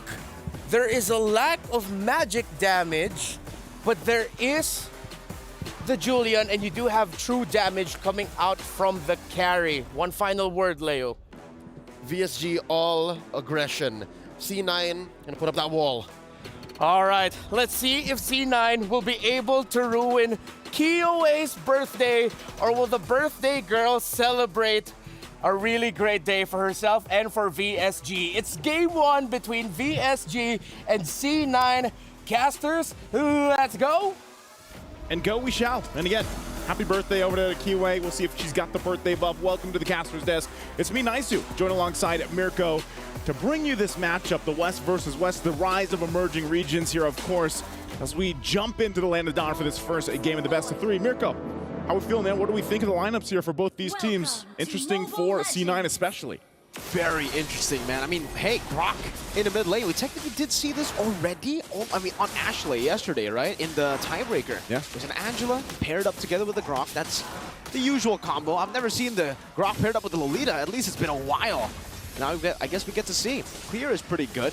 Ashley, QC, not the concussive blast. So it is truly going to be a Grok mid. They're going to utilize. My question is, do they go damage? Oh, like the damage build for the Grok? Good, actually, good question. And I think part of it too is the way that I see it, because we were in the mid cast when they had the tiebreaker game, but Ashley on that Grok did play a pivotal role in them turning that game around. A lot of poke here already early on, and the one thing that they do have to be careful for is Synchro on this pick. You know, time and time again, we've seen debut picks, as Eternal like to call it, the DOD, right? The day of debuts is what it's been up to this point. And so far, even with the Loon Hooks, you have to respect the damage. You have to respect those Chaos Bolts once she starts to especially lock in. Even the first item, you know, already is actually quite a big power spike. And I think, you know, if you go the tanky route, which is what we're seeing here, at least with Ashley and Zaya, it could work. It could be enough to be that stalwart for them. But then where are you relying on that damage? Exactly. Panda to farm up. Oh, hold on. Good side damage. Nicolette still holding on to the sword. Will be able to use the enhanced sword. Out Jewel going to be caught now. Minin able to dash in front. Petrified. The Furious dive. Getting 2 members. First blood picked up. Ashley. DOT to get it down. And my God. Minin. Double kill. Picking it up top. I'm surprised it's been a while. I mean, yes, I know Yu Zhang popped up yesterday some, but you kind of get refreshed when you look at this STC replay on why Yu Zhang is such a good pick. Look at the dive into the Petrify, Instant. and then the Essence, man. Oh. On point, plus the Warkai emblem, you know? So that little bit of boost really does help kind of capitalize on those kills, and that's what I was saying. You know, when you go back to C9's lineup, it's like, you have to wait for your damage. Right now, it's just going to be Nicolette. You know, we've seen this so much with the Julian pick, especially in the jungle. But you kind of lack damage. You sacrifice it for that durability, for that front line. And so sometimes it might just be for a VSG to be like, you know what, let's just fight. Let's just duke it out. We have the lineup for it. And then at the whole time, you just let Rion farm up. It's the same for Cloud9, really. I mean, if we take a look at the play styles of Cloud9 throughout this tournament so far in the group stages, and even in the tiebreaker, Panda's just been given carry all the time. She loves playing this carry, and it's all about really non-laning for the carry. She's a really good, carry is a really good pick to just non-lane. You're just there, farm up, while charge on the Kyoe with the enhanced chain as well. But they're unable to find enough damage. Xayah rotates over. Kyoe's like, yeah, nah, you're not going to be able to dish out enough damage. She uses the Lycan Pounce offensively. Meanwhile, up top, Minion going to be able to dodge away from the enhanced chain. With the Furious Dive, going to be walled down. Good Petrify in Black Dragon form as well, but will be slashed from the skies. Xayah, now with the Bulwark. Giving a bit of damage. Synchro with the damage. Now it's Gailey with a knockup. It's only on to Xayah, canceling out the new blast. Nicolette coming in with the enhanced sword. Finding the gap closer to get Synchro. Gailey. They want more. Going back, trying to deal some damage. Back again, immobilized, and the sword once more. Xayah picks up the kill this time to get Cloud9 in the lead. Okay. All right. They got some fight in them. They have some damage too. It took them a little bit longer, of course, but great usage of that. They might still just put the pressure here on this side of the jungle. Uh-oh. And, okay, Minun's going to be fine. But, yeah, this is that actually the way that team fight went. It almost looked like they were a little bit off synchronized. But then they pulled on through for that skirmish, for that team fight up top. Able to capitalize on a couple of kills. Relatively still even, but here we go. Now the objective for the taking here. They're going to go ahead and start this one up, of course. But we'll see if this is going to be C9's turtle in their hands. Gailey with a knock-up. Xayah still able. Reset. Just dash away. Nicolette back on the orange buff. And yeah, it's a reset, but VSG want to take this time to actually go for it. Yeah, right now, too. Gailey doesn't have the Annoyance Fury just yet. Might be back up. That might be why they're stalling this out. Warax picked up now for Minoon. Has the Petrify available. They're going to start it up. I'm not sure what C9 wants to do. Good barrier down. Ashley going in with a wild charge. Able to find the stun, but still Kyoe finds it. Good brilliance to slow her down. Minion finding the Furious Dive and the Petrify. But not to anyone. Not just yet. Numenal Blast. Connecting on Kyoe. Nicolette jumping in and has Shane knocking 2 members up. But Gailey's still going to be able to survive. Jewel pops into Vengeance right now with Synchro. Does damage with the Chaos. And man, that's a lot of damage. Jewel shredded, obliterated down. That's what I was talking about. You know, the damage early on. Still going, though. Re-engage.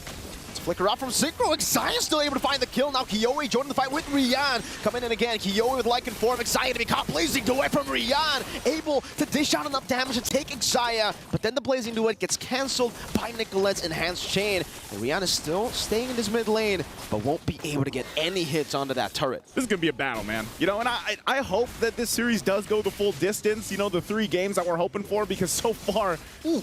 Oh, hold on. Minun? Is she going to be able to get away from this? Nope.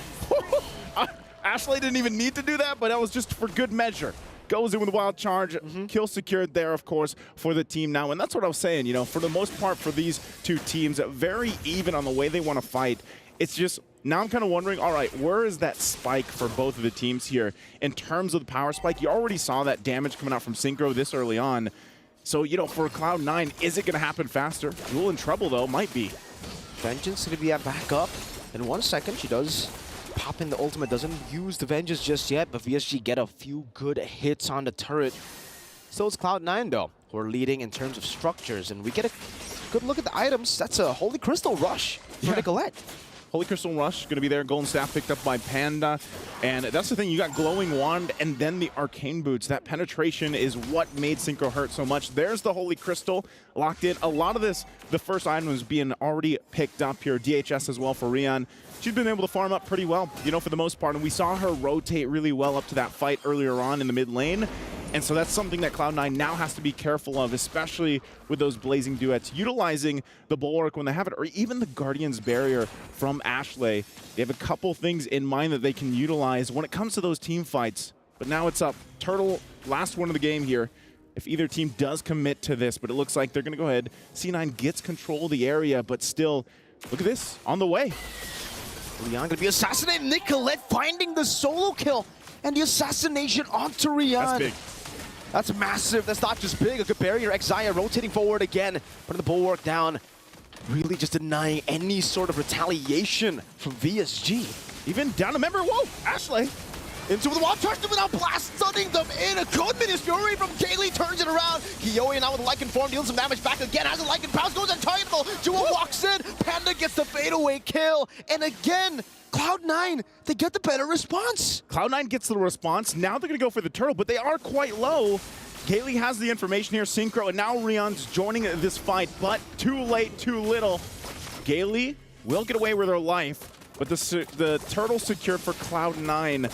What a setup in the mid lane from Ashley. Let's take a look at the STC replay here.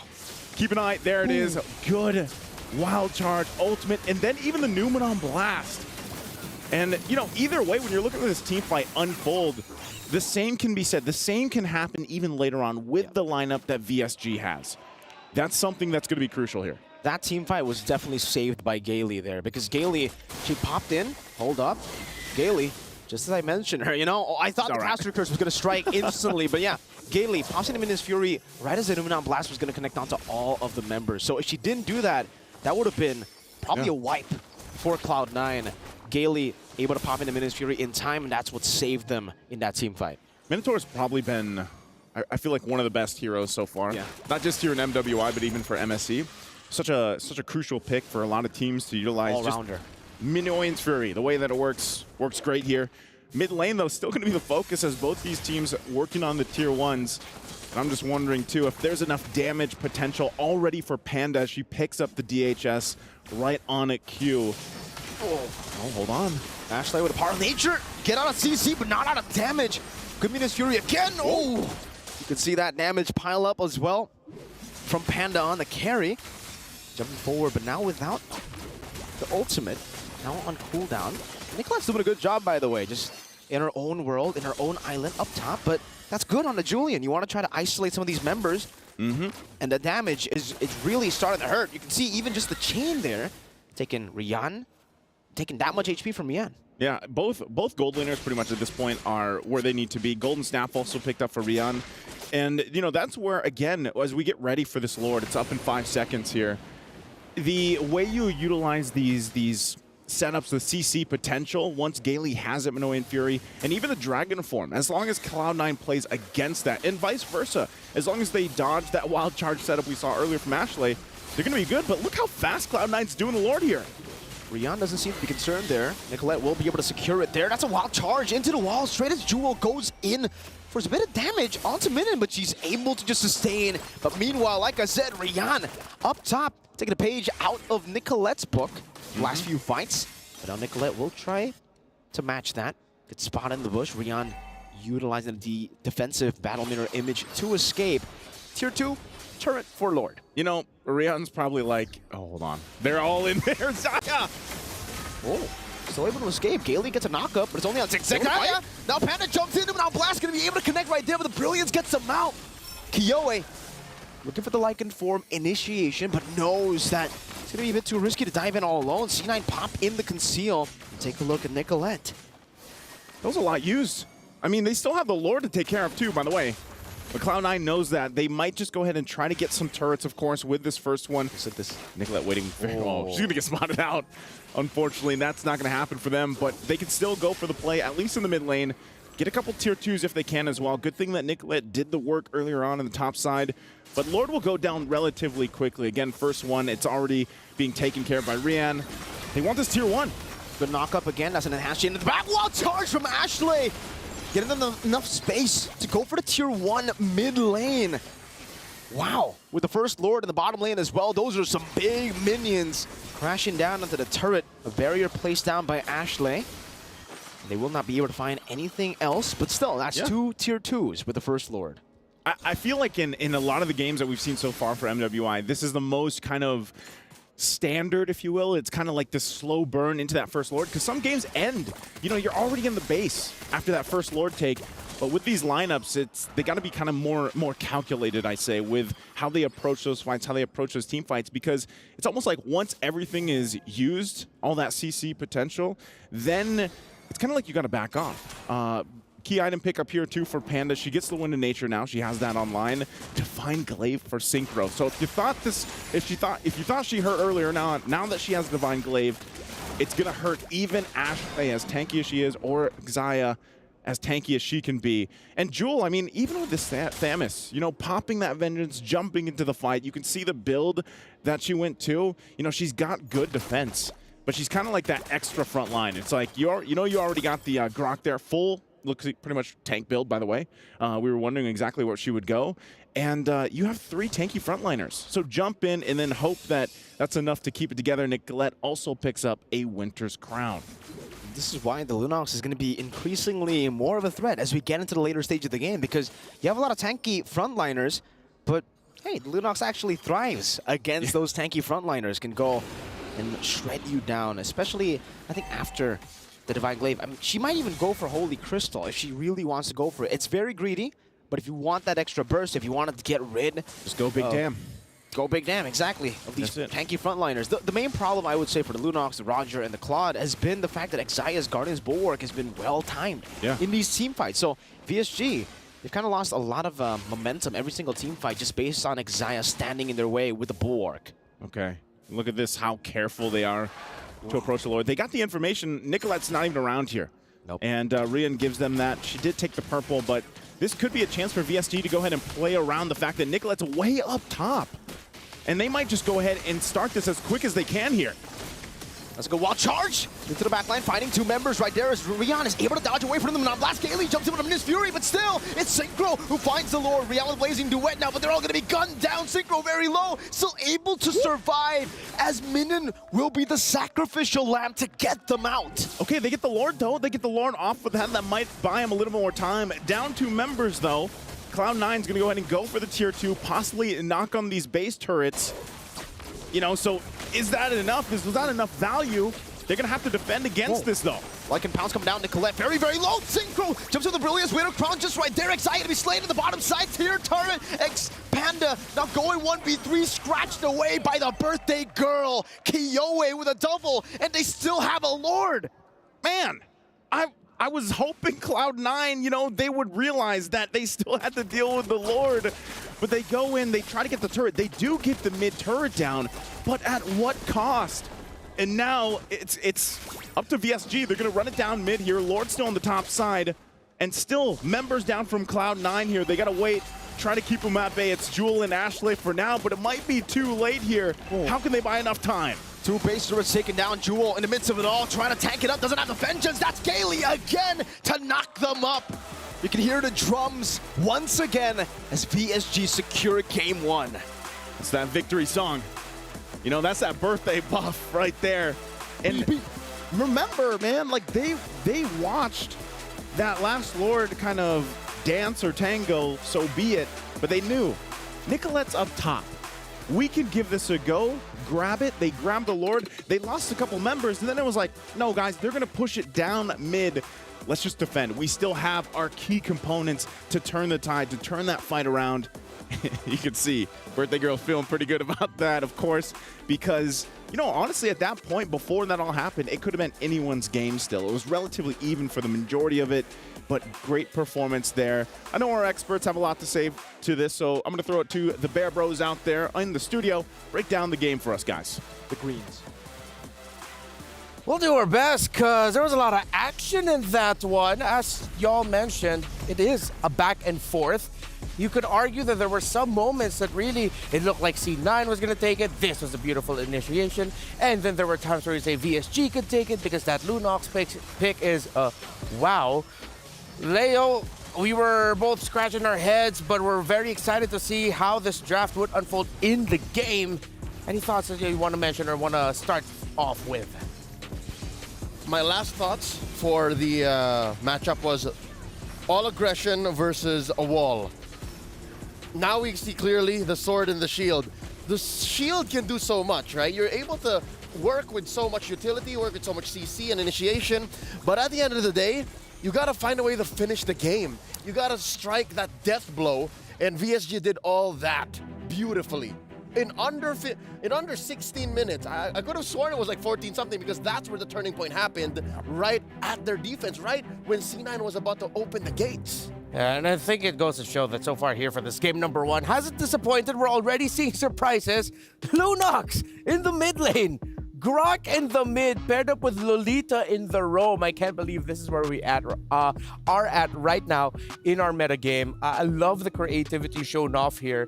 And one of the picks that I want to look more into for VSG is now this Lunox mid. What does a Lunox mid bring to the table up against that C9 composition that we saw? It's just pure, unadulterated damage. There's a little bit of a filter that you got to go through. I'm talking about the early to mid game. But as soon as that early game wherein Synchro felt how aggressive C9 can get, and again, mind you, she started the first 7-8 minutes with already 2 deaths.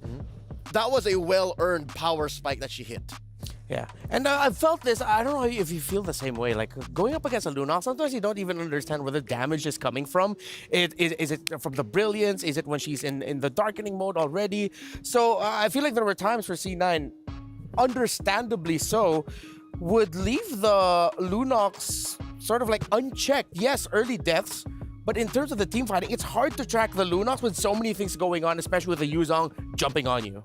Yep, jumping with you. To be honest, C9 did their best. C9 could have won that game, honestly.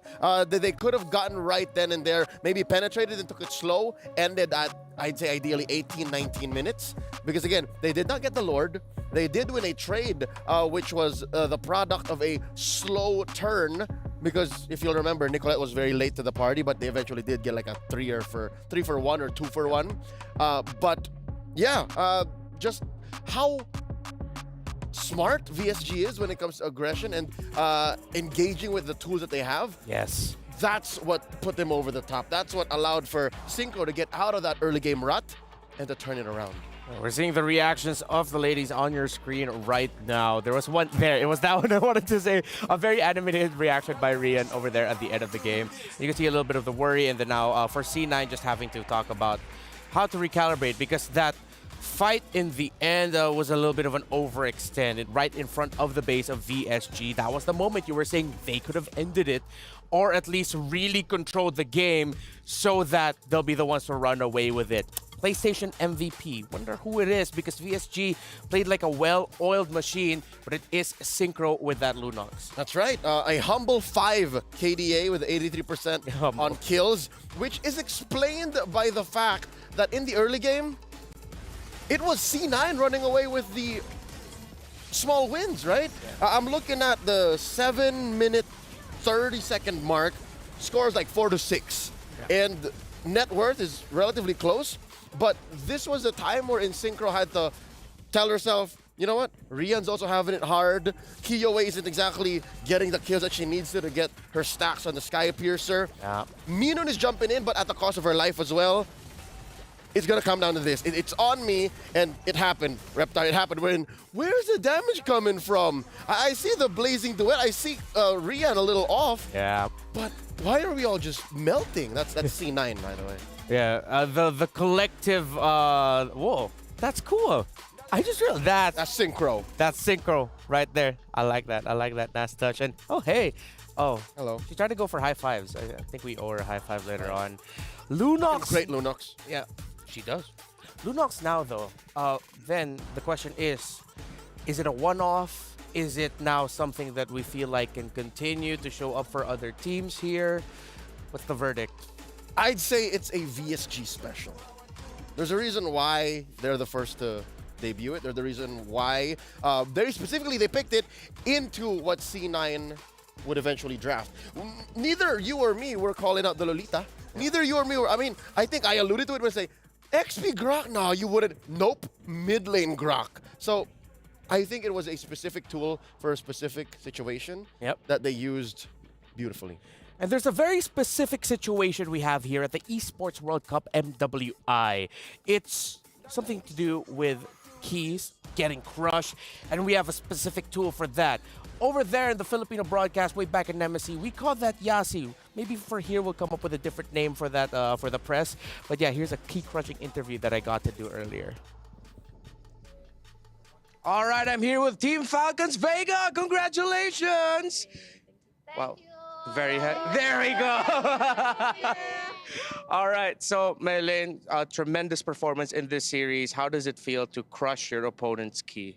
It's kind of sad, but also fascinating. Yeah.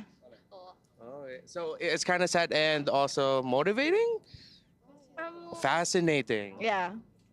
So sad yet fascinating how it feels to crush the key. So you're going to be going up against your rivals in Indonesia, Team Vitality. How are you feeling heading into that match? I feel like Help me. We're just going to do our best. Yeah. Just going to do your best. Okay, so do you have any message that you want to say to Team Vitality? Good luck and have fun. All right. Good luck, have fun, and once again, congratulations to Team Falcons Vega. Let's go. Thank you.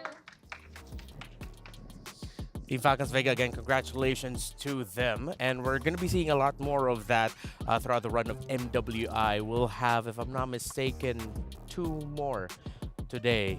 It is just the nature of the competition. Now, here's something that cool that I love to do, that we love to do here in the English broadcast of MWI. We can go back to a very important moment. Leo got to pick one out. What was that? Let's break it down, shall we? Yes. That's me breaking it down. Let me join you. Let's throw it back to a moment in game about 7:33. This is where the game was relatively close. Check it out. You'll notice that there's a big fight in mid, and this is as scrappy as it gets as a mid-game power spike. You'll notice that Rian just suffered an early death. The aforementioned Synchro taking the 2 early deaths as well. So again, the narrative for VSG fans watching is this is difficult for us in the early game, right? And you'll see that trades are happening. Minun for Ashley. I think that's a trade that you would rather not take because Minun is a Yuzhong. Minun would like to keep fighting, and Ashley's willing to die alongside a roamer, Xia.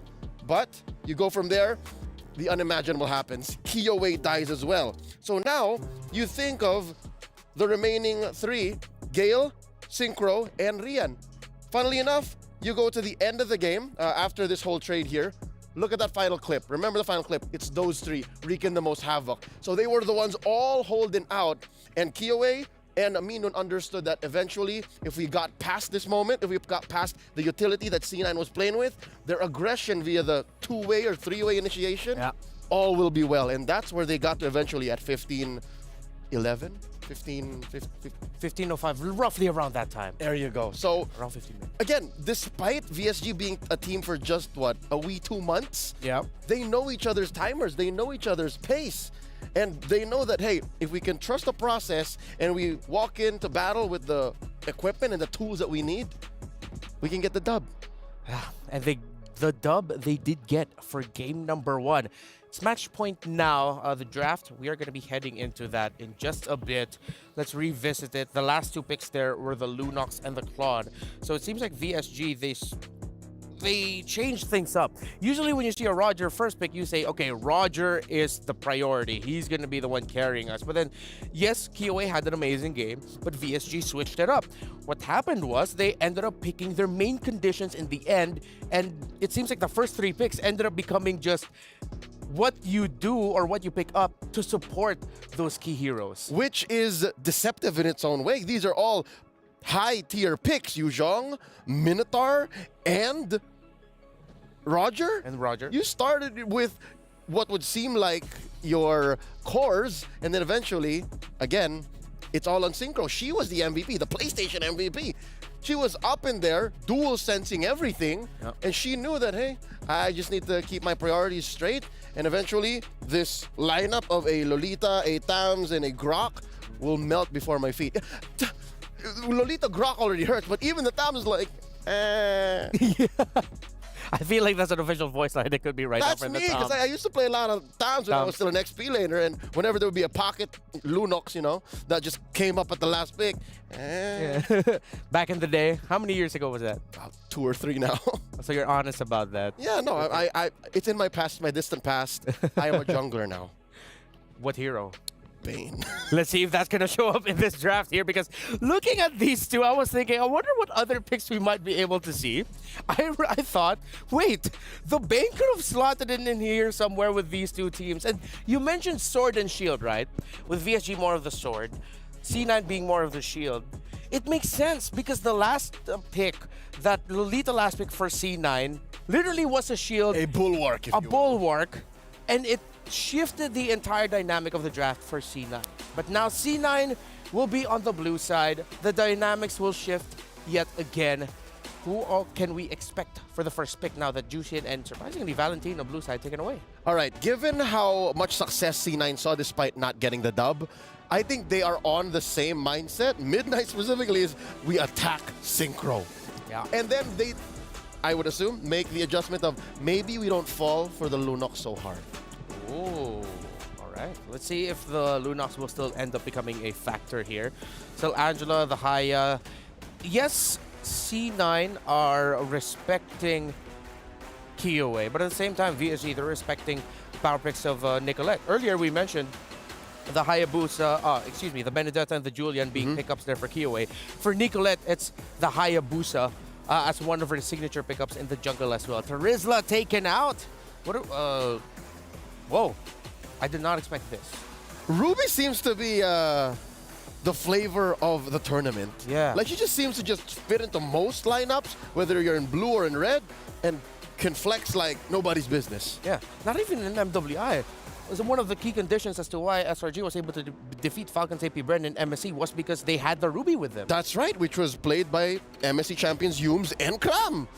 Very effectively. So here, you don't even know. You don't even know. Is it Jewel, Ruby, Jewel, or is it Exia? Or even, at this point, even Ashley. Like Mid lane Ruby, or Ashley Roam Ruby? At this point, it's one or the other. One or the other. Again, it's like Prime Haji VYs. You know what I mean? Yeah, I get you. It's just whatever. Yeah. And that's a strength in its own right. Yeah. And I mean, we did talk about that as the draft started. VSG gets the Julian and the Minotaur C9.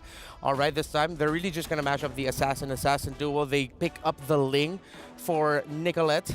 If this turns up becoming a really great game for her, it's gonna be Nicoling. Surprisingly enough, 3 out of 5. Thank you. At least I passed. Only 4 wins for the Ling. Yeah, it's been tough to be a Ling. Again, half of the teams in the groups are very damage-centric. Yeah. So when you're a Ling, you're not even afraid of just getting caught up by a CC or a trampoline. You're afraid of just getting blasted. Yeah, just getting caught out.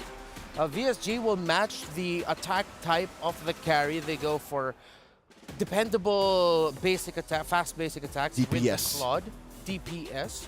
So in terms of the bans here, again, you're going to be asking if you're VSG. Okay, the Lolita makes sense as a ban, but I feel like it's a bit of an overthink. It would not be out of the realm of possibility if they could just go Grok ban too. Just to clear it out. Like, just to really say, no, you're not doing it again. Just to be safe, right? Like, what Coach Ola is saying is that Ruby better go into the roam, but so be it. It's the Fatamis. Odd how these two teams are just willing to let their mid laners stick it through. Yeah. They're just saying, hey, yo, Synchro, well, in this case, Ashley, just hold it down. We'll get to you. Yeah, just wait up, C9, they can take away another EXP laner option. Loyi's open, Loyi's open. Loyi still is. She is! Loyi, Claude, Minotaur, Julian, sounds like great picks for VSG, right? How? How is Loyi getting through? We saw Loyi in the previous series today. Yeah. It feels like C9 saying we have the link anyway, so that whatever split push shenanigans or map presence will get equalized. It'll feel more like if VSG pick up the Loyi, it'll be reactionary to the fact of, oh, it's we need open. something to match it, and it's open. Yeah. C9 wouldn't mind either way. It's just a safe pick at this point. It's not the best, not the worst. Yeah. She's reliable. Oh! Whoa. Haven't seen him in a while. That man is conditional, yet they pick him up. Yeah, no. Who are you finding? Yeah. You can see in the face of his eyes, like, ah! Wait, which? What's the Lapu-Lapu for? Is it a lane duel thing? Are they expecting the rubies going into the EXP? Is it, I don't know, a preemptive attack at the Farsa? I mean, she's still open? It could be.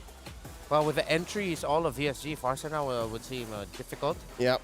They could go Kagu or something Exactly. like Lilia. No, I think the Lapu-Lapu took it over the edge. Yeah. Like the Julian and the Minotaur, it's a bad idea. Lapu-Lapu, you better not. Yeah.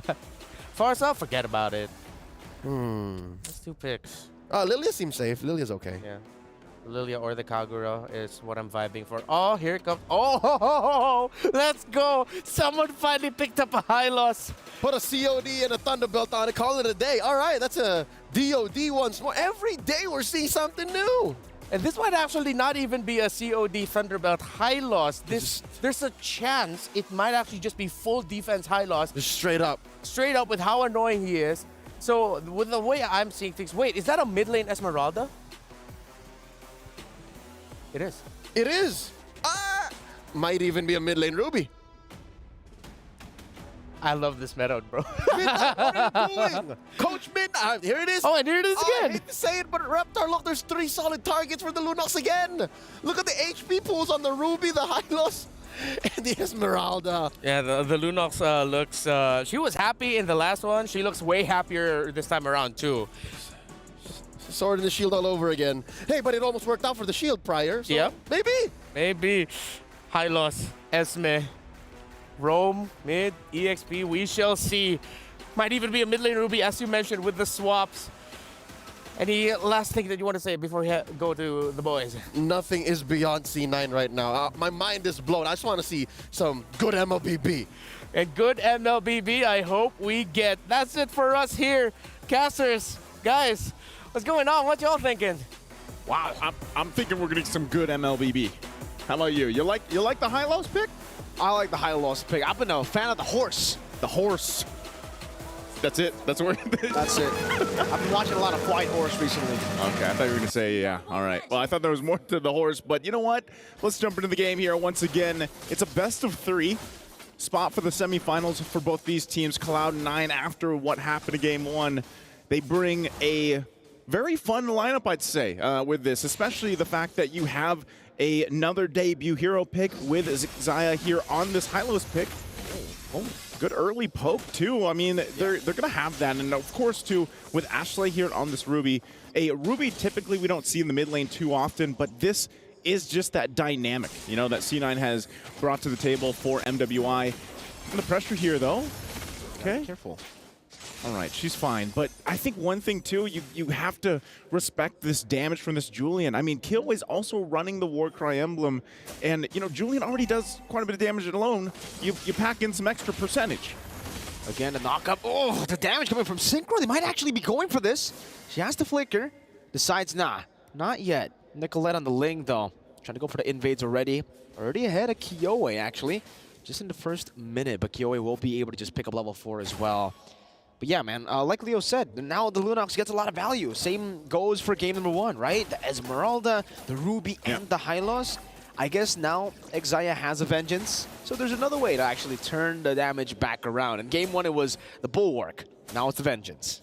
Yeah, and look at this. I mean, even the placements that we see from VSG, the way that they also calculated things in the previous game, Very impressive. Again, you know, for a lot of people, they might not know this, but they actually boot camped, I believe it was in Bali, like a week before the tournament.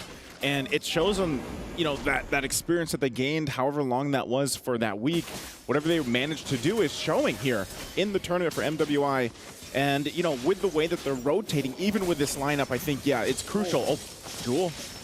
That's the Chaos Bolt. You see the damage already early on. This is what I mentioned even in game one. I was like, man, you know, she does a lot of damage early on. What more when she gets that first or second item even? They're going to keep them at bay here. They're really forcing them out of the turtle pit. C9 can't even get close just yet, but they still might rely on Xayah here with that high-low. She has the ultimate available. Everybody's still available on it. And now Xayah's going to be isolated all alone. Gailey pops into Minna's Fury, smacks the hammer down, picks up first blood. And now it's Minnan. Bravest Fighter, that's a stun as well. Used up Jewel, able to purify out of the stun. Gale again on this Minotaur. Just disengaging, but VSG are really just capitalizing on the fundamentals that Cloud9 want to play with. They always position to turtle, and now they get punished for even walking up to the bushes near the river. Yeah, it's almost like, I don't know, hold on, Jewel. Is she gonna be okay from this? I don't think so, man. Just a few more blades. One last shot should do it. She gets the shielding. But look at the tank in the jungle. The turrets. Kyoe diving in. Enhanced chain. That's the elephant to take Jewel down. It is, and they're trying to make a play here on the bottom side. Not going to happen, but, you know, going back to it, it's like, you know, you want to see how are you going to utilize the Hylos pick. You want to kind of, I would say almost better for this lineup to just drop that pathway down earlier, the Glorious Pathway, and let it, you know, you get that speed boost or that reduced movement speed that you can work with, plus that heal, even the Vengeance. So they're going to force Rian out of here. She actually decides to go for the Battle Member image in front of the Blazing Duet too. That's a fadeaway, jumps back towards the BMI. And Gale's right there to get the motivation roar. Well played. Good timing. Well played. Yeah, you're right. For VSG, able to make that move, and they're really good. This is what I was talking about earlier, man. The way that they rotate around the map and that they're there for those moments, those timings. VSG has that seemingly really good timing already. For Cloud9, it feels like they're still really trying to make this lineup that work. And now you already see VSG. Hold on. The chain into the chaos. Xayah trying to run away with the Glorious Pathway. That's an Imafetta connecting on the two members, bringing them back under the turret. But Minnan zoning Nicolette away with the Bravest Fighter. Kyoe on the purple buff. Jewel trying to look for an opening here. Nicolette going to be zoned again. Ashley, no, I'm offended. That's a Minna's Fury connecting there, but the Tempest of Blades will be used up. Nicolette still isn't able to find the purple buff. It was Kyoe, and she finds a kill on top of it all. This is what's tough, man. You get to a point, if you're C9, to be like, all right, things are falling apart in the early game for us, and now our resource, our most valuable resource, mind you, for Nicolette is going to be focused on, put the pressure there, and you lose bodies for it. It's too expensive. Thanks. It's too much to handle because with this kind of lineup, and especially having a Ling there, I mean, we saw the win percentage in the draft. It's not too good. And 25%. 25%, another objective is going to get taken. So, and there's a reason. Oh, no. Oh, hold on. Again, oh, the immobilization with the chain, the enhanced scythe, and then again, the roamer that's been killing. Where can they make a play? For C9, where can they find their own moment here? Because right now, that's what I was saying, you know, you just get to a point where you're so far behind and it's tough to find your winning condition at this point. Even early on already, Brilliant's going to be used under the turret, forcing them back. So VSG is just trying to brute force themselves even for these tier 1 turrets. And at this point, you kind of have to think, all right, for C9, what do we do? How do we get back in this game? Because obviously we have lost the early game. And at the same time, we have to protect this purple buff. And that's why you see VSG playing around that. You know, they see this wound, and they continue pressing on it, because that's all you have to do for VSG to delay it even further, because eventually Cloud9 can farm up, but Xayah... There's Pathway with Vengeance used up. They're trying to bait out as many resources as possible. Synchro dealing a lot of damage already, and Ashley already used the I'm Offended. Now Panda goes for a trade up top, but might be cut off. Minnan has the Bravest Fighter. Doesn't decide to use it. Panda, good positioning back again after getting that turret. All right, 3,000-ish gold is not anything too crazy. As long as Cloud9 doesn't lose any, you know, bodies here from this point on, they can farm up at least for Panda. She can do what she needs to do because you've only got that Berserker's Fury here for Nicolette. Panda has the Corrosive Scythe working on her next. War Axe there for Ashley.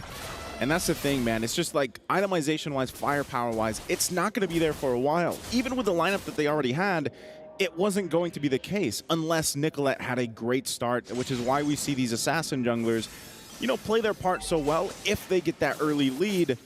Look at this, Nicolette going to be forced even just to fight for these regular camps for her. And a lot of the times, too, now that you have Gailey picking up the Flask of the Oasis, it's even harder to get through that sustainability, to get through that motivational roar, healing, and this is just going to be another turtle taken here. The chaos now, I mean, at this point, all the neutral objectives are just getting taken out so quick. So fast. The Julian in itself, you know, you can clear really fast with the enhanced scythe. On top of that, you have Synchro. Enhanced chain going to be used up onto Ashley there. Minus Fury again. Gailey finding 3. Even the Vengeance is not going to be enough. Now it's going to be Minden with a Bravest Fighter to the back line. Finding Panda with the last swing. And now it's Rian. Gunning Jewel down. Running away real quick with the last skill one gets her. The act of thievery stealing away the lives of Cloud9. I'll take that stack. I'll take that kill. And they take everything in that exchange. VSG. I think at this point, they all have the birthday buff, man. They're playing this game so well, so it's our perfectly. Birthday. It's our birthday at this point. And, you know, when you're looking at this kind of, again, they're just planting themselves in the jungle here for Cloud9. No. What can you do? What more can you do aside from just look and have everything taken in front of your eyes? Panda does get a golden staff, but again, every time that this happens, you're looking at adding an extra minute to getting that playback potential from C9 now. Oh, hold on. Oh. Nicolette? Wait, you gotta be careful. She walked into Dexter there. Oh, that looked close. Gailey, though, rotating over. Pinch poised by Nicolette. No one there to catch her, so it's a good assassination up top onto Rihanna as she gets out. It looked close. It looked really scary. She walked over to Dexter, but it's all good. They get something on the board, finally. At least they get on the board. Good shot of what's at stake there, right? The close-up of the keys that have been crushed already, man. For MWI. Cameraman doing work there. But, you know, that's the thing, man. When you look at it, Cloud9, they did make a comeback in their tiebreaker yesterday. Now, can they do that here? Is that something that's possible in this game with this lineup? You have to start thinking about if they get to that mid-game, late-game transition and they get to the late game, what is this lineup going to be able to do for them? I think even yet, they should just give up the first Lord. They really shouldn't contest it because they're just not in position to go toe-to-toe yet. I mean, even look at the level gaps across the lanes here. You know, at that point, too, you have to be very crucial. I mean, Jules only level 8, Minun's at level 11. And even with an Esmeralda, you're not going to really be able to be up front like you hope. So it's up to VSG. They might even just try to bait this out, you know, force C9 to have some form of confidence to see if they can turn things around. But honestly, for C9, they need to buy as much time as possible. Wait for that moment. Nicolette? Another one going with the blazing duet now. Rihanna able to get the solo this time around. Disaster for Cloud9. Minin, Bravest Fighter, glorious pathway placed down by Xayah just to disengage. The assassin lost in a 1v1. That's not good. Yep, Nicolette going down there, especially against the gold laner from VSG, is just going to resort to a Lord secured, an objective secured.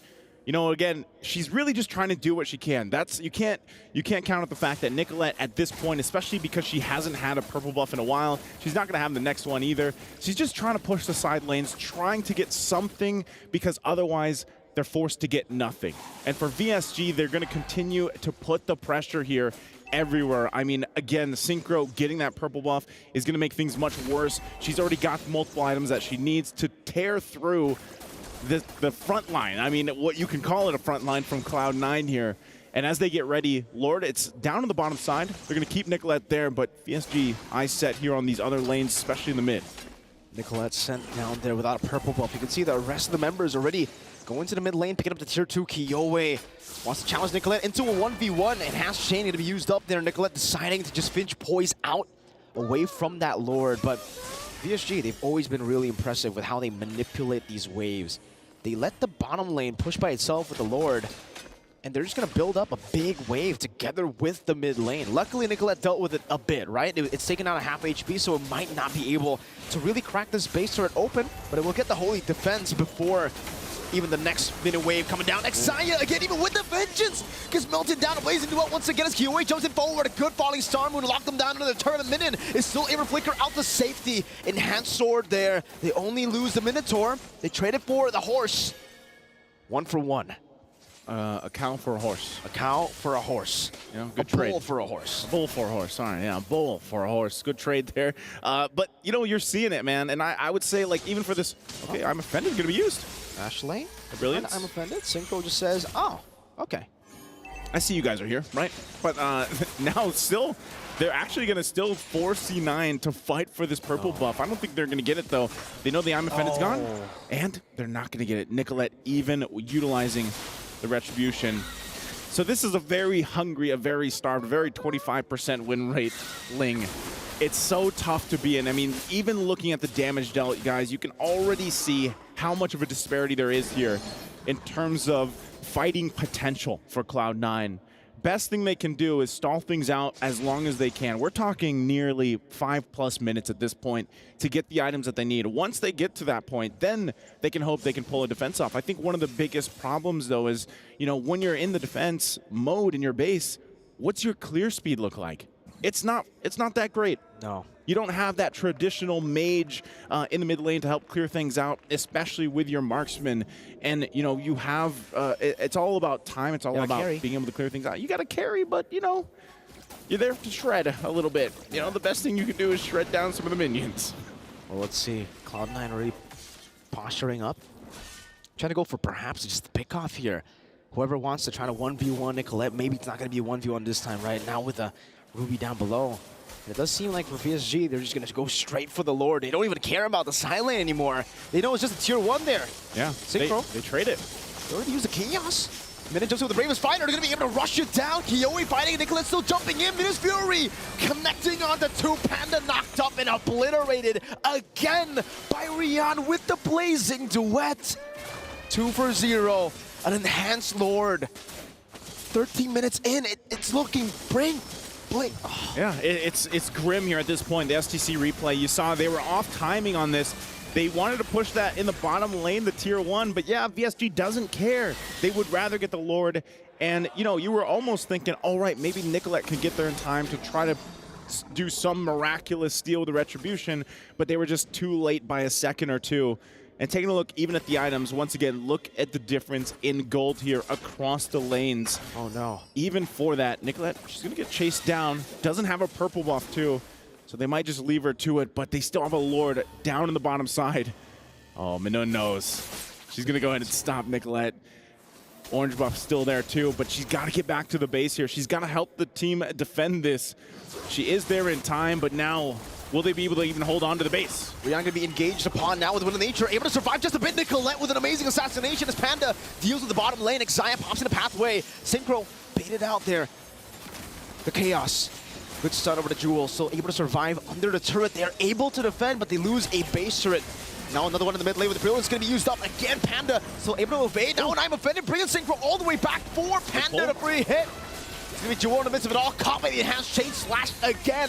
Picking up a killing spree. Kiyoe, the birthday girl walking forward. Another chain. That's a double. Looking for a triple right now as Xayah tries to soak in enough damage. Another chain with the elephant coming up. But the Temple of the Blade saves her. I'm offended, bringing her back once again. Winter Crown going to be used up by Kiyoe. Now another chain used up again. But finally, Nicolette finds a shutdown. Looking for a double kill herself. Goes over to the Vine Blade. Goes to the Finch Poise. Up top she goes to clear the wave. But look at the bottom wave. Minin on the base, trying to go for the crash down. Xayah going to be knocked out, forced to use the Vengeance now, and that's a fadeaway kill from Minin. It's just 1 versus 2. Nicolette versus Minin and Kaylee, and she is able to delay for a bit. Is it enough time, though? I mean, Jewel is up, but now Rion's here for the fight. Are they still going to put the pressure on the base? It's going to be tough. Again, Temple of the Blades used up, and the Miss Fury will be dodged away from Blazing Duet. The fadeaway shots now as Panda pops over to Nature, comes back in with the light wheels, but it's not going to be enough. Panda's going to be slain. That's a triple. Ashley trying to save the game, finding 2.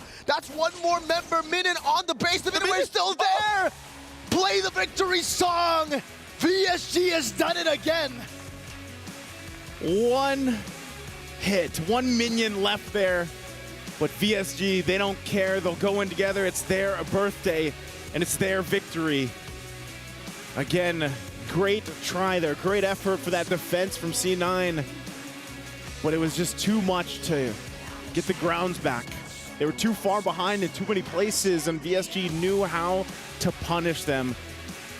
Again, tough as competition is. Someone's got to go home. Someone's got to be the loser, and today it's C9, but they made it here to this point. They made it to this playoff. They made it to the knockouts.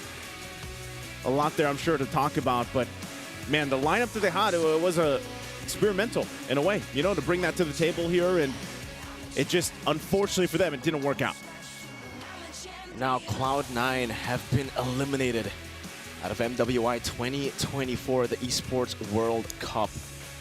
The run ends here in the knockout stages. Expected Cloud9 to get out of groups in MSC. Unfortunately, that did not happen, and now they did. They did it here. But unfortunately, day one of the knockouts, they have to swallow a bitter pill. Yep. Like it's another threat from the West. VSG victory song ringing today. Again, I can't wait to hear what they have to say, because that's going to be it for us here on the desk. We're going to throw it over to the stage to hear from them. Hosts, take it away. Thank you so much, guys. And in true dominant fashion, once more, we have Victory Song Gamers taking the third series right here off the knockout stage. Now, we have Synchro right here beside us. Now, question to Synchro is she has selected Lunox twice.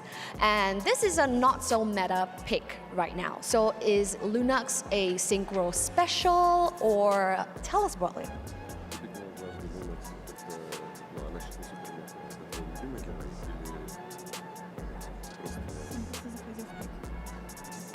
Этот герой просто подходил по пику. That's just was good for our pick. That's why. Right, so you guys played it in the ECA for Lunox. So is this like your pocket pick? Is this your comfort pick, and that's why you chose Lunox? Yes, that's why. All right, a lot to celebrate here today. Of course, winning and KOA's birthday. Any plans? Хотелось бы его отметить всем вместе после нашей победы, вернее, которая уже есть. Yeah, we win, and I think we can do this later. So yes, so speaking of today is KOA's birthday. By the way, in-game, in the Land of Dawn, you guys were taking everything for KOA. Objectives, turtles, lords, the blue buff from Ling. And speaking of gifts from the team, yes, we would love to have our representatives, Ashley from Cloud9, to please hand on over your keys to our representatives from VSG.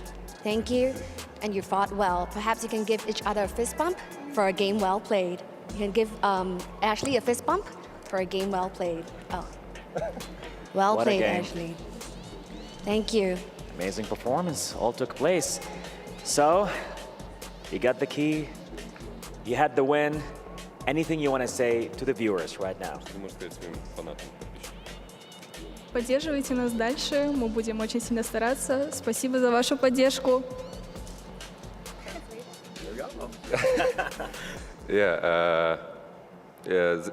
My followers, thank you for everyone.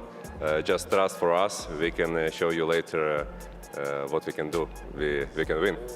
They can win.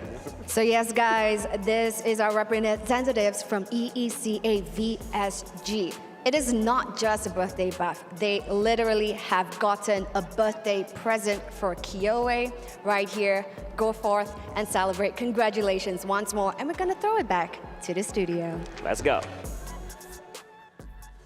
Woo-wee. C9, thank you for the effort that you showed here in MWI 2024. A unique lineup. Let's start it off there before we talk about, again, the key pick for VSG. C9, it became obvious because they couldn't get a close early game. They lacked the damage. It was more than just the lack of damage. It was the lack of clear execution path. CEP. I just came up with that on We'll make it a thing. We'll make it a thing. Yeah, but CET. it's mainly because of how layered their approach needs to be for this lineup to work. Again, as happy as we are to see the Hylos, as big a fan as Mirko is of horses, maybe not like this. Maybe not here, not against VSG, who is so scalpel precise with the level of aggression and damage that they have. I think, if anything, this game was much less closer than the first. Yeah. And we also got to see there one member of VSG that I want to highlight. It's not the key pick I had in mind, but it worked out really well. Gailey just getting her Minotaur back. She just showed off here, and so far for the entirety of MWI, her experience, her veterancy. She's been a pro for quite some time in the Philippines. Oh, yeah. Gailey on the Minotaur is just as good as peanut butter and jelly. And, of Pretty course, a walk in a sunny day. It's just perfect. It just fits. Everything that VSG needs to do comes at the flick of a wrist or a press of a button for her. You want CC? Minoan and Fury. You want to heal? Motivation or everything comes quick. Yeah, and because of that, now here is our updated tournament bracket. In the semifinals, in the bracket above, you're going to be seeing the classic Indonesian matchup of Vitality versus Falcons Vega, while C9, them out VSG, is now waiting for their opponents. A lot of uniqueness in that series. Before we go off, though, I kind of want to hear what any other things that our casters want to say. So maybe with the picks, the heroes, how are you guys doing? You guys look handsome, all of that. What's on your mind? Joseph, Frederick. Well, you know, I don't know. I guess we were surprised, too, with some of the picks, obviously, that came through. The Hylos didn't work out, I feel like, the way that C9 wanted to, but good effort, I would say. You know, they made it to knockouts, and happy to see them at least get this far. Yeah, I mean, it was still a good run by them. I am a fan of the horse, but I agree with Leo. I think there's a time and a place for the horse, and unfortunately, this time, that glorious pathway wasn't too glorious. The Julian was, though. The Julian was Me inside? glorious. Yeah, you know. Well, I don't know. I think either way, when you look at that lineup, it was like Nicolette couldn't do anything, too. I mean, how many times? I don't know if you guys were surprised, by the way, the 25% win rate on a Ling. Like, what's going on with Ling right now? Completely different to MSC, where Ling was like prio and also finding a whole lot of success. But it's also great responses, I would say, like, even with the Claude to cancel out the assassination from Nicolette on that Ling. Yeah, I mean, good try, though, of course, to C9, and congratulations to VSG. Thank you so much, gentlemen. That's Frederick, and that's Joseph, that's Mirko, and that's Naisu. All right. Thanks for clearing it out. They laughed. All right. I was scared to drop that. So here right now we have a very special guest. VSG won the game. So who else are we gonna interview? None other than the birthday girl herself. Welcome to the stage here, Kiowe. Congratulations and happy birthday. First off, how are you feeling? Happy? Like, walk us through what's going on through your mind right now that you won and it's also your special day.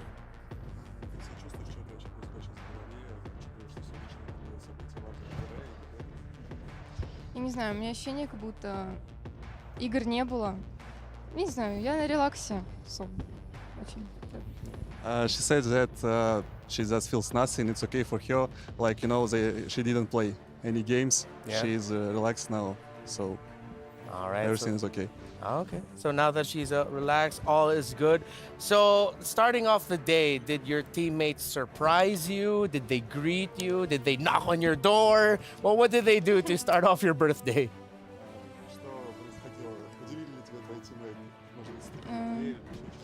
Меня поздравили с утра все мои тиммейты и коуч, и подарили подарочки милые, так что, да.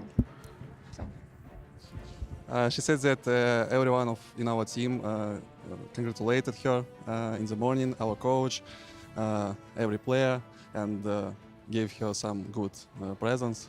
Anyway, I sent her, Diggy egg in Mobile Legends. You have the Diggy egg? Yes, Diggy egg. A Diggy egg? Diggy egg, in right. the game? Yeah. Oh, I think it's yeah, my present for her, So. Yeah, that's a really good birthday gift. Perfect. Thank you. Kiowe, happy birthday. What a birthday gift from MWI. A win, a top 4 placement in the brackets. What are your other birthday wishes, if you can share them with us for this birthday of yours?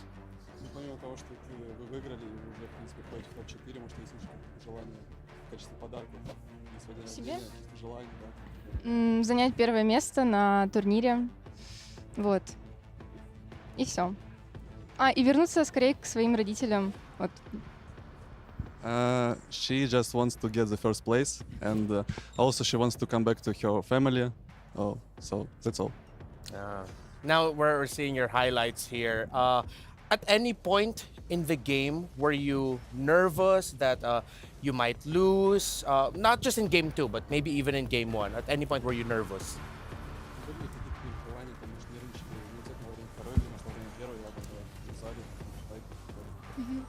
В первой игре мне очень захотелось пить, и мне пришлось просто в АФК встать, чтобы попить воды, потому что я немного переживала за то, как нам камбэкать игру, потому что у нас произошла немного дискоммуникация в команде, и, короче, очень сложный был камбэк.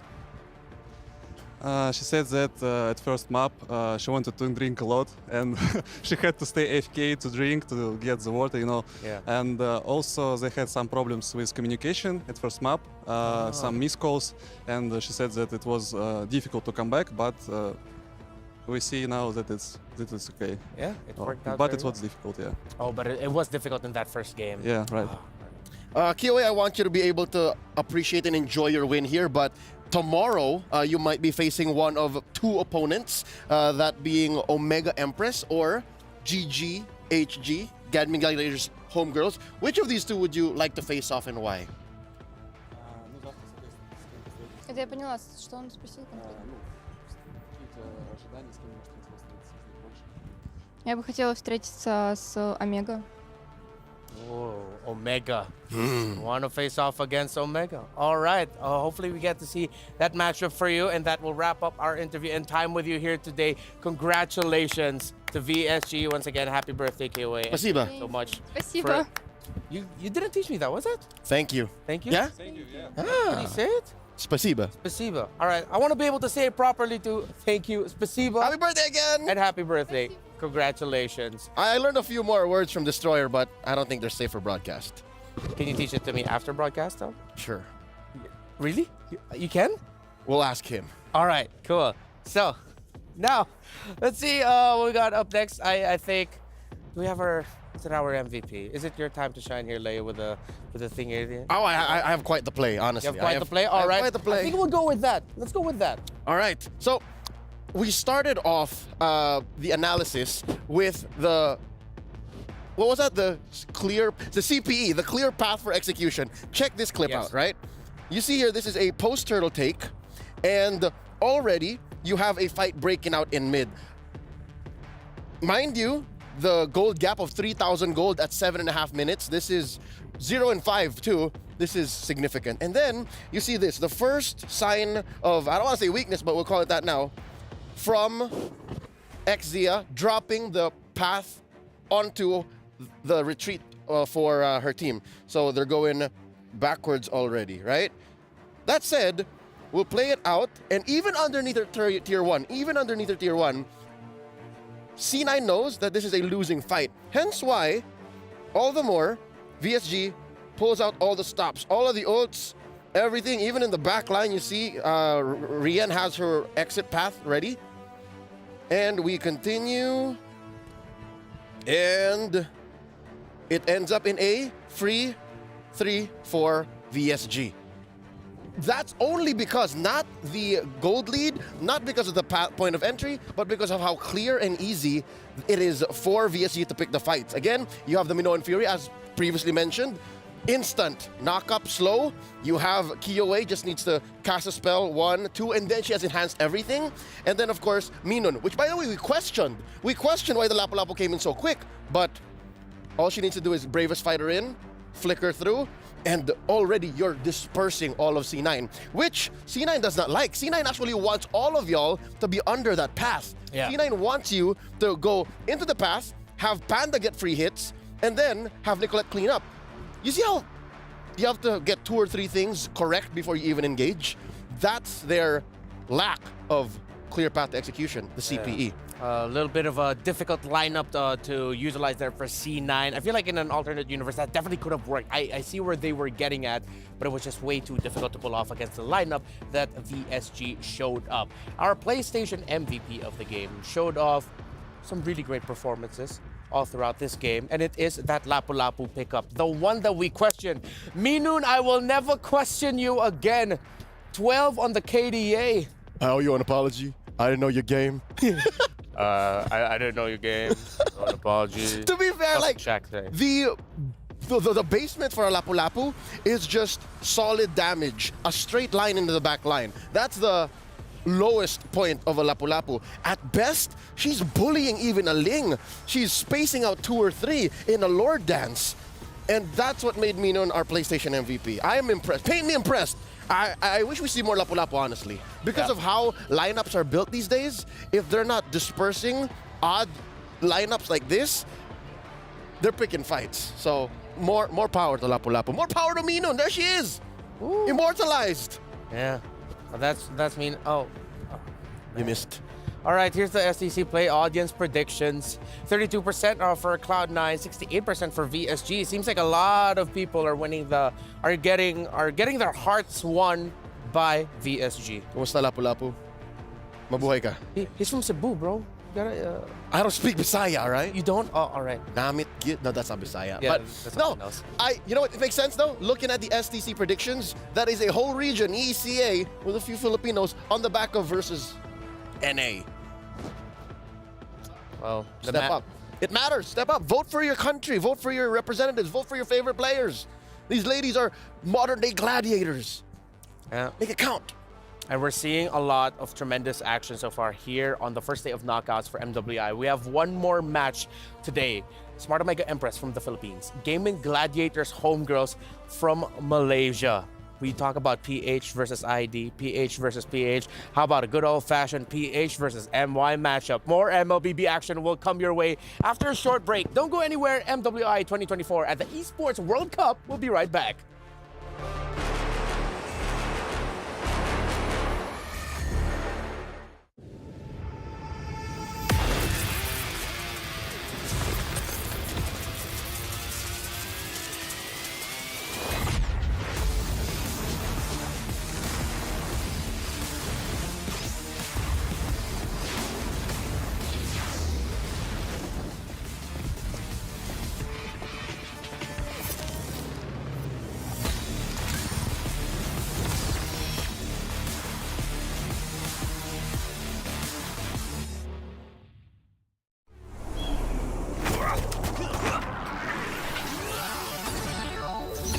Ready, set, go.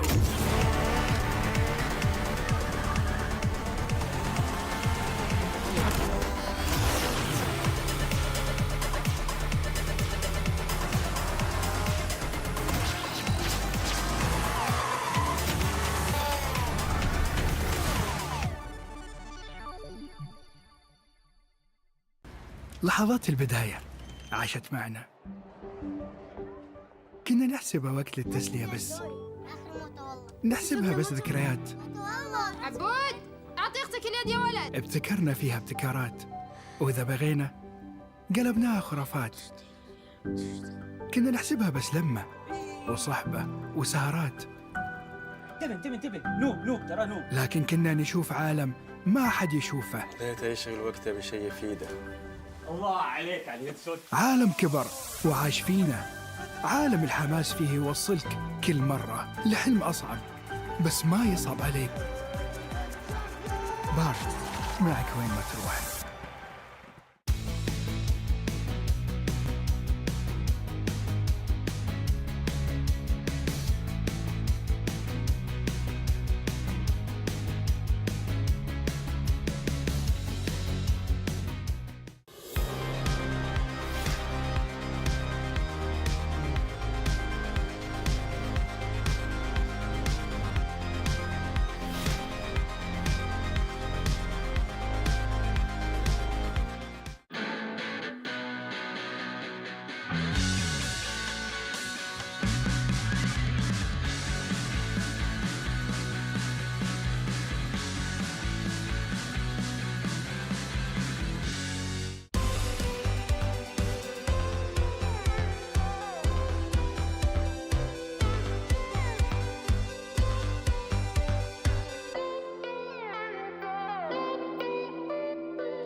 Hai, saya Fafau dan saya dari Gaming Gladiator Homegirls.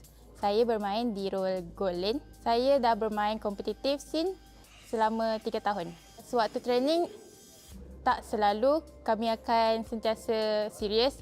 Kami juga akan selalu bergelak ketawa untuk hilangkan rasa stres dan tekanan daripada game. Untuk SEA Games, saya cuma training selama sebulan. Cumanya training tu sangat padat lah.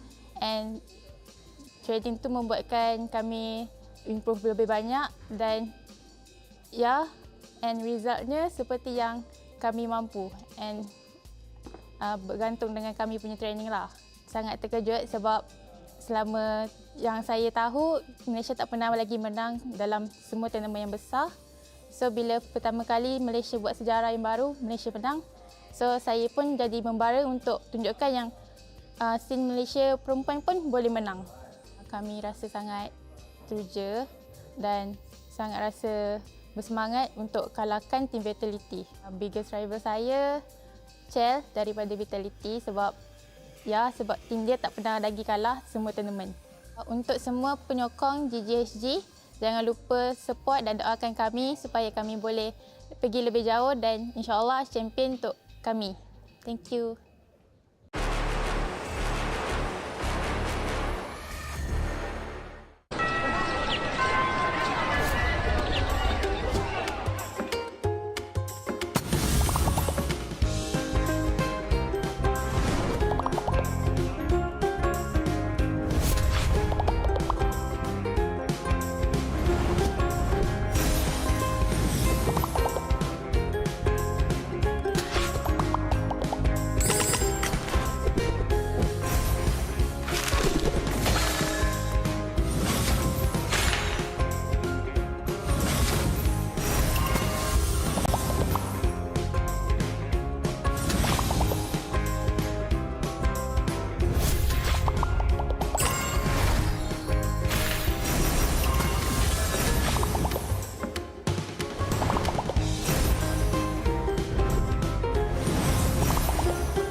Honor 200 series, the best portrait phone AI-empowered. Studio level, AI portrait camera, 3 hardcore portrait modes. Color, vibrant and classic to capture portraits that truly stand out. AI-empowered magic portal. Snapdragon 8S Gen 3 AI chipset. 5,200 milliampere per hours silicon carbon battery, 100 watt, Honor Supercharge. This is Honor 200 series. You ever wondered how a Hollywood movie is shot? On a Sony. You review it on a Sony. And how do you make that sound epic? You record it on a Sony. Lunch break on a Sony. So why wouldn't you watch it on a Bravia by Sony? Have you got what it takes to get to the top? It doesn't matter how high you climb. To reach the top, even the biggest champ needs a break. So you can recharge, dive back in, and dominate.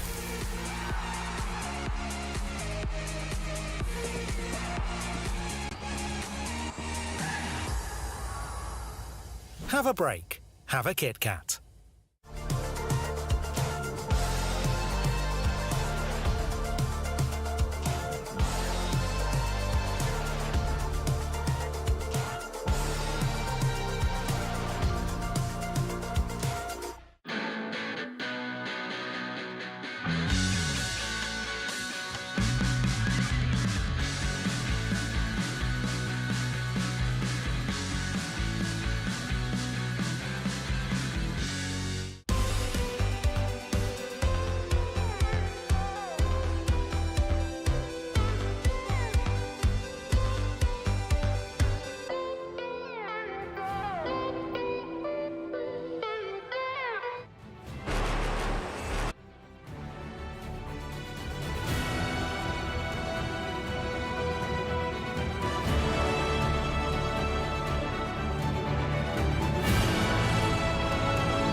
Underrated, maybe. I won't say Layla, but Недооцененный Аргус. Очень недооцененный герой. Он 1 на 1 любого чела убивает на фулсотах. Правда, на XP, конечно, страдает, но на голду это must-have. В next патче его апают, все будут играть на Аргусе. The hero that I really don't like to go against is Lucian because whenever I try to go near, she will pull me, boom, boom. Because the hero can the first skill, the second skill is it? The second skill can lift up and then pull me to another side. Yeah, that one I really don't like. I get really annoyed. I don't know, for me, underrated is Alice, Esme in jungle. I love Esme in jungle very much. And Vendetta, of course. Yeah, Vendetta. Very underrated. Because it's my main hero and I don't see a lot of people play with it. So, don't like that. I think the underrated heroes is Zaz. Because he's good. Yes. Because in Malaysia, we rarely use it. But when I came here and then I tried to play rank and then people all ban Zaz. Yeah, ban Zaz. They ban her. Yeah, but in Malaysia, we don't ban any Zaz. Но Дариус считается самый сильный лайнер за счет того, что он берет соло перк, фулл и погнал. Вторым скиллом шотает любого персонажа. Ну, типа, это можно задоджить, если быть умным. I think the hero that they're gonna pick the most is Ling. Because right now he's in the meta and he's a really OP hero that he can rotate through the map really fast. Yeah. I think the most hero that people will pick is Terizla. Because he is too overpowered in right now, meta. Yeah, probably they ban or pick the heroes. I like K1, but you know his hair damage now, it's not that good. So I can't play her now.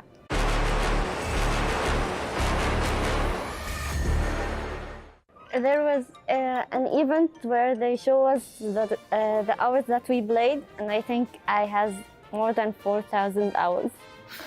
4 года и 451 звезда. This month, July, right? We started training. We trained from 11 a.m. to 12 p.m. 12 a.m. Это я не играю на ранг. My rank is Mythic Glory. Мифический бессмертный. Highest Immortal. Immortal too. Mythic Honor because we're training heroes then we lose, it's okay. We're just training. Usually, if I don't have classes, I usually play at night only. Usually after studying or something, we decided what hour we should play and then we play.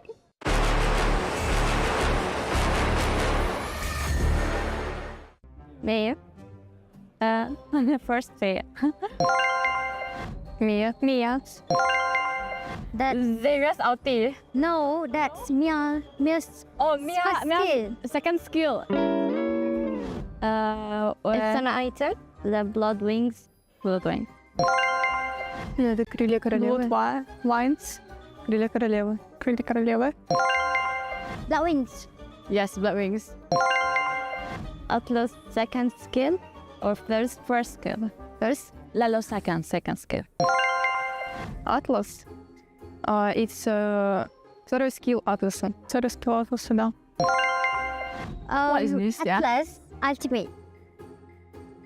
Even I don't know. I'm a wrong one. I don't know. I go with Yeah, but we forgot the name. Paquito. First Paquito. I think first Paquito. Maybe. First. Ой, это Пакито. Второй скилл усиленного. Paquito. Paquito third skill. And the item that gives HB, I don't remember its name. But it's half immortality. Ой, это пояс, да. Защитный пояс. Защитный пояс. As well. Oh. It's the new emblem. But I can't remember his name. Temporal regime. Yeah. Это перк какой-то. Какой-то перк. Кубик. Quantum charge. No. No, this is the new talent. But I don't know what's the name of it. Florian. What about Florian Bessep? Yeah, it. Это Флорин? Пассивка Флорин. Yes. Пассивка Флорин. Oh my goodness. Florin is. Burst is Fury. Brisker Fury? Yeah, Brisker. Крит Берсерк. Ярость Берсерка. Berserker Fury.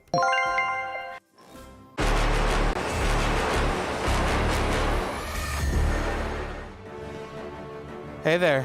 As you can see, we have a very special guest here with us. My name is Renmar. That's Leo.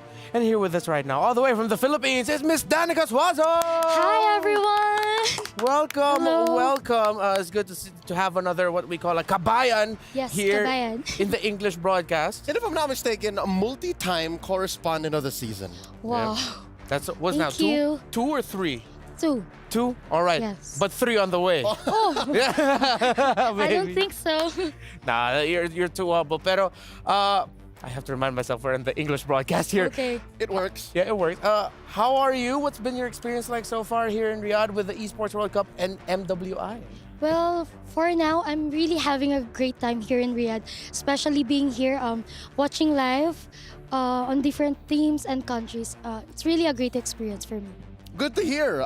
Kumusta naman? How is the weather for you? Because coming from a tropical country, this is one of the first few things you notice, right? Well- How is Riyadh weather treating you?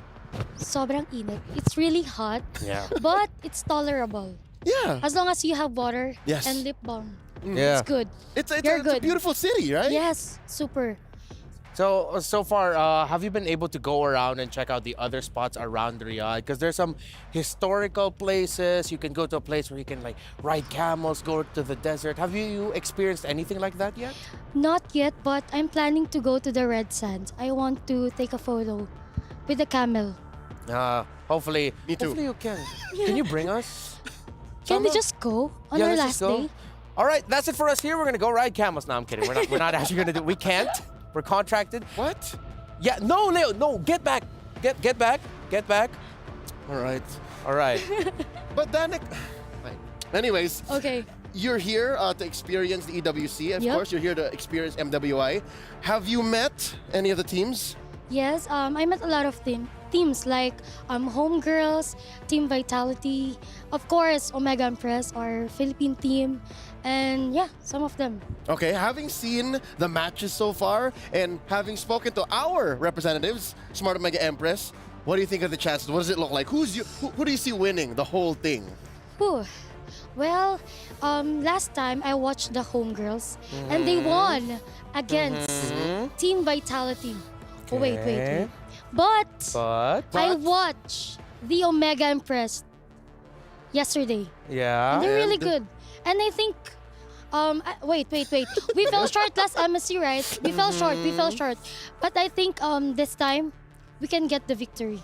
All right. Okay. So that's the Danica stamp of approval with that prediction. It's Smart Omega Empress who's gonna take MWI. Yes. And who said it? Danica. Swazo. Yes. Well, it's really been great to have you here. Do you have any quick message to your fans and your supporters right now before we go? Thank you so much to everyone who's supporting us. And of course, I just want to say that let's support the Omega Empress on today's match, and hopefully we can make it to the grand finals. All right, thank you so much, Danica. Hopefully you enjoy the rest of your stay here with us in MWI, EWC, and of course in the beautiful city of Riyadh. Yes. Because coming up next, we're going to be having our match of the day. It's a big one. It's the Jamil Motorsport match of the day, GGHG versus the prediction of Danica Suazo to win it all, Omega Empress. Just to be fair, it's not just the lovely Danica who wants to see Smart Omega Empress move on. Even the birthday girl, yes, likewise. But even Kiowe sees it that way.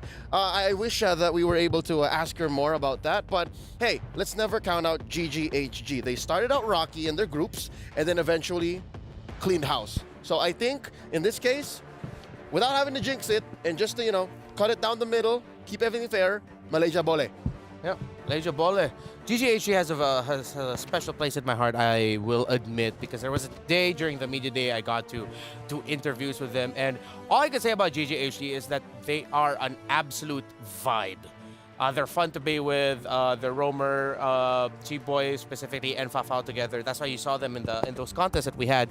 They just have a really great chemistry, and we've seen that translate in game. Let's see now if your predictions will translate, because later on we're gonna look at your predictions, vote for the next game.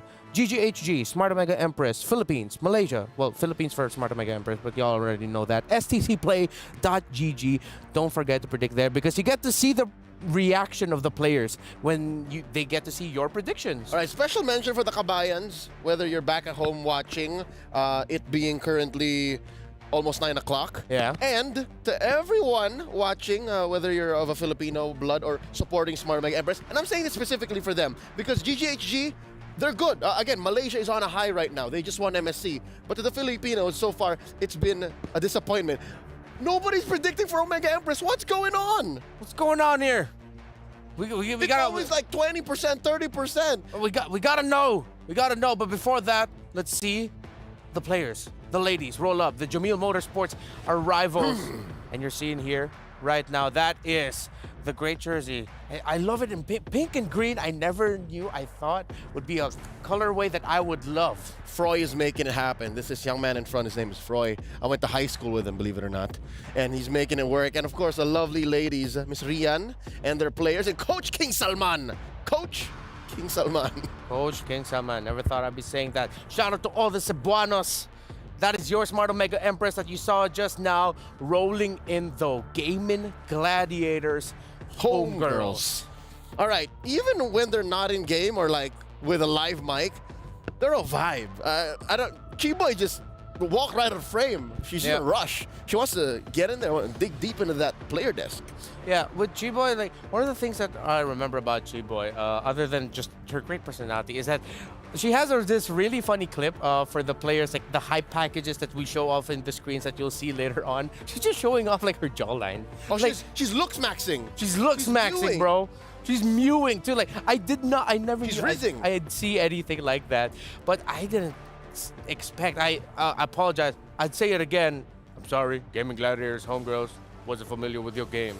and they are showing us their game. But we also got to see the game of Omega Empress. What do our representatives from the Philippines, the Cebuanas, what is it about their playstyle that stand out for you, Leo? Aking palangga. Well, they did show a lot of macro prowess. Again, when you play the map, you look at a 0-3, 0-4 ending kill score. That means the Filipinos have done it again. Now, on the other hand, GGHG, they mix up that both. That's what made SRG so successful. They respect the macro, they have a flow, and when they fight, oh, do they fight. Yeah, they fight really well.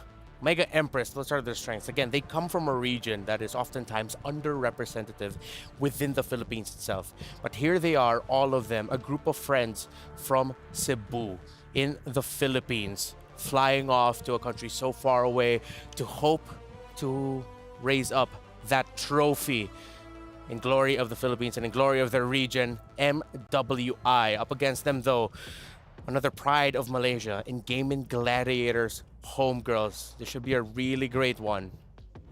Shinoa. I was thinking of quinoa. Shinoa, Fafao. Yes. I'm looking forward to that matchup. The gold lane matchup is something to look forward to. Again, Shinoa developing year after year. Fafao is someone we expect to really show up. So what else can they provide us? How deep do their strats go? Maybe now you bring it out in the best of 3. This could be another chapter in what is a growing story of Philippines versus Malaysia. We saw Falcons AP Bren versus SRG. Now we're going to see GGHG versus Smart OMG. In 4 and 3, here's Cheryl and Bara. And we are back again at the Amazon Arena. Queen, after you, of course. Thank you. Well, this is it. We've reached to the final match. We've seen all the queens battling it out right here, this very own arena for the MWI 2024. وأعزائي المشاهدين وصلنا معاكم لآخر مباراة لليوم. So this is it, the completion of this bracket. It is definitely gonna get all on with our last match here for the day. That's absolutely right. Now, this particular matchup, ladies and gentlemen, blast from the past, a matchup that we have seen in the grand finals of MSC just last week, the clash between Philippines as well as Malaysia. Now, unlike the MSC, we are seeing this matchup right here in the quarterfinals itself, where only one team will emerge victorious and head on over to the semifinals to live the dream of hopefully taking the championship, and that is MWI 2024. Now, with that being said, all the way from the Philippines, presenting to you Smart Omega Empress.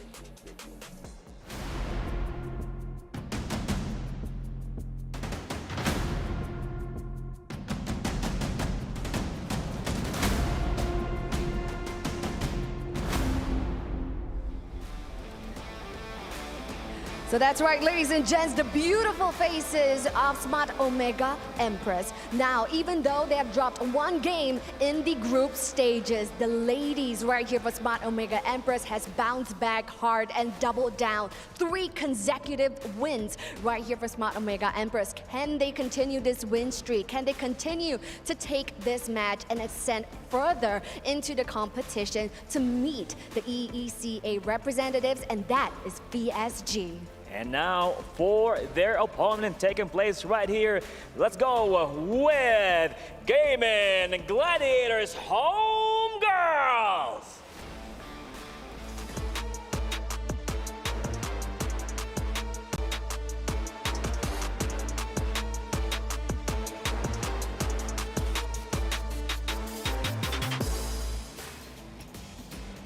They've been battling and standing strong through the group stages, and now they are here to face the strongest team from the Philippines. What's gonna happen here? We're about to see that. So yes, ladies behind me, queens of your respective regions, this is your time to shine. Please head on over to your respective battle stations. So now, the Amazon Arena is ready for our queens to head on over to the battle stations. And now, with that being said, the queens are deployed. Smash them! Over to you at the studio. Yalla. Thank you, Cheryl and Bara. And I've been wanting to say this. Thanks, Mom and Dad. Smart Omega, Empress, Gaming Gladiators, Homegirls. Let's take it roll per roll, because there's a lot of talent. And I want to continue where we were on earlier. Shinoa and Fafao. That's right. Fafao has been incredibly dependable for Gaming Gladiators, Homegirls. There's a lot of action around the mid lane with how Chiboy is rotating around. But that just means that it puts a lot of pressure into the gold lane to do gold lane things. Get your gold and don't die. Where this leads me to think, when you're trying to break down what the matchup might look like, is the jungle matchup. This young lady on the screen right now, Keishi, has stepped up. Again, we followed her career, if you're a fan of a Filipino women's MLBB, and she's always been one of the more soft-spoken members of Smart Omega Empress, and she will be going head-to-head against Quinn. Quinn is the Queen of Steals. She stole so many lords in the group stage that I think now you gotta watch out for the Lings, the Hayabusas, more than you would any other matchup here today. Especially since even, I think both of them play a Julian too. Yeah. So those three, watch out. It's been proven that Omega Empress can be a slow to warm up type of team. The more that matches they play, the stronger they become. And that also happens with their games. The more they're losing in the early game, it seems like the stronger they get in the mid to the late game. If you aren't familiar with Filipino Mobile Legends Bang Bang, there's a team called, well, Smart Omega, the men's team that's been known to have that. And be prepared to hear the term Omega timers a lot here. And that's what I'm going to be looking for in the draft. If Omega Empress will have picks that scale very well to the mid to late game. I think it's one or the other. Omega timers or just straight up macro control. We've seen them do both. We've seen them come back at a later point in the game, Omega timers. We've seen them take control almost minute 1, minute 0, wherein they just take the control of the map, deny kills, get little pickoffs, and they can win that way too. Where does GGHG fall in? Right in the middle. If they can find that little Goldilocks spot of not too warm, not too cold, they can just get in that mid-game, early-game power spike, then Omega Empress will be left really. Yeah. Now, there's the Edith, there's the carrier taken out, so they're respecting heroes that are good for the longer engages. That, and these are specific picks. That's a not Ayanami hero. I mean, it's an Ayan, you understand. And as well, a Shinoa pick. What else? What else specific can take out? A Julian? That's a Keishi pick. Let's see if they will take out a pick there for Keishi. I would not be so surprised at a Julian ban, but it could also be a Julian first pick. So quite rare. But also, Quinn might do just Roger if they take out the Julian now. Ah, yeah, that's a good point. Right. So now that's one of the options that GGHG are. Oh my goodness, I was actually thinking this, that will they actually consider a Valentina pick, because it looks good in the first 2 picks of Omega Empress. A team that will ban out the Zask on the red side. It's like signaling that we want to float the idea of a Valentina on our side. Yeah, and here now we see it's confirmed. The Roger is denied, so that means Julian is at large. Julian is a necessity. Oh no, we forgot! We're still not used to it. Jushin, no. But we got to get used to it. We're not used to it, but I know that it's inevitable. I know that it has to be something you always consider. She's around. Just making people's wishes come true. You know, lore-wise, that's what Jushin does. With a lantern? She's an immortal being that just goes around fulfilling wishes. Oh, yeah. Thanks for letting me know. Here's the answer. The Hayabusa and the Ruby. With those 2 pickups... First time to see Ruby in a while, by the way. Oh, yeah, that's true. We saw it earlier. No, I mean, it just keeps getting banned or first picked. Ah, yes. GGHG has shown to play the Bane in the past. When I see Ruby and Haya, I'm thinking, hey, maybe the Bane can slot in later. That was a foul. Yeah, gold lane Bane. Oh. So, I'm not completely turning off the idea of GGHG potentially thinking of picking up the Bane, not just in the 4 foul, but in the jungle too, maybe. And it's not still out of their own possibility. Look, jungle and gold are open. Yeah. With an R-Lot in the EXP lane, you're gonna... That's your pick to somehow access the backline if ever you need it. And plus, it's a strong pickup. Ashley has shown great performances with that. With the Minotaur and Jushin, I expect aggression early on here for GGHG. Oh, yeah. Much like what C9 did earlier today, the series prior, to be specific, they can just overload on engages. Look, these three. I tell you now, man, you go in with a Crimson Beacon, that as well is as good as a Minoan Fury in some cases, right? Yeah. You come in, threaten with a Soul Snare, threaten with a 2 or 3 hero Chokeslam, and that's it. These three can engage. Yeah, Omega Empress will have to keep that in check. Because right now the lineup looks like, okay, Ruby can initiate, yes. Hayabusa doing its own Hayabusa things. Right now it looks like the CC might be the brunt of the, dare I say, the brunt of the joke. Because I don't see enough help right now for the CC. Yeah. What I see though is an open slot for an Angela mid for Omega Empress to give help to that CC. That is a hero that should have been banned early. And the fact that it went under our radars might just be why it's not banned just yet, because Coach Salman might actually be picking it up. Yeah. And it'll be more apparent here. What else is left open? They take out the Julian, taking it away from Quinn. Ling has been banned already too. So those 3 bans right here mid. Oh, even 4! Oh. They don't want to let Quinn play. Yeah. Okay. But I'm still thinking Bane jungle might actually work here, bro. Look at that. Maybe it's because I'm with you right now that I just can't stop thinking about the Bane. It's a thing. It's a thing. For years now, I've been propagating Bane. You've been the advocate. Yep. This is a Bane manifesto. All right, so with that said, they're attacking gold laners. It's true, though, that Shinoa doesn't have a hero just yet. But something to note, there's still a Claude out there. There's still a Beatrix. Shinoa plays a mean Beatrix. If this is an Angela for Omega Empress, you can definitely confirm the Claude as the last pick for Shinoa. Angela Claude, Angela CC. Unless the homegirls pick it up. Because it's still open. If the Claude does make it through, then they could still get Claude here. Let's see. Take out the Nathan. I feel like both sides need a bit, way more magic damage. Yeah. That's the problem Jushin there. doesn't deal much. Yeah, you'll need another magic damage dealer for GGHG. I wouldn't be surprised if a Nathan shows up at some point in this draft. Mid lane, too, is missing.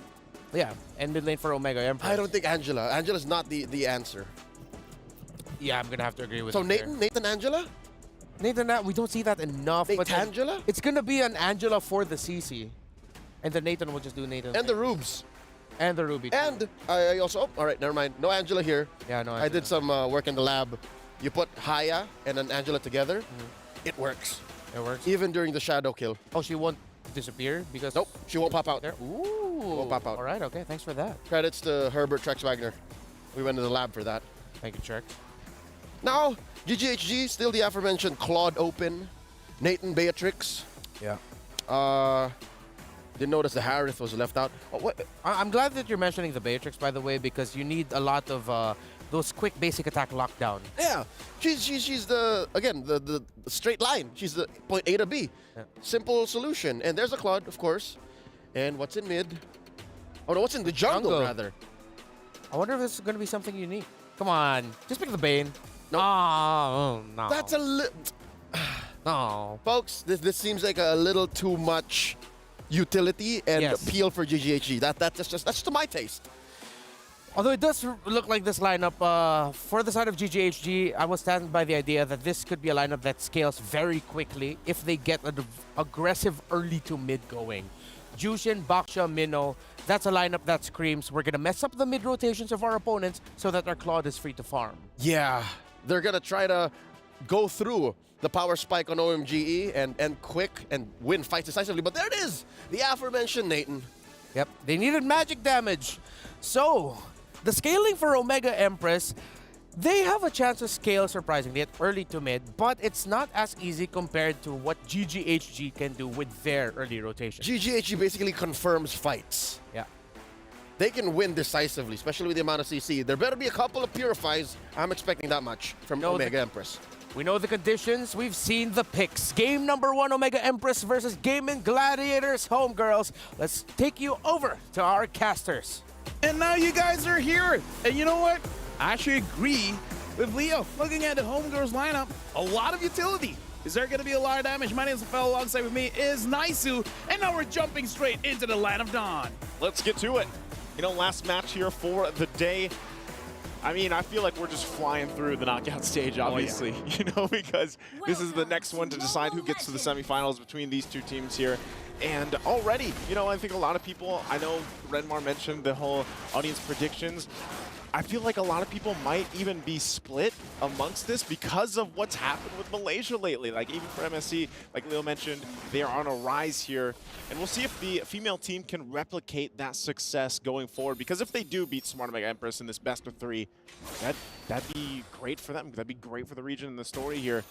But I think they have a lot to kind of handle here, LaFell. I feel like for this one, it's going to be difficult to call because, again, even though I'm Malaysian and seeing what Red Giants did in MSC, even I can really say that Gaming Gladius Homegirls can really take this one. Now, I want to talk about the draft here. I kind of feel like the draft is kind of good going up against the Hayabusa because you got the healing coming in from the Minotaur, and mostly all of them are pretty tanky. Like, even the mid laner is going to build up a Clock of Destiny. Yeah. So this Hayabusa, the real target is going to be Fafao on this Claude.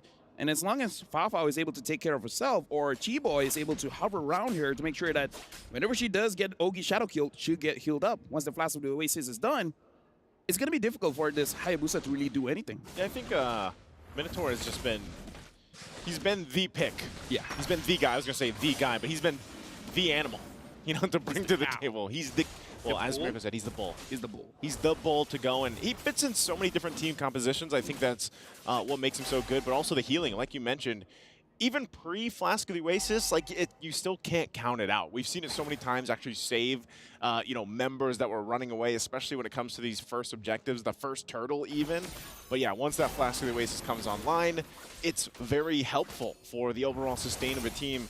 As everybody pretty much tries to get this level 4, we still have Keshi, of course, working on her buff. They might have to give this one up. I don't think she's going to get there in time to contest this turtle here, as it looks like it's going to the hands of Quinn. Just like that, gets the objective. Let me just say as well, while Chiboy is running away, for our analysts, honestly, for Gaming Gladius Homegirls, this draft is a very comfortable draft for them. Fafao can carry with the Claude. The Baxia is basically Queen's hero, and Chiboy on this Minotaur, like you said, it's the pick. So honestly, besides the Jushin, this is basically what Homegirls has been using for months, maybe even years now. You know, we haven't even talked about the elephant in the room. It's Jushin. Like, so many times when she's picked up, it's like, how do you handle her? How do you handle playing against the whole flare concept, being dragged back, you know, getting those stacks off really easily? There's the pull, though. And the Eternal Guard going to be dropped down, and now Chiboy could be in trouble, but with the heal, she gets away with 1 HP, and now still going to be going for the fight. Amore could be in trouble with this one as she gets dragged back by the flare, and the first blood now secured here for GGHG. And there we can see a bit of the strength coming in from the Jushin using her Crimson Beacon. She's able to move around quite well. Noble, Keishi built up the Sky Piercer here, but I'm not so sure whether it's usable for this one. I kind of prefer it for something like a Hunter Strike or even a Blade of Hephaestus, just so that you have a little bit more damage in the early game here. I feel like, you know, it's just such a cheap item. Yeah. 1,500 gold, you might as well grab it early on and see how that goes, because you can see she's going to work on the next, but I think you kind of rely on the fact that you can pump out some damage already. Look at this. I'm Offended going to be landed too, and now they're going to try to keep this tier 1 turret alive, but the flare brings Murray back again. It looks like she's going to be okay. She's able to survive the exchange, but man, talk about escaping just by a thread. Smart Omega Empress, they got to respect the damage that's coming across from them, you know, but they're still keeping it relatively easy.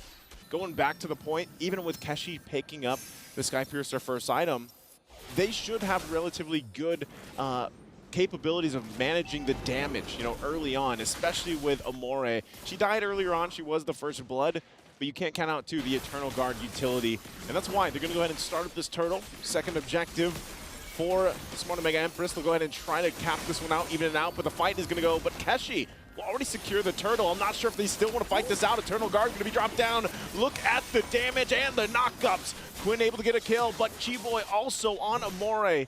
It's only 2, make it 3 that fall for Smart Omega Empress. They couldn't get anything out of it. GGHG might have lost the objective, but they win the team fight. This is where they really use their utility. I kind of feel like that's really good, because right now we're going to look at the STC replay and look at Honey throughout this entire fight. This is so rare that we see a mage being the pick-off hero. She's the one that can isolate a target. Like, look at this. She was even able to go to Keishi and take him down. Like, the amount of crowd control coming in from the Jushin as well as the Minotaur makes it so that Smart Omega Empress, they don't want to commit to the fight, but they didn't have a choice. This is just like, I don't know, Odette 2.0. Yeah.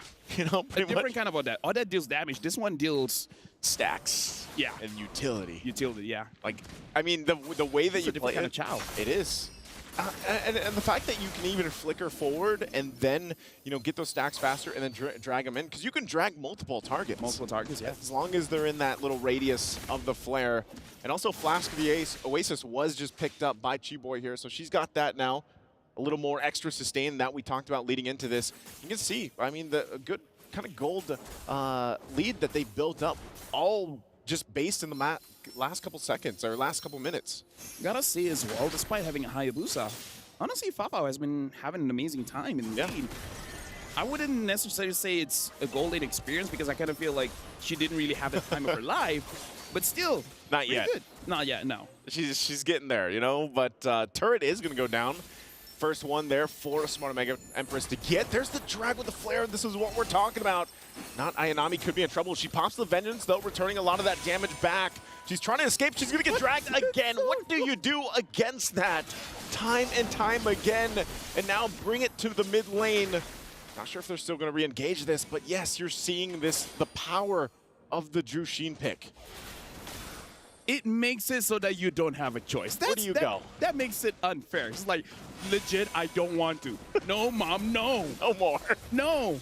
I want to pause the game. No, you can't come here. It's like, yeah, it's unfair. It's one of those catching mechanisms where it's like, for example, catching heroes, they can do it once every, say, 20 seconds.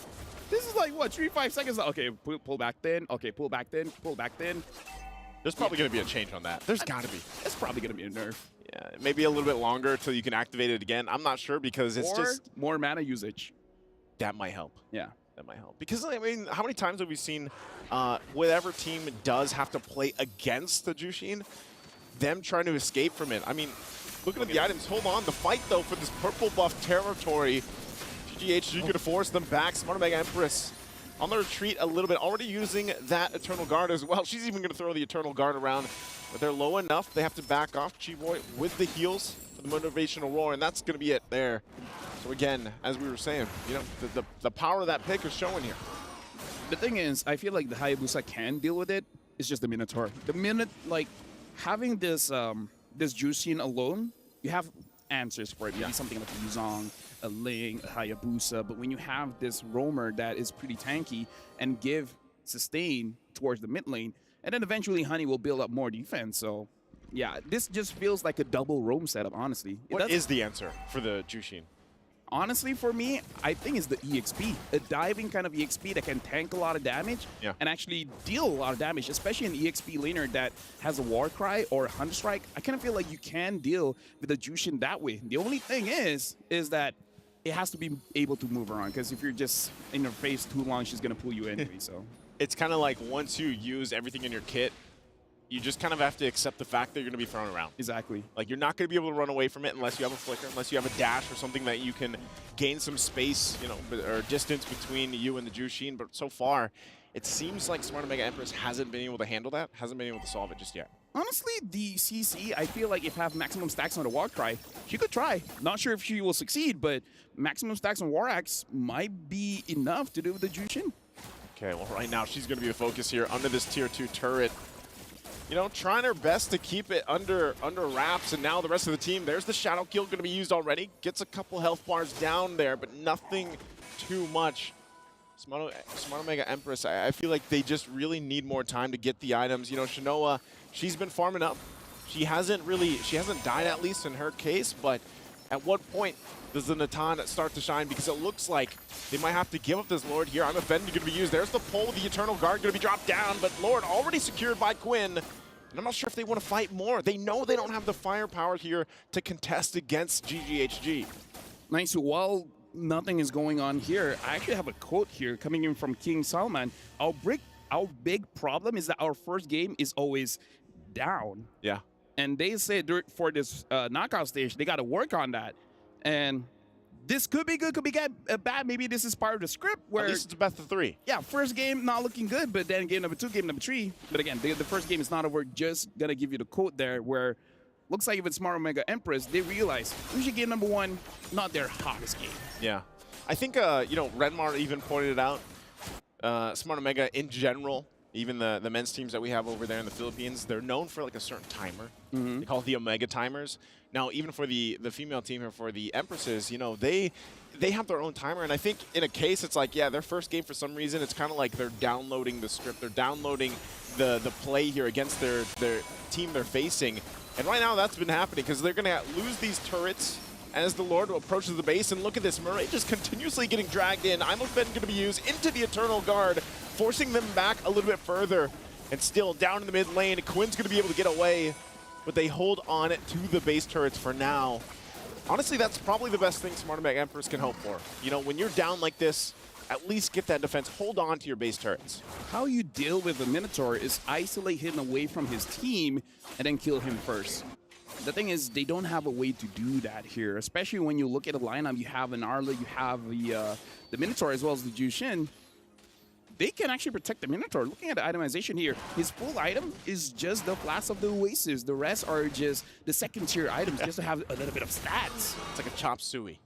Chop Suey? Chop Suey build. Yeah. And then honestly, the Arla as well has been stacking up with the Thunderbolt. So this lineup is a little bit too tanky. That's why I was a little bit worried about the Hayabusa, especially the first item, Sky Piercer. I kind of feel like Sky Piercer is okay if you can confirm the kills. If, say, in your opposing side, there's 3 squishy heroes, like the mid, the jungler, as well as the gold laner. But when the opposing side is tanky for everyone except for the gold laner, I think it's not that great. Oh, this might be a moment to proc that Sky Piercer, and there it is. Cheap Boy's going to be the one to fall into the shadow kill once again, but the Blazing do it on the backside, forcing them back a little bit further. The flicker out from Murray, too, will keep her alive, but look at this. Final Slash going to be used, and not Ayanami will fall as well. Again, it's a 1-for-2 trade here. Smarterback Empress does get Chiboy, but man, talk about a tough fight in the mid lane. Like I said, this is how you deal with the Minotaur, right? You have to isolate the Minotaur. This one is more on Chiboy. Her positioning was a little bit off, and that's how they got the kill. But then afterwards, just because the difference in terms of gold as well as EXP made it so that it didn't look that big of a mistake. Homegirls was able to initiate a fight and still get something out of it. So a bit of a mistake coming in from Chiboy. But Smarterback Empress, now they seem to understand they got to deal with the Minotaur first, and then start thinking about the rest of the team. I think that's part of it. Once again, they're going to go. I'm offended, already going to be utilized, and this should be another kill. Cheap Boy will go down again right before this Lord is going to be the focus. So down a member. I'm wondering if Smarterback Empress can go ahead and play with the advantage they have. They still have to keep an eye on these side lanes as well. You can see what Fafa is trying to do, trying to put pressure there on the bottom side. Like I said, at least for Smarterback Empress, they held onto the base turrets. They can keep it kind of under control for now. They might be looking for Asha here. She goes in. Look at the damage coming out from Hani, though. She gets the flicker out from Amore as well, and now she's going to be looking to drag in more members, and you can't escape from this as Murray goes down as well. The power of the flare, dragging them back and forth. Now Smarterback Empress might just have to watch this Lord take. Oh, hold on. Keishi wants to go in. Keishi wants to make a play, but they're too tanky. It's not going to happen here. And it looks like the Lord is going over to Gaming Gladiators Homegirls. This Jushin is not going to see game number 2 or game number 3. I don't think so. And maybe that's what it takes. You know, maybe that at that point, you let it slip through game 1. But I don't know, man. Like, at this point, you've seen it so many times. Have so much success throughout MWI alone. We didn't get a glimpse of her, you know, at all during MSC because she couldn't be played. But here for MWI, it's been a nuisance for any team to go against it because even when you have a good initiation, you set things up, once she joins the fight, someone is going to kind of have to be that sacrifice. Someone is going to have to be the one to get dragged around and stay back and just pretty much die, you know, because at that point, how do you escape it? Even a Winter Crown here picked up for Quinn. And now this is a big play. This is a big moment for Smarterback Empress. Can they stay in the game here? The Lord making its way down the bottom, nearly 15 minutes in. We'll see how they play this out. Yeah, honestly, this Jushin can force out mistakes, but Mireille probably could do something with the Unoffended. Maybe could force an initiation coming in from Gaming Gladiators and make a mistake. Queen right now taking a little bit of damage coming in from Not Ayami, as well as the Lord comes in, but they're focusing on mid. Okay. Turret's going to go down finally. Mid as well. Still the top's up there. Blazing to it going to be used. And then the Winter's Crown. Keshi couldn't get the shadow kill off that she was looking for as Amore falls and Lord's still up here. Murray's going to be next and she can't escape Ash. And now it's just a few members left. of Smart Omega Empress. They want to fight back. Keshi waiting for the shadow kill to be back online, but she's going to find Ashton now looking for Quinn as she picks up the kill there. So far, so good. It's a double for Keshi. Good news, bad news. Good news for Homegirls. They were able to get all of the inhibitors. Bad news is, honestly, there were moments where the minions was already in the base. They could have just ended it there, but not Ayanami pulled them away and able to delay the game, which is something that Smart Omega Empress really need, because once Natan has his items, which looks like is delaying the Holy Crystal. Maybe that's why we're not seeing a lot of damage coming in from Smart Omega Empress. Oh, 12,000 and 9,000. You know, you said she didn't have the gold lane experience earlier. I think we can say, you know, she had it this, in a way, at this point now, even though she hasn't any kills, I think Fafao going in with the Blazing Duet and then just popping the Winter Crown is enough of a distraction to worry and then be like, oh, wait, we have to also worry about Hannah. Yeah. At this point, it's the Blazing Winter. Blazing Winter. Yeah. Crowning that one. Blazing Winter. But either ways, right now 11-4, because Shinoa is delaying that Holy Crystal, instead opting for a Divine Glaive as well as the Wind of Nature. I don't know about the damage output of Shinoa at this point, and not Ayanami is going to get caught out, and you know she's going to get pulled. Oh, that was some distance on that one. She brought her through the wall. And that's what I'm saying, LaFell. What do? How do you escape it, right? Even with the Vengeance alone and some of the itemization that not Ayanami has. Look at this. I mean, that was after she got sent through the wall. If it was me, once I'm caught, I'm just going to spam the emotes. I know I'm going to die anyways. It's like, well played. Yeah. You know? I don't know. Again, there's got to be something done, but right now that's another Lord just going in the hands here of GGHG.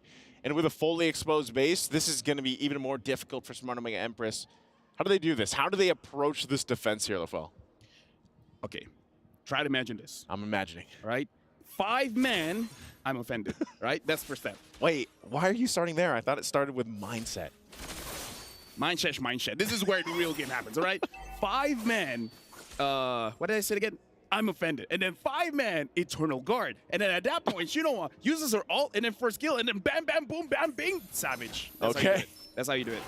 We'll see if you have the foresight here for this one, if it's going to be a 5-man or not. But I thought you were just going to say it's all in the mindset, as now the Lord is in the mid lane, looking to close out this game number 1 here. GGHG goes in full force, doing their best to keep it together. It's not going to be a full 5-man setup, but there's a Minoan Fury. But on the backside, Keshi's going to find 1 Immortality, gets the flicker out, but it's not enough as Keshi's the one to fall. Meanwhile, the rest of the Empress team will go ahead and keep the Lord at bay. They have to clear it out. Quinn is also quite low. Not Ayanami trying to escape. Pops the Vengeance. Murray 1 hit away, still has the Immortality. So far, so good. Can they keep it together? The base is going to be worked on. It's at half health. They clear the minions out, and on the backside, once again, they find them all. But not Ayanami will not be enough as she falls into the base, and a couple more hits on the crystal, but they can't find it, but they finally get the hit. They get the game, and it's GGHG.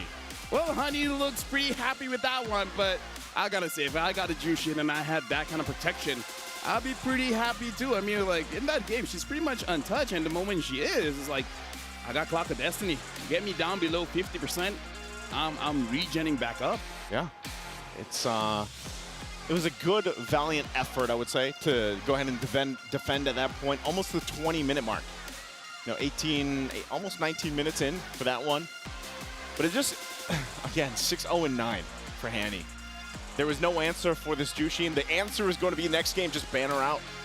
Either ban her out or maybe draft to take it. I don't know. Honestly, in this game, I feel like Smart Omega Empress kind of lost the draft. The first pick, Hayabusa, was heavily countered, man. Like the Boxia, the Arlet, as well as the Minotaur. I don't know. We're going to pass it to our experts. What do you guys think? Well, I agree with you there, LaFell, and actually we agree with you that pickup here by Omega Empress, picking up the Hayabusa early on, sort of in a way drafting themselves into a corner. They were lacking, and it was a little bit easier for the side of Gaming Gladiators homegirls to make their lineup work. It feels like I'm saying the same kind of script or narrative that we had earlier with the matchup of C9 but it is what it is. This is sort of like a mix of old and new. Yeah, you have a jungle, tank jungle, but you have a very aggressive mid-rotation with the Mino, with the Jushin, and they took control from there, which meant that, as we all mentioned, Fafao will be able to carry with that Clot, and she did. Woo! More than just Fafao, I think, I hate to be the one that says, I told you so, but I told you so. The Jushin is such an impactful and significant pick. Like, besides Fafao carrying, right? All the roses and flowers for the Claude. I think the Jushin almost single-handedly, starting as soon as she got the chokeslam, as soon as she got the soul flare, she was demanding attention and just the same claiming space like nobody's business. A mage has no business doing that. I don't think there's any hero in MLBB right now that has that capability under that role. Now, let's see if that was enough to get the PlayStation MVP honors for this game number 1. Was it the Jushin or was it someone else on their team? Yeah, of course it's going to be the Jushin. 100% kill participation, 15 KDA.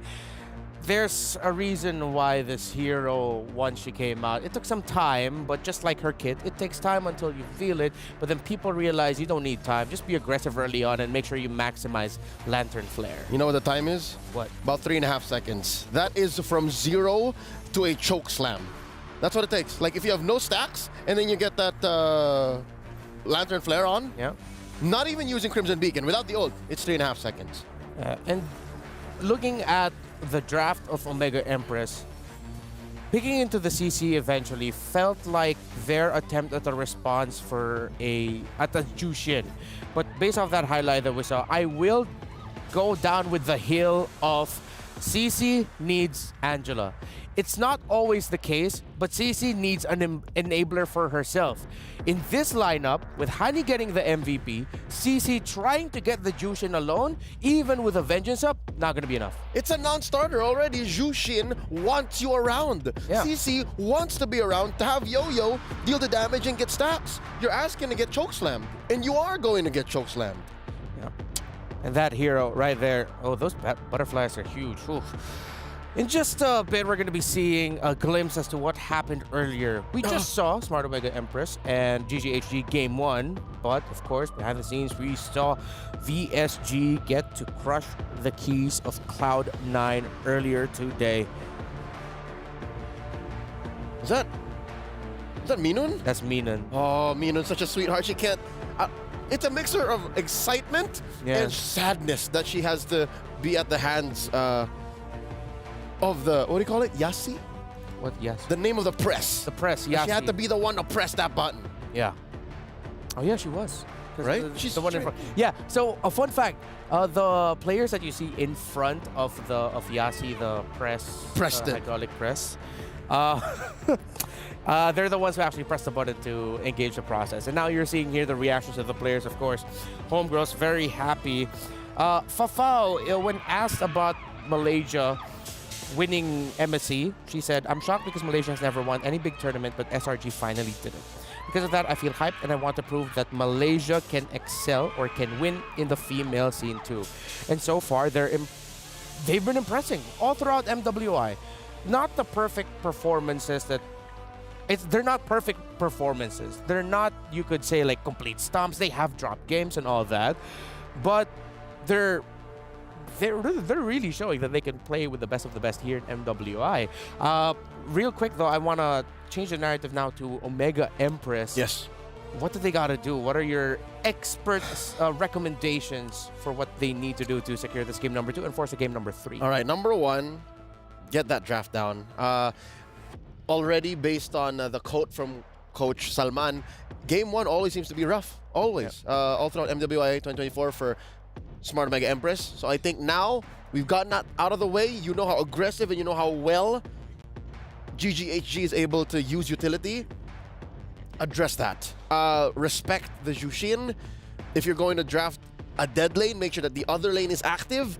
And if you're going to go for combos that are, again, straight lines, A to B with a solid CPE. clear path. The execution. The execution. That's it. GGHG, well, they're a team that are relatively quite newer on the scene, but they did dominate their qualifiers going here. Smart Omega Empress have been together since 2023. They all come from one region, and they were third place in last year's MWI. Quick note, since 2021.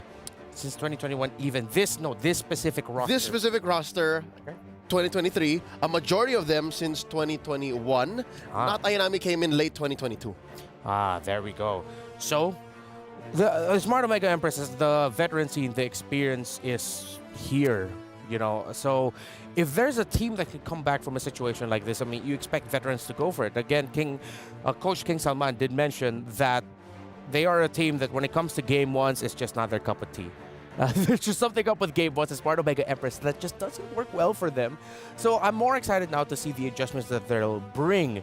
But I am even equally excited and fearful because, again, I'm a Filipino, y'all, of what adjustments GGHG will do to respond to what Omega Empress brings out. So there's still a lot of questions up in the air. Let's put some cool things up on the screen because I think we're ready for you to revisit a key moment during the previous game, Leo. Just to make my point clear, not just was the gameplay relatively mum for Smart Omega Empress. I mean, this is a draft that they were ready for. This is a draft that they had a plan for in the late game. But in this moment, 1647, this is a sign of them being a little scrambled all throughout the map. You have a bare base. You've left it clearly. You want to farm up on Shinoa, and you're leaving Amore in the center right there. You have the farm up on Shinoa there, waiting for that wave. But the question is, how did not Ayanami get in this part of the map?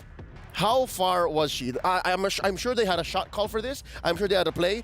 But already you have the nagging issue of Miss Hani right here. I'd like to apologize prior that a lot of the clips I'm showing you guys are very crowded clips. But you'll also note that based on the positioning of the CC, based on the position of Not Ayanami, this was a choke slam through the wall. She went from this point to this point, right there.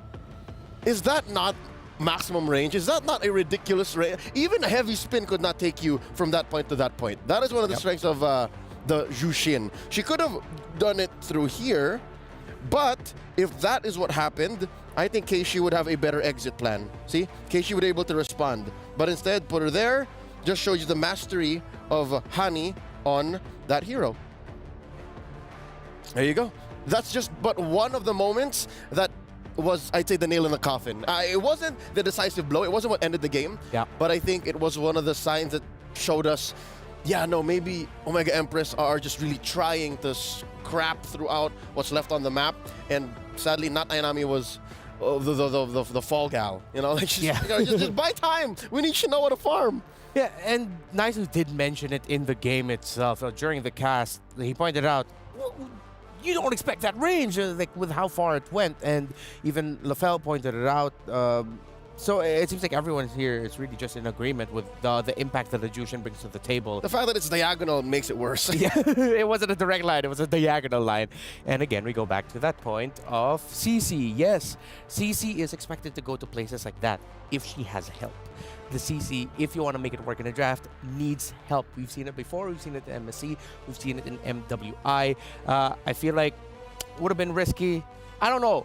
Perfect vision, whatever that quote about 2020. Perfect vision is hindsight is 2020. Hindsight is 2020. I still think that could have been, maybe should have been an Angela if it was a bit too CC-centric. But then again, the lineup of GGHG, if they still last pick the Baksha, it was a great last pick. All right, little food for thought as the draft unfolds. Good friend of ours, Ray Ash, is wondering, why is Matilda not in demand? If you're willing to let the Jushin go, could the Matilda not save you via Wings by Wings? Oh, that is a possibility too. However, the thing about Matilda, yes, can work, but for very specific situations now, because a lot of team fights are formless. even a team fight with a Jushin, yes, it takes shape. You know where she is. You know where you drop down There's the lantern. some semblance of a box. There's some semblance of a box, but it's not like a clear box as it used to be. Yeah. The box now is where the heroes are, not a designated zone. Exactly. I think that's why I might be putting on my tinfoil hat here. Maybe that's why Filipino teams are now, kind of struggling. It's because we're so used to boxes being in certain places that now it's in your face. You're wondering, like, hey, a little too close, That's a little true. too close. That's true. That is a possibility. So, let's see. Omega Empress will take away one of the heroes with the biggest team fighting boxes in the game with that Zask. With that area that he covers when Multiple he pops up boxes. ultimates. Multiple boxes, that's true. And the entire box of the map being covered by Ling. They take those out. That is a respect ban on Hani that has been, when played by GGHG, that Zask, they just look comfortable playing with it because of how well it disrupts the team fighting of their opponents. Take away the Hayabusa. GGHG has banned the Jushin and the Roger. So the Harith and the Lo Yi, Valentina, those heroes, typically first pick will be open. I will pose a suggestion, though, that might come back to bite Omega Empress. What is it? Because the Valentina is open, maybe you can go for a Minotaur first pick. Minotaur first pick. Odds be damned, you let through the Valentina, you let through the Riz. Speaking of, where do be the Riz? Yeah, the Riz has not been popping. A lot. Chiboy was showing us she was mewing, she was looks maxing. Yeah. That's Rizzing. Oh, there it is. Okay, never mind. Valentina instead. So they'll think, so they'll sort of soft deny the Minotaur possibility from Chiboy with the Valentina first pick. Is the Minotaur that bad, really? I mean, it's like the other day, Kerias Tigreal, right? Yeah. It's very similar in the effect, but you can find a solution to that. You just don't lose don't lose the map. Easier said than done. though. You're right. Easier said than done. But if they do decide to pick up a Minotaur eventually with this lineup, I wouldn't be against it. But maybe they'll consider a Grok third or fourth pick later on if it's possible for them. But oh no, yeah, it's the Minotaur still. Nope. Keyboy gets the Minotaur. That is law. Yeah. Chiboy just loves that pickup. Ooh, Oh! layering crowd control. Not going to be easy for Valen. If it's not broken, don't fix it. Exactly. This is literally just, well, a majority already of the draft from game one just on red side. There's a Nolan. I haven't seen him in a while. Oh, wow. Okay, with the Hayabusa, Ling, Roger gone, yeah, Nolan is the next best bet. But Julian's still going to be up here. Julian, Minnow, Arlot. Sounds good for a team fight. A lot of CC. A lot of CC. Very bouncy house. Very bouncy house. And that might give a bit of difficulty for the Valentina. So Omega Empress, I like how they went ahead and picked up the Edith. Usually that's the pairing we see together in the mid and roam, Edith and Valentina, because the Valentina damage isn't enough. You need Edith to cover it. I mean, this could possibly be the mid trio already, right? It's activated very early. I'd say level 4, like bare minimum. This can kill. No, Edith doesn't even need to hit level 4. She just needs to get the Earth Shatter and the Onward. Ah. So with that, GGHG, instead of going for the Julian, they invest in Falfao already. This is very dive. It's very in your face. Very in your face indeed. So their mid laner might either need to be someone static backline, but then that's why you have to be careful of the Nolan. So what if GGHG just goes all dive with this lineup? They can, because that's one of the things that a Nolan struggles with. You're looking for the angle. Sometimes the angle doesn't show itself because the fight is already there. A lot of things happening. The EXP laner, I feel like for Omega Empress, if it's not going to be the Edith, needs to be something that gives, or that forces out the Minoan Fury before the other members of Omega Empress can go in, before the Nolan, before the Valentina can go in. GGHG choking out gold laners while Omega Empress once more attacking Quinn. Didn't really bother her much in game one. Yeah. Still pulled out the Baksha. Very comfortable pick for her. That said, what else is left out there for gold? Claude? Man out the Claude? Yeah, Claude's still available, the scaling, but Omega, with that 3 of Omega Empress, the Claude, I want to know what to feel. I don't know if the Claude will be able to get enough room to spike. Because right now we don't, my biggest concern is we don't see the mid laner of GGHG yet. Oh, so they do ban out the Claude. It's a straight line. Yeah, you're just covering your bases.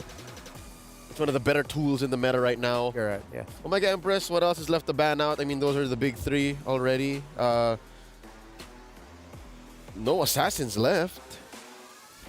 Unless something's... No assassins are we're used to, yes. I mean, wait, Julian, no. They'd rather the Martis, wow! They'd rather give the Julian. They're saying, Julian, come through. Unless they're really going to be... Oh, if GGHG might even swerve and just go for a tank. Yeah, again, the box was open. Yeah, box was open. Fred's open. I mean, we saw a couple of Fred bans earlier in the groups. Barris doesn't really cut it anymore. Maybe that's about why they banned the carry. What if they're thinking about going chunky in the jungle, you know? Which they already did, and they succeeded. Okay. Chunky in the jungle sounds good, but will it be all dive, or will they have some semblance of backline artillery for their mage? They need a little bit more range with their lineup. Or just Faramis, just call it a day. Just go all in. Yo, that's pure dive. That's a mid-fove. That's a mid-fove. Is one of the few answers that was first presented to the Nolan. Yeah. Oh, Q3, Q4 2023. Oh. And there's already a lot of dashes on the side of Omega Empress. There's three on minimum. Ooh, okay. Could be a little bit risky though. I mean, the Phoveus mid hasn't won yet today. We saw it earlier in the day. Hasn't gotten W. What's this gonna be? Look promising though. Yeah. Could definitely disperse, and one of the few weaknesses of Omega Empress so far we've seen today is when they're split across the map and when they're not allowed to play their game. So what's it gonna be? Matrix? You need a gold laner, and you need a decisive roamer. Yeah. Oh, it's the Ixia. All right, just yesterday, Shinoa debuted the Melissa, and here they pick up an old favorite, the Tigreal. That's 4 dashes.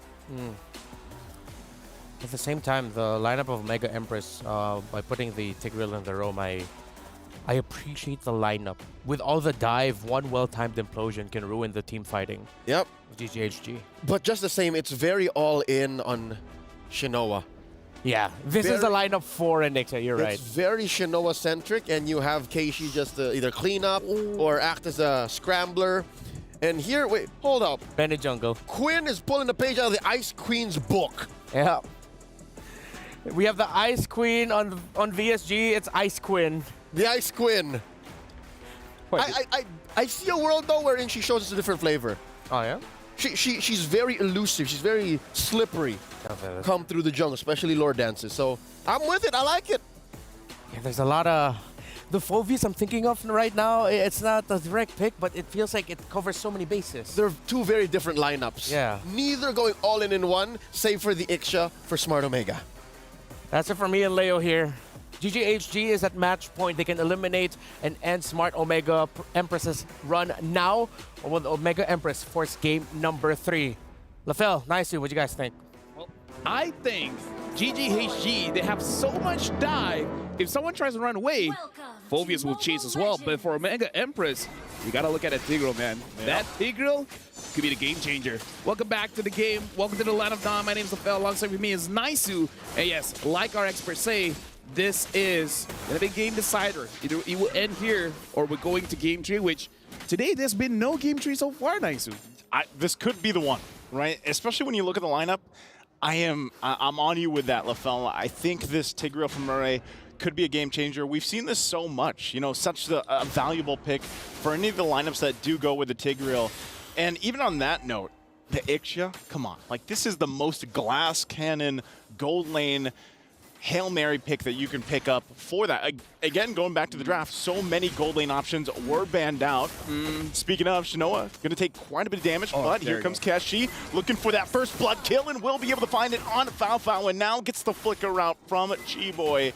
Good start for the Empresses. I would say if Homegirls had their mid laner as well, maybe they could have done something, but the mid laner is a Phoveus, and now the Phoveus is getting chased down.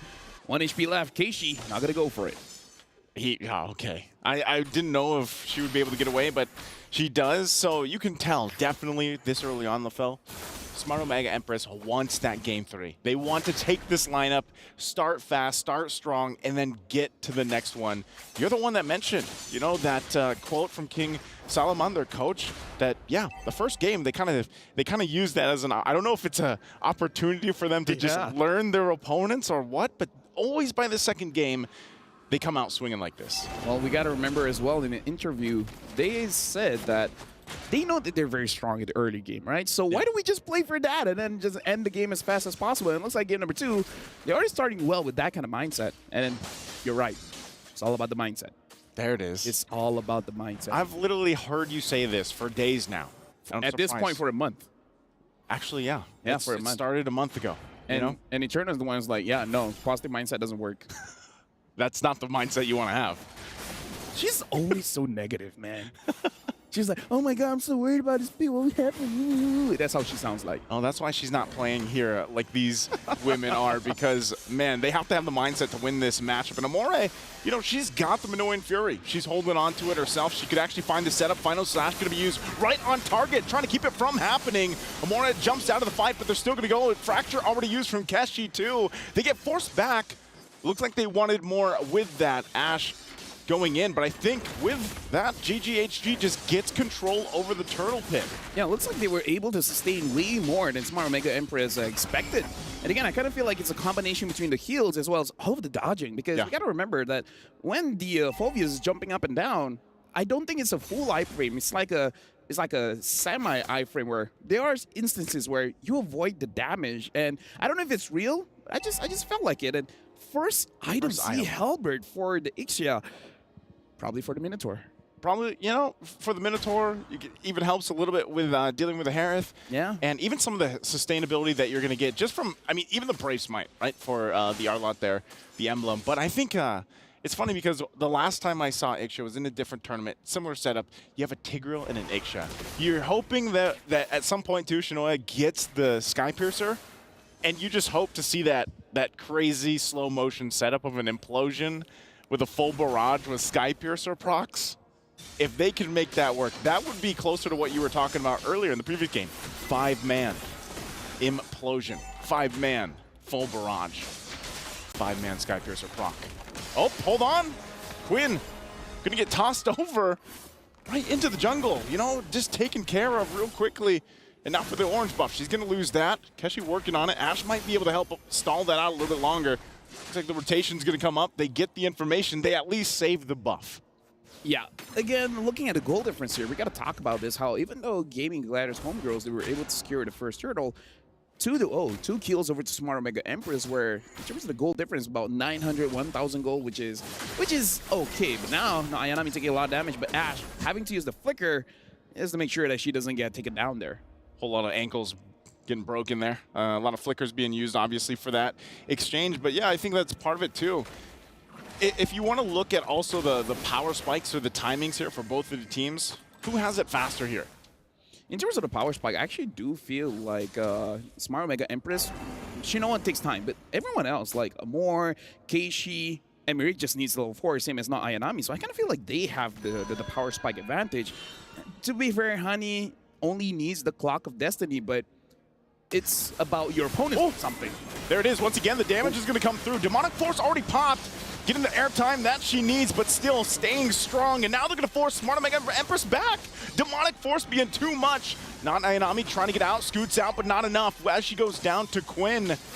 And even with the setup, with the implosion, it was not enough. And so that'll be another objective secured, but they trade it across the map. Tier 1 at the bottom side, that's Turtle in the hands of GGHG. If I could suggest, Mirai, don't look for anyone else. Just look for T-Boy, because we saw that counter engage hitting on to 4. Yeah. 4-woman knockup. It's about as good as you can get it if you can't get that 5, you know, at that point. So for Mirai, even when you find those setups, that setup potential, even utilizing the flicker early on, sometimes you still got to be very cautious in that counter play, that counter punch with the lineup that we've seen so many times, especially with the Minotaur locked in here for T-Boy. So they'll kind of get, I guess this is more like a check, you know, you were building on that momentum early game for Smart Omega Empress. You go in for what looks like to be a good team fight, a setup, but then you kind of get just checked, you know, and that's exactly what GGHG did. And also you saw Chiboy just picked up the Flask of the Oasis. We talked about how that is such a good item even in the previous game. This is going to be a rare moment for me, Naisu, but I'm going to say it here. All right. Don't go for 5-man implosions. Don't go? Just go for one. Just go one. This time they're going to go for two. There's the knock-up again. A Demonic Force going to be used. Ash and Fafu joining the fight. Shinoa also on the backside. Goes in with a full barrage. Looking for targets here to lock onto, but gets thrown into the wind. Ash there already using that final slash. And now, once again, they drag it a little bit further under the turret. Murray trying to keep alive, but they're just going to go full sending it under the turret to fight him out. A flicker going to be used by Shinoa. Can she outplay it a little bit further? Looking for another kill. She gets a double kill. Can she get the triple? She's waiting for time to get here. She heals back up. She gets a triple. Maniac. How does she do it? And now she gets the Savage. What an outplay. What an outplay from Shinoa. I did not thought that was going to happen. But like I said, you don't need 5-man implosions. Just do 2 and then get a Savage. Sometimes less is better. Now, we got to look at the STC replay here to see, like, Homegirls, they were very ambitious here, which you can't understand. Look at Shinoa. She's so low. But look at that healing, right? The healing coming in from her own kit. And maybe this is why she grabbed the CA Halberd, just to make sure that those extra heals, it's not going to happen. And not Ayanami, that was a key onward. That onward was savage-able. Like, because of that, they got a Savage. Oh, man. What a play. You can hear the crowd love that, too. One bad thing, though. What's that? If she dies, that's a huge shutdown. That's a lot of gold. That's a lot of gold. That's the only thing that we got to preface here. So that's on the list now for GGHD. They're like, yep, all right, we got to go ahead and shut her down. Is that the first Savage of MWI? I think so. Right? I mean, I know we've seen Maniacs. We've seen Maniacs. I don't think we've seen Savages. I think that's the first. So there it is. There and also with that, like, she gets the Corrosive Scythe. I'm wondering what the next item she's going for, too. Demon Hunter Sword? Yeah, Demon Hunter Sword. But even with that, I mean, now they're going to... This is the thing. Mid lane, they're going to find it out. Full barrage already going to be dropped once again. Demonic Force might not be enough for this one. They're trying to get the positioning. Final Slash going to be used, too. They finally get Murray, but look at this in the mid lane. They're going to be shut down a little bit further as she does fall. And Demonic Force from Hani is too much. But here comes not Ayanami. The shield is there, the stun. And now Ash will help disengage. Talk about a swing back. Momentum continues to go back and forth, but GGHG wins that team fight. Okay, she went for the one-person implosion. Okay, get two. Get two at All least. right, no, we see the middle line, right? Don't do 5, don't do 1, do 2. But again, that's the big shutdown goal, right? We just said it. We literally just talked about it. You're on desk, LaFell. You got to be careful what you say. I would like to give my apology towards the management of Smart Omega Empress. I only have one thing to say. I'm just doing my job, man.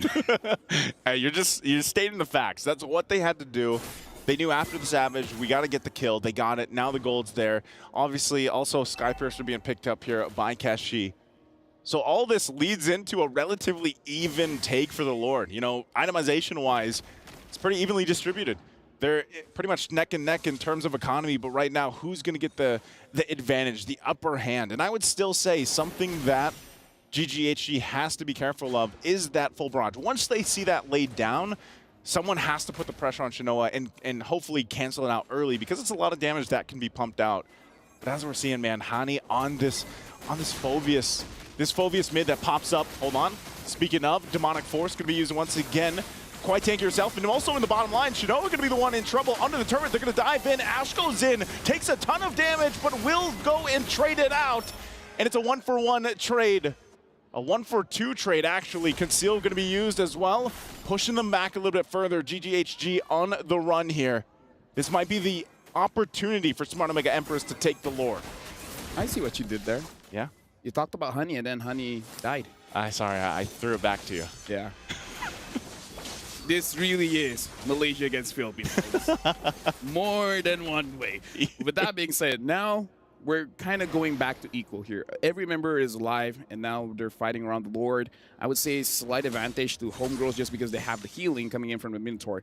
But with that being said, there's honestly a lot more engaged coming in from Smart Mega Empress because Amora has the Minoan Fury. So Miri can pick people off. Just do 2 Implosion, and the rest of the members Amora can handle. So now you honestly have the perfect setup. You have 2 roamers, and both roamers can initiate the fight. So 1 for engage, 1 for disengage. So on one hand, you have healing.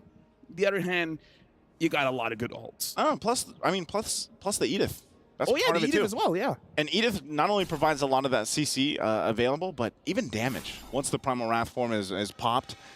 Holy Crystal, though, picked up. Speaking of damage for Falfao. Quinn here now, getting eyes set on Keshi, has the information. Also, a little more defense for Hanny. Flicker going to be used. Not sure what the play is here, but they're going to force Quinn back a little bit further. Neither team could actually start up this Lord, as both junglers putting the pressure elsewhere. And it looks like they're just trying to get the space advantage to work around with. Now, if GGHG gets this mid turret in Tier 1, they'll have a little more space to work around with because theirs is down. And now this might be the moment that they both get set up for the Lord take. I feel like they definitely want that mid, but they also understand they will not be able to get it without a fight. And right now, Quinn is having to do cleanup duty. She has to handle the top lane. But we've seen this before. The moment someone is seen in the map, that's where you can see a team getting aggressive. I kind of feel like for Smart Mega Empress, they already found Honey. Yep, again with the Demonic Force, the rest of the team trying to make their way. Goes in, there's the jump in, but look at the damage. Full Barrage going to be dropped down. You can see the Sky Piercer proccing as well. Ash will be able to get away. Now Quinn amongst them all will go under the turret, but she finally gets taken down. Double kill for not Ayanami. 3 down for GGHG, and so now this could be that moment. Smart Mega Empress only down Murray. Do they take the Lord here? Falfa waiting patiently. Rest of the team need to go heal back up. Shinoa's going to go ahead and start this one up. Still working on it. Keshi does have the Retribution available, so this should just be a Lord in their hands. You know what's the game changer there, Naisu? What's that? Mireille. Yeah. You know what she did? What'd she do? Implosion only to Chi-Boy. Only to Chi-Boy. Chi-Boy was so late getting that Minoan Fury off just because Smart Mega Empress, they initiated the fight with not Ayanami with the onward, able to catch out Honey.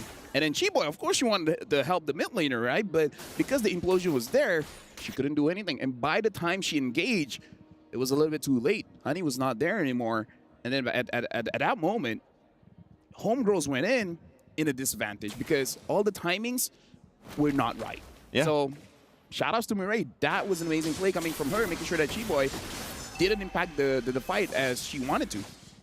And you know, with that, it's kind of like if Murray does just catch 1 or 2, actually, in reality, it's okay. Because like you mentioned, they have so much layering of ultimates that they can take, especially if Amora continues to take the Minoan Fury. She might be searching for that now, too, to set up for this Lord push as it makes its way down the bottom side. GGHG trying to keep this together, trying to keep as much of their base together as they can. The Earth Shatter going to be used still at any moment. Not Ayanami could force a situation with that onward. She has the flicker available too, but they're just going to get that 1 turret for now. Might take the discipline route. Everything, again, what they're facing is this match point from GGHG. Amora now having the Minoan Fury, so again, a lot of initiations here. Queen having the Blade of Despair should be able to deal a lot of damage, but I kind of feel like damage isn't her problem, it's survivability. Can she survive this game? Oh, good eye for an eye. Good eye for an eye. Good usage there. Able to go in. Ash, though, with the final slash, going to find Murray. Implosion going to find 2. There's the knock-up 2. Quinn jumps in the backside. Shinoa tries to flicker back, but she's got everybody on top of her. She tries to get away, but she will fall. 3 down for GGHG. It's only Shinoa that went down. Hani could be the next one. She has tons of health and shields, but they battle it out. Falfao as well. They're on the retreat, though. Smart Mega Empress happy with the 3 they got. Right now, it does seem like Homegirls, if they want something, they got to trade something. And that's something that they really do not want because Queen was able to get Shinoa because that Queen herself was taken down. And this is not good because when you're the defending team and you're losing members, you're losing map pressure. And when you're losing map pressure, you're going to lose turrets. And they might lose the mid one here. They're going to go for it. Look at the damage coming out once again from Keshi. Demonic Force going to be used again. Hani trying to hold the front side, but won't be able to escape as she finally falls. But at least for now, GGHG holds on to their base. Turrets, 2 of them. They only lost that one at the bottom side, and now where does Smart Omega Empress continue to put the pressure? 15 seconds from the Lord coming up here. Are GGHG in a position to contest this Lord once Hani is back alive? If she responds and then goes to the Lord, sure, but I don't think Smart Omega Empress is going to give the time. As we see, the Lord is getting rushed down immediately, so Honey doesn't even get time to respond for this one, so they got to protect the base. Now, the problem is, look at the wave clear. There really isn't, right? You have the Phobias. Yeah. It's not a heavy enough, what do you call it? Damage, clear speed? Spiky ball? Yeah. Spiky ball, ironclad. Yeah. Something. Oh, you talking about his chain, his weapon? Yeah. What's this called? Isn't like a, I don't know, it looks like a mace lantern. A mace. Okay, sure, let's go with that. The mace, lantern, flare, not the flare lantern. Is not enough to clear the minions, right? Yeah.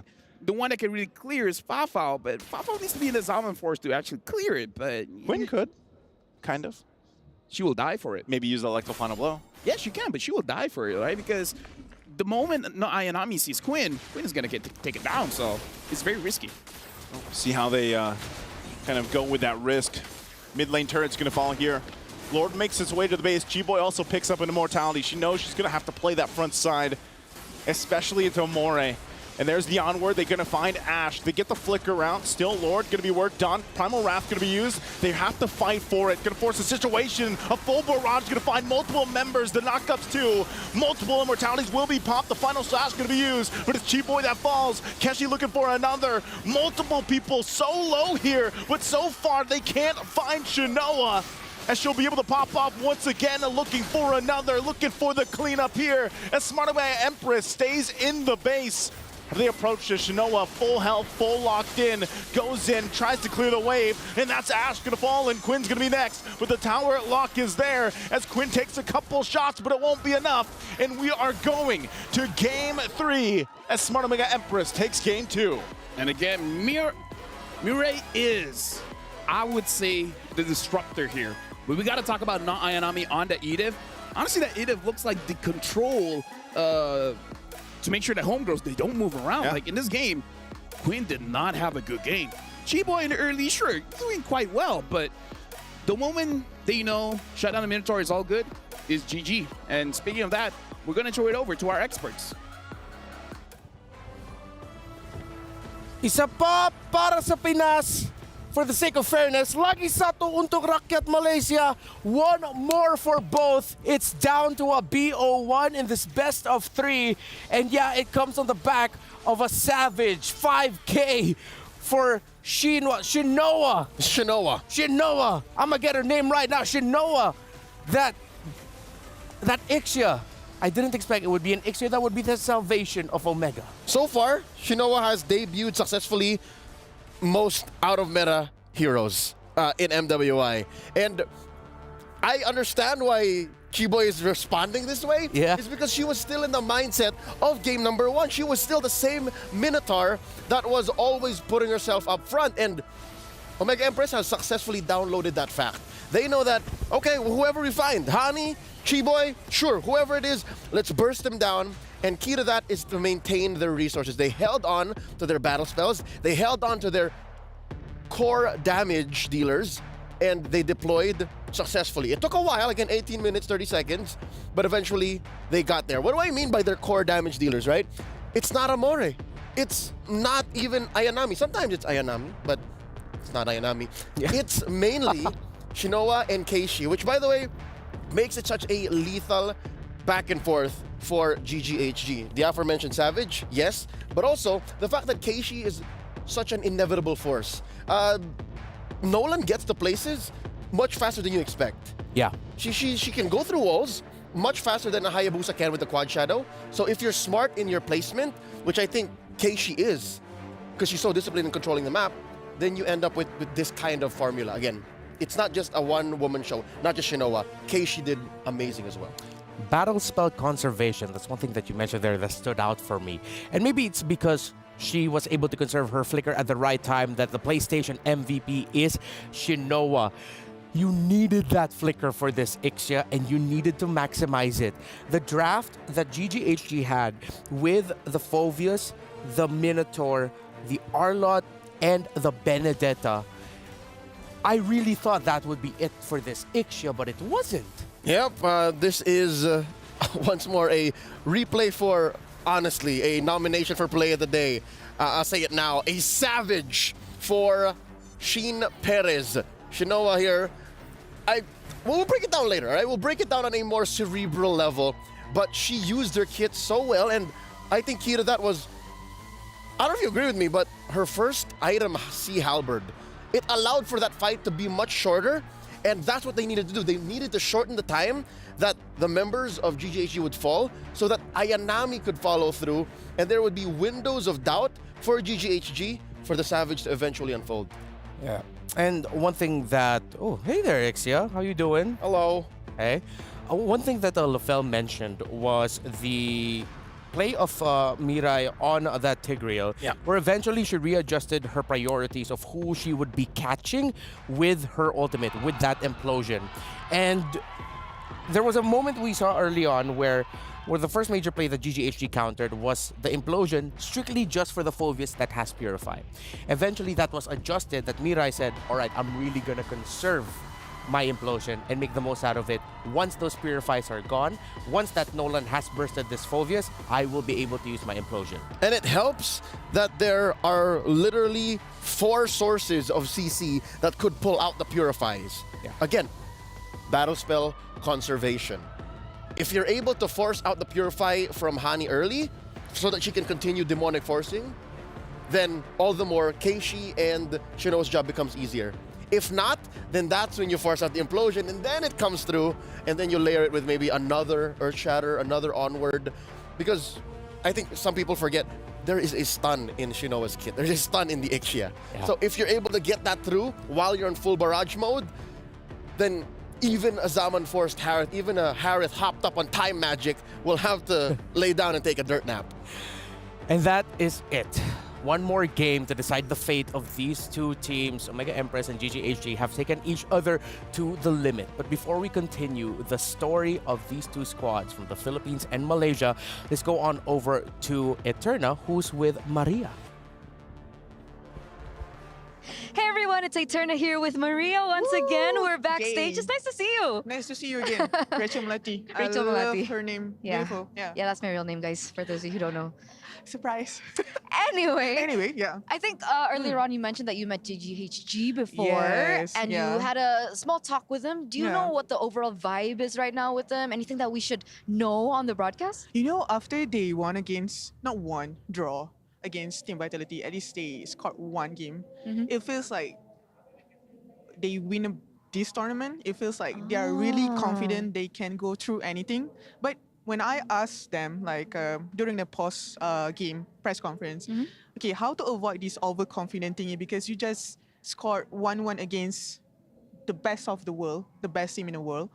They said that, okay, we know that this is a game that we just won and we made it to the playoff, but then we don't want to overconfident. We respect all. Oh, okay. Yeah. Okay. That's the vibe. Like, we can win against the world, but we need to respect everyone. Yeah. So morale is high. Super high. Okay, that's good. Like because super high. After Vitality, it's Smart Omega Empress. And people like to say, Smart Omega Empress is the vitality of the Philippines. Okay. Right? How do you feel about this matchup? Do you think that they can go through? Oh, obviously. Like super confident. Super confident. Because this is, okay, MY is a short name for Malaysia, right? Yeah. I want to start hashtag campaign, this is my era. I love that. Yeah. This is I the love beginning that. of my era. I mean, technically, it still could be possible here at MWI. Yeah, they just show us against Team Vitality. And and you just said Smart Omega is the Philippines version of... Yeah, that's true. That's interesting. Oh man, because that could replicate the same story as MSC. It's scripted. Right?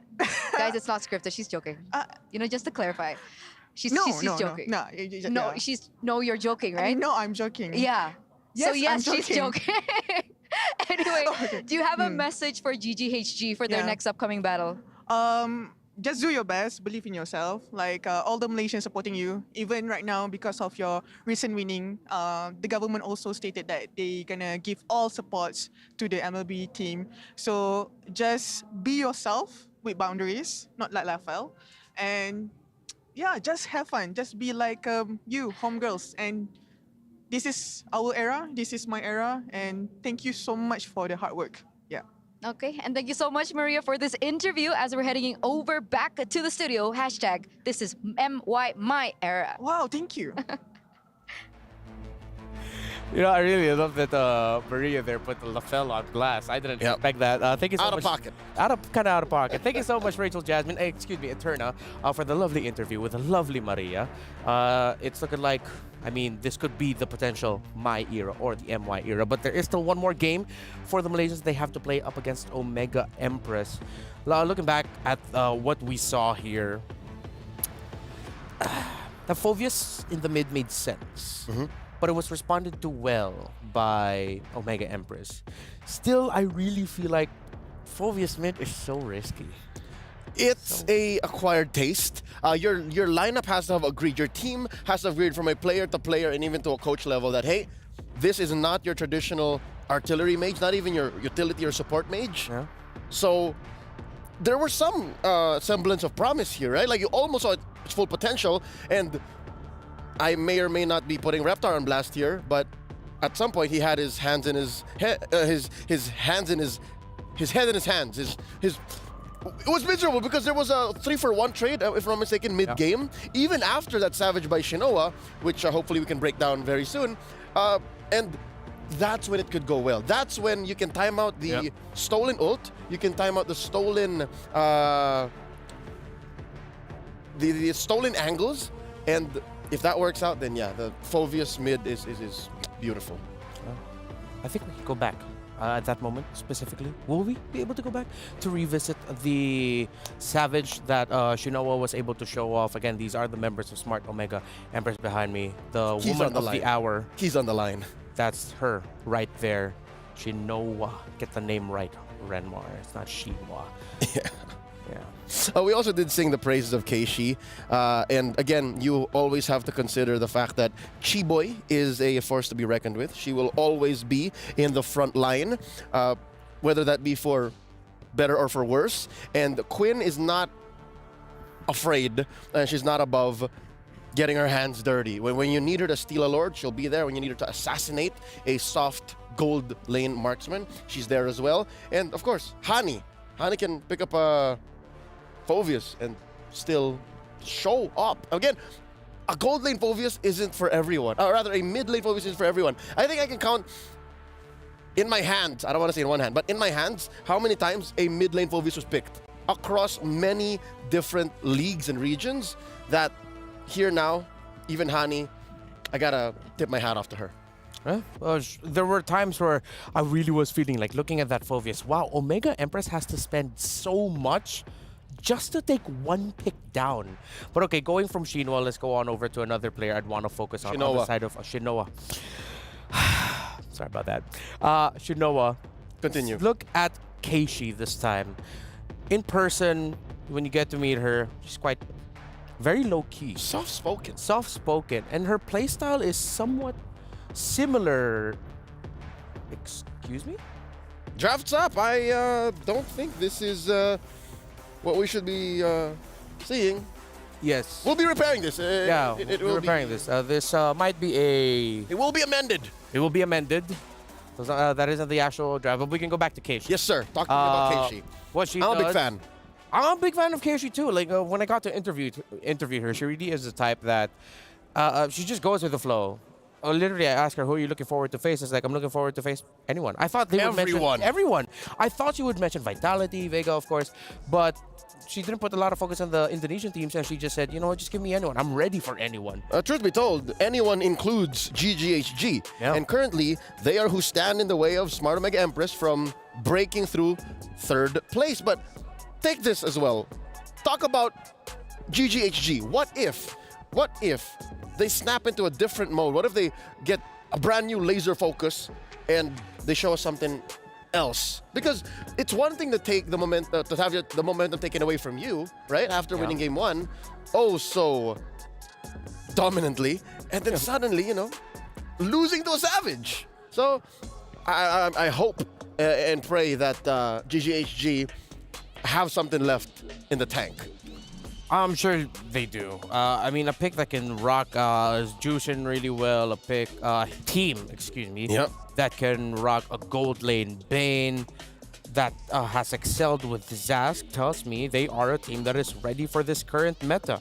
And for this current meta, heading into today, if I'm not mistaken, some of the top picks that we've seen, the Terizla, Claude, Edith, Julian, and Ruby, those are our top 5, with the Minotaur, Harith, Valentina, and Roger very close by. So with these picks that I mentioned, are there anything there? Is there any pick there that you feel like would be a respect ban for either of these two teams? Let's start with Omega. What would Omega want to take away from GGHG? Oh, Minotaur. For sure. Unless Valentina's open, because we saw that works now, right? Yes. But to hone in on what you're trying to get at, I'm going to cut through A and B, jump to Z, or maybe should I say T. Yeah. The odd lack of the Rizzler. Group stage was all about the Rizzler. We saw teams first pick in Terizla, left and right, and now suddenly, say for Smart Omega, they actually love the Edith. Where's Terizla? What if Edith gets banned out? Maybe they should consider that if it doesn't get banned out. I agree with you. And I really agree with you with the Minotaur. At one point in this tournament, I think this was the updated stats from yesterday, heading into the knockout stages. Please correct me if I'm wrong. He had close to a 70% win rate. That's how effective Minotaur has been for MWI. Edith with 62%, Valentina 66, almost 67.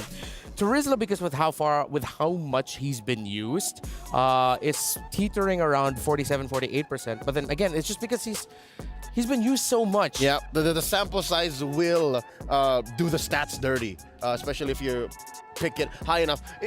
As well, Roger, if I'm not mistaken, Roger should also have a close to 50-50. Roger, surprisingly enough, is usually banned. There you go. So he's just that much of a priority in the pool that he's protected. Yes. If I'm not mistaken, out of the most banned heroes at some point, okay, he's not the most banned, but he's in top 5. The top 5 most banned alongside Ling, Chip, Jushin, Angela. Roger is there at the number 5 spot. At this point, I think you're really just thinking of banning one hero per side, because there's always 2 that's automatically taken out, and then you just get 1 that you can adjust and modify. Here we are, the draft. One of the heroes that you mentioned earlier was Edith. Instead of that, maybe pick up the Terizla. Maybe that will be an option for GGHG as they first ban that. Omega Empress, if there's a pick I would like them to respect, it would be the Claude of Fafao. But they will also respect the Zask that we mentioned earlier for GGHD that they rocked in the mid. Second ban now for HG, I would like to see them consider taking out the Angela, maybe the Valentina. I think they're just going to start attacking Shinoa here. But here's the thing. Attacking Shinoa is most likely an exercise in futility. You know she has a Melissa. You know she has a Nixia. Very rarely do they have to kind of set up around her. There's the Ling Ban. Still at large, the Roger. Still at large, the Jushin, the Chip, the Lo Yi. There's so many heroes out there. Oh, and of course the Valentina. So we're going to see a Lu Yi or a Chip. Or Lu Yi these days just kind of gets snubbed. If I'm Omega Empress and Chip's open. Good thing they ban out the Would you rather deal with the Chip? I mean, if they go Chip here, you obviously go Arlo. You gotta go Arlo. And I feel like Omega Empress could potentially... Ooh, they don't go for the Chip. So Chip, LY, Arlot, all open. Yep. Harith still open. Would Mirai do Chip? Would you get 2 power picks with 1 pick right away? You rush Chip Harith? Lo Yi Harith? Okay, Lo Yi Chip. Lo Yi Last Chip time I saw that, it was a little disgusting. Yeah, but I still lean towards the idea that it can be a little bit overkill. So they go for, whoa. Do they just snub it entirely? Whoa. Yeah, they're snubbing Chip, Lo Yi, Harith. They just go ahead and pick up Nolan and Minotaur. I mean, we did talk about the win rate of Minotaur now at 69% and counting. Nice. Pick 16 times. Yes. I mean, around 10 or 11 wins. It's easy. Again, if not for the Valentina, the Minotaur would have single-handedly and dominated the game. Chi Boy is notorious for that. So, with that said, no Valentina on the board. How does GGHG respond? Do they pick up the Arlo this early? Do they pick up a Tigreal this early too? Because again, I think the Tigreal is great against Keishi. Yeah. It's great. Ruby's also out there still. I'd rather the Ruby than the Tig. If you're going to pick up the Tigreal, could be later. I would like the Ruby now. Oh, but this is also really great. You pick up the Lo Yi, self-sustaining, great crowd control. So this needs to be a lineup by Omega Empress that isn't so honest. It can come from different angles. They have the Nolan, but their EXP laner or... No, yeah, their EXP laner needs to be coming off, needs to be able to come off from an off angle so that you get the Lo Yi out of position to maximize her rotation dispersion. All right, there's the Arlo going into the hands of not Ayanami, which is a solid answer to Lu Yi, as he is an answer to the chip, right? Yeah. Like, as long as you know where the angle is coming from and you're able to relocate, you can just final slash whoever comes through. And what's scarier about this is there's no way out. Like, the shortcut, you can kind of go through the portal. With the diversion, it's all in. So for Omega Empress, are you going to commit the last ban now that you've taken out the Tigreal into the... Commit the last ban on Ruby or commit the last ban on Terizla? Or the chip. Or the chip. Still possible. Part of me is still okay with giving the chip though. Don't know why. Both teams too. Both teams too. This is... Yeah. What is this? Bizarro world? Are we Twilight Zone? What's going on? Claude is going to be open for Fafao. If this Roger... Oh, wait, no, excuse me. Roger will be going into Confirmed. the lane. Confirmed. So, this is a clear green light for Mega Empress to go, hey, let's give Shinoa a winning lane. Actually, no. It's not. It's because they have a great babysitting roamer. Yeah. So they can go for like at least a 50-50, a 40-60 at worst. So Mega Empress are taking away backline divers. Oh, they can steal... Oh, wait. No, they cannot steal the Terizla. Yeah, no more. Oh, wait. GGHG can still play it. Yeah, that's why I was thinking that Omega Empress might consider taking it away because you have the Hayabusa already in the jungle. The Terizla would be great unless they want to go full aggro and just pick up an EXP laner that can clear waves pretty fast. Which I think they won't need because they have Lo Yi. Lo Yi clears waves pretty fast. And here's a nice deep cut from about 30 minutes ago. Yeah. The Ixia, the Savage earning Ixia. Oh, Omega Empress might be stuck with a Nathan here. Beatrix or Harith.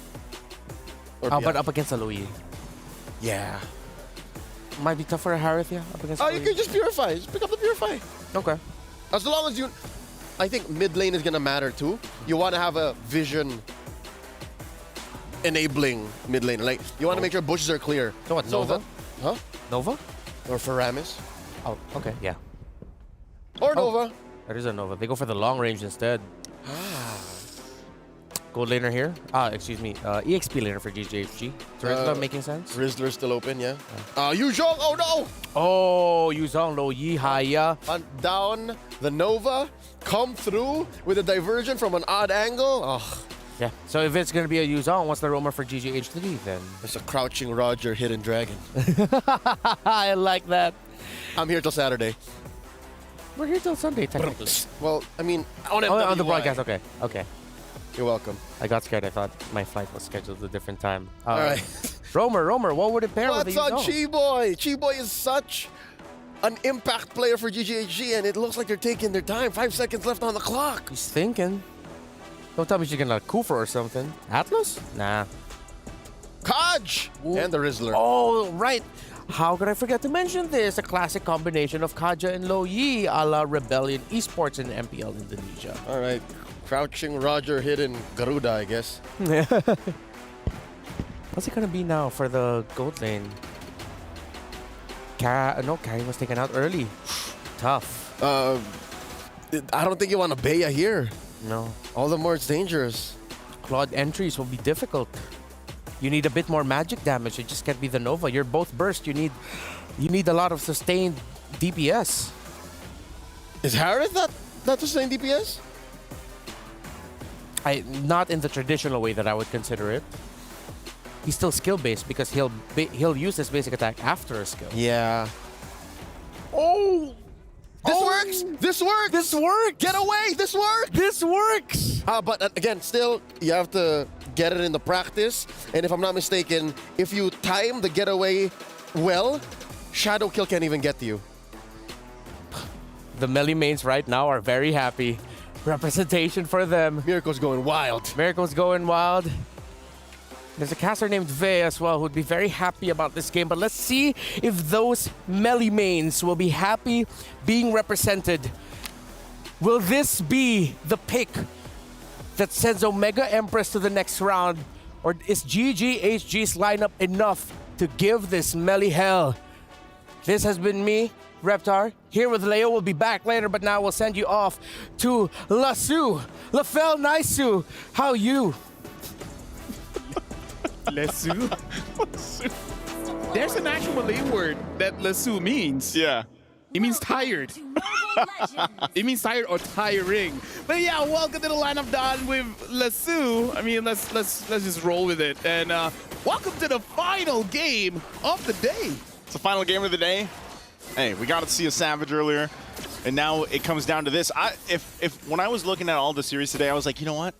I have a feeling this last one has a good chance of getting to a game 3, and here we are, Lafel. Here we are indeed.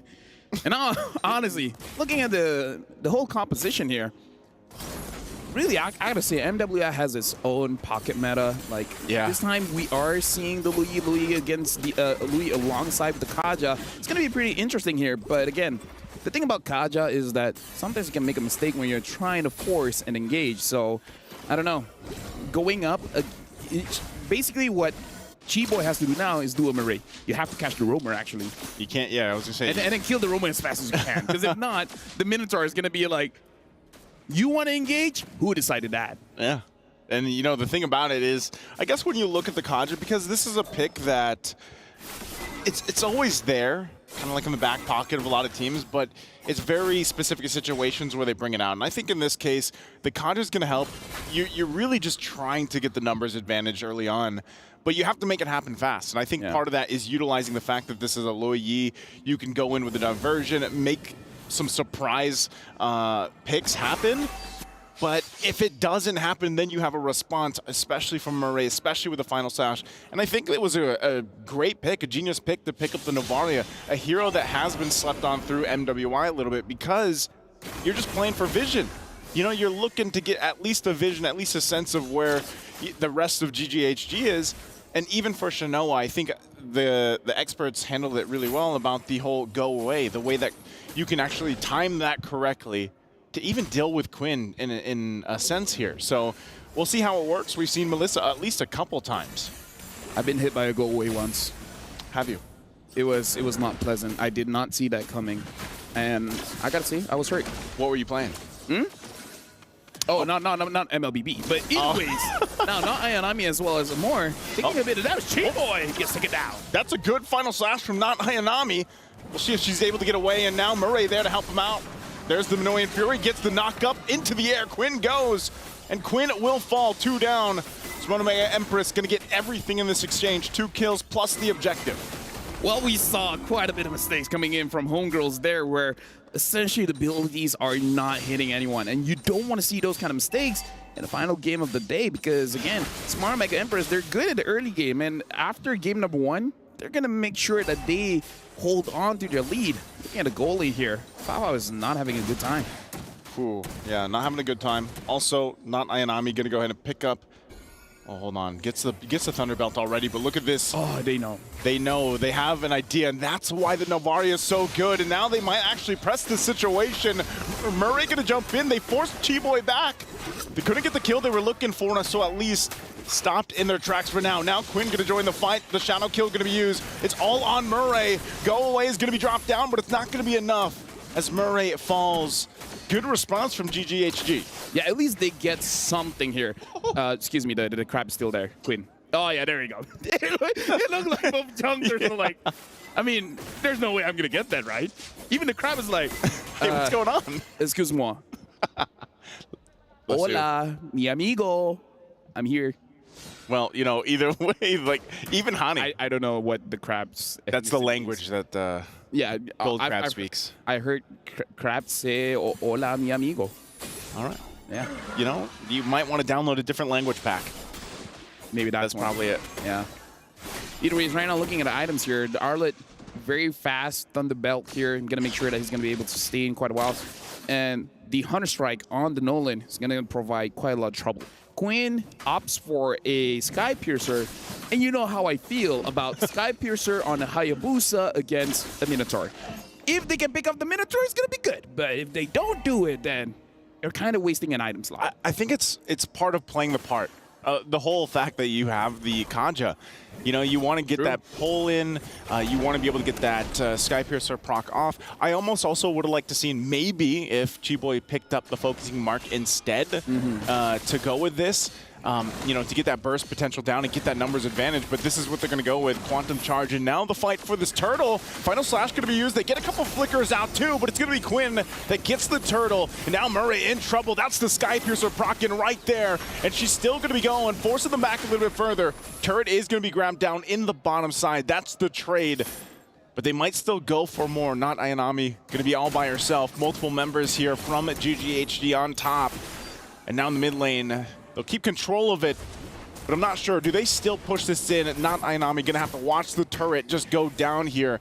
So good trades. I mean, a trade across the map, and you go and look at the gold, it's pretty much even for both. Even down to the kills here. And Turtle, so it's pretty much an even game here, Lofel. For that one, the reason why Homegirls were able to get a win was because of Chiboy. She was able to lock down Mireille mid-animation of the Minotaur Fury. So she was able to stop that big ult. If she can continue doing that, then we got a game here.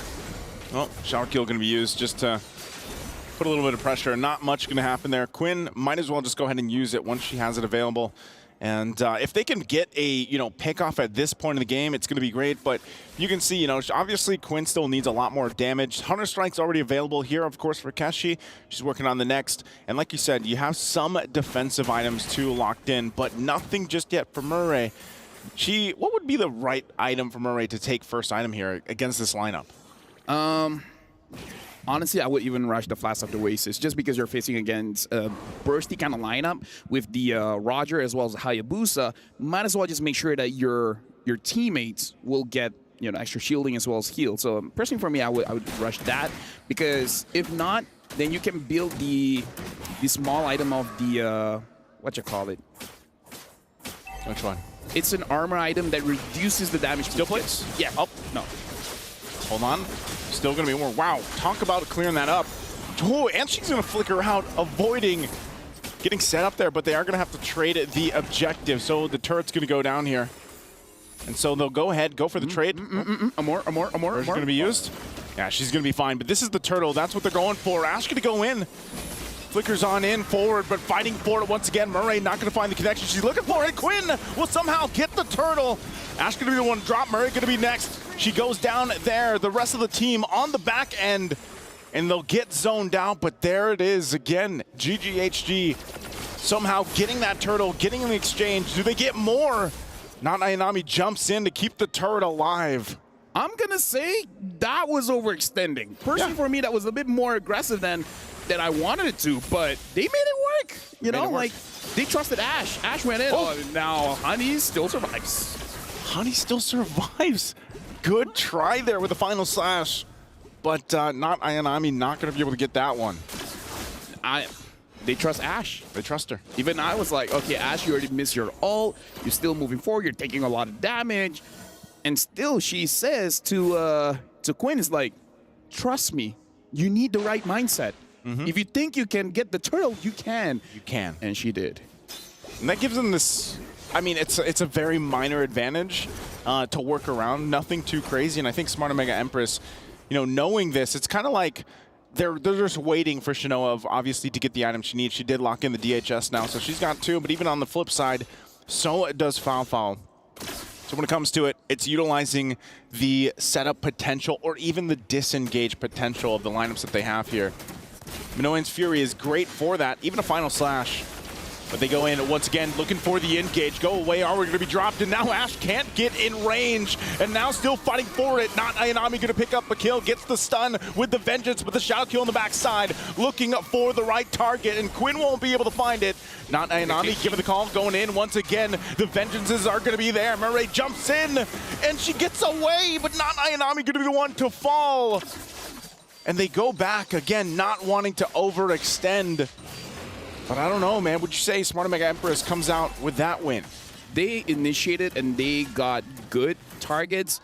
It would be better if Homegirls did not trade, but the fact that Homegirls did trade, I would say it's pretty even. We're going to look at the STC replay here where we see Marie able to catch 2, and because Ash understands that she's not going to get away anyways, might as well try to engage. And Quinn tried to go to the back line, try to get Keishi or more, but again, because everyone's so clumped up, they're all looking good.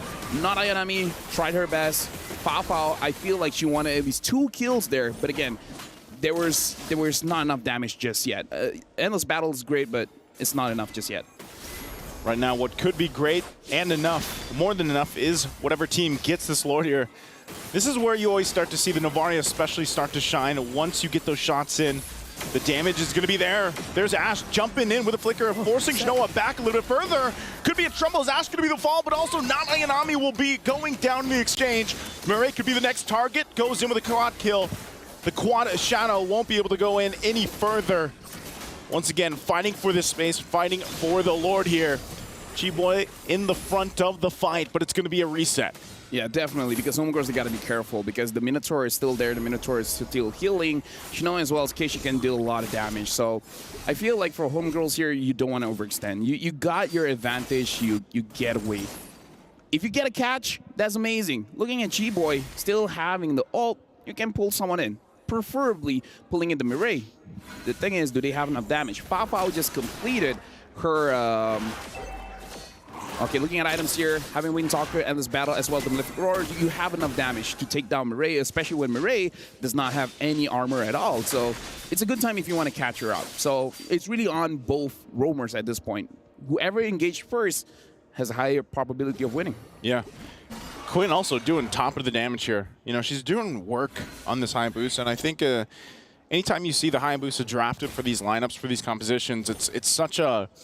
You really have to be able to use the mechanics really well. You know, the shadow kill timing, a lot of times we've seen her just use it early on for the pressure, but even her placements with the quad shadows has been really good, playing against the amount of crowd control that this lineup has for Smart Omega Empress. So, you know, this is just a showcase of how close this game is. Again, it's come down to this one game for both these teams to move forward to the semifinals, and it's going to be Smart Omega Empress that just gives it a go, but here comes the diversion. They're going to be too late as the Lord is secured. Unless something can happen, Conceal going to be used. Chi-Boy might pull, not Ayanami. Is that the right target? They're going to force them to fight. A final slash going to find 2 targets. And now still working at she's going to fall next. Keshi trying to join the fight, but Murray falls as well. They still have the Lord. Do they want to fight this? Fao can't get the kill on Shinoa. She's trying to run away, but it'll be too late as Fao falls. So it's a 1-for-2 trade, but the Lord goes to Smart Omega Empress. Yeah. I feel like, yeah, just a little bit too late. I feel like Smart Omega Empress, they saw Quinn down at bottom, and then they just called it. It's like, we got to do this now. While all of this is going on, STC replay here, I feel like the targeting coming in for Homegirls is a little bit off because it looks like they're going for different targets here. Fao is going for the damage dealers. Everyone else was cutting back. Not really their fault because all of their HP was so low. Yeah. It's more on Fao being a little bit too aggressive here. But something I do have to say is 30 minutes in, and I don't know why. Ash only has 1 item. Kind of doesn't make sense. I don't know why Ash only has 1. Like, I feel like we've seen the item pop up quite a few times. I don't know if it's a bug or something, but why does she only have 1? I feel like at this point, the minimum you should have is 2 because you're the EXP, you're not a robot. Yeah. Interesting to point it out. Yeah, just 1 item. Yeah, she's only got the Dominance Ice. I mean, she picked up the Fury Hammer probably early on just for the lane. The thing is, their gold is not different. 5.4, 5.9, 500 difference, but looking at the Arlet is going to finish the 3rd item first. Right? Yeah, interesting. I mean, it looks like they have, what, 2 conceals, 2? Oh, Quinn, wow, she just deleted. Diversion going to be used, but they won't follow up on that. So with this, once again, it's just going to be put the pressure on the bottom lane. That's the game plan for Smart Omega Empress. Want to get as much territory as they can. And now eyes set on the base turret here. 4 members for GGHG. Is it going to be enough to hold on a little bit longer? Base turret still standing for now. Not Ayanami on the front side. They're going to jump in. Murray there too, looking for this kill on Ash. Ash Immortality going to be popped. There's the final slash. The Chi-Boy will fall, and now Ash could be next. They get the stun. It's a double for not Ayanami. And now they're going to take the disciplined approach and back off. They still have a tier 2 in the mid lane to work on. Right now, Homegirls is definitely in a bad spot. Looking at STC replay here, it does seem like Chi-Boy is not going to have a good time trying to force a fight, because now with the map pressure that they have, Smart Mega Empress, they can initiate. Mireille can do whatever she wants at this point. And looking at the management here, they're not really pleased with how the game is looking so far. Well, at least for Homegirls. Yeah, for Homegirls. Smart Mega Empress team looking really confident at this point. Look at that, Hanny just deleted with a combination from Keshi. 5-0-4. This pick really paying dividends here, and now I'm going to work on the Lord. Not sure if GGHG can really turn this around. Conceal going to be used from Chi-Boy. There's the jump with the penalty zone, and Quinn going on the backside too, going to force them back a little bit further, even with the go away. But Quinn will find Keshi. Final slash going to be used. Chi-Boy going to be next. Chi-Boy will go down. She's out of here, but Quinn still there. Not Ayanami going to try to keep her here at bay. Quinn goes in with a quad shadow. And once again, Lord's still going to be taking. Smart Mega Empress will be able to secure the objective. Bao jumps in. Quinn, what left can they do? The final slash won't be able to connect. Oh, but the shot from Amore will find the mark. But Honey's still around. Homegirls, they really don't want to let this Lord go. They're like changing shifts at this point. It's like, okay, now it's my turn, now it's your turn, now it's my turn, now it's your turn. Make sure they don't get the Lord, but looks like they don't have much say for this one. The Lord is going over to Smart Mega Empress. It's going to be the trade right there. Again, a very messy fight for them to go in and secure this, and Hani really trying to do her best. She has quite a bit of damage too. A little bit longer if she could have, but Quinn will get a kill on not Ayanami. So once again, Smart Mega Empress, they get the objective. They get ready for this push into the base for GGHG. Could this be it? Could they defend? I feel like they can defend one more time. Just a feeling, but the moment they're able to take down Fafao, I feel like that's it. Because I feel like Fafao is the saving grace for Homegirls right now, even though her KD is 2, 2, and 3, but she's been able to juggle this team fight quite well. Going in and out, dealing enough damage to make it so that Smart Mega Empress doesn't fully commit to any kind of engage. But again, that Minotaur is a problem. Mireille, 0, 4, and 12. Again, Chi-Boy hasn't been finding the right targets, having to force to pick up not Ayanami instead of Mireille or even Keishi. Comes down to this. At this point, this could possibly be a game-ending Lord for Smart Mega Empress. They went through it in Game 1. They had a game for themselves with a Savage in Game 2, and now for Game 3, looking to clutch this one out. Ash on the front side, trying to keep it at bay. The mid-turret's going to be the focus. They go in with a shadow kill, but it's not going to be enough to pump out the damage they're looking for. There's the final slash and the Minoan Fury with the flicker combination. Chi-Boy in trouble, 1 hit away. They will be able to get it. Lord's still going to be worked on, and now running from the backside. But Smart Mega Empress still looking to cap out the game, and they will do it. They'll force it in. It took them 3 games, but they'll send the Homegirls home and go forward to the semifinal. And with that, Homegirls have been eliminated. Good job for making it this far, but again, we heard people talking about it. This is basically the vitality of the Philippines. Pinas La Malakas, they're moving through. That was good. Very well said. Thank you very much. What a game. What a series. I'm glad that when we got to get to this last match of the day here at LaFell, for us, LeSue, we got to see 3 games.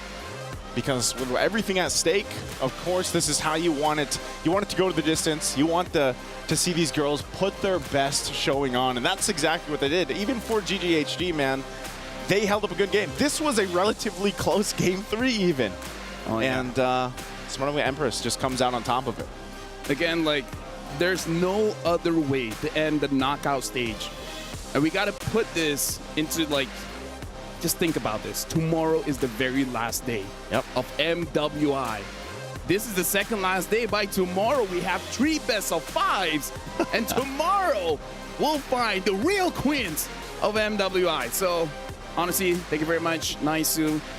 I would say thank you for everyone watching. I'm going to say thank you to all the casters for today. You guys have been doing an amazing job during the knockout stage.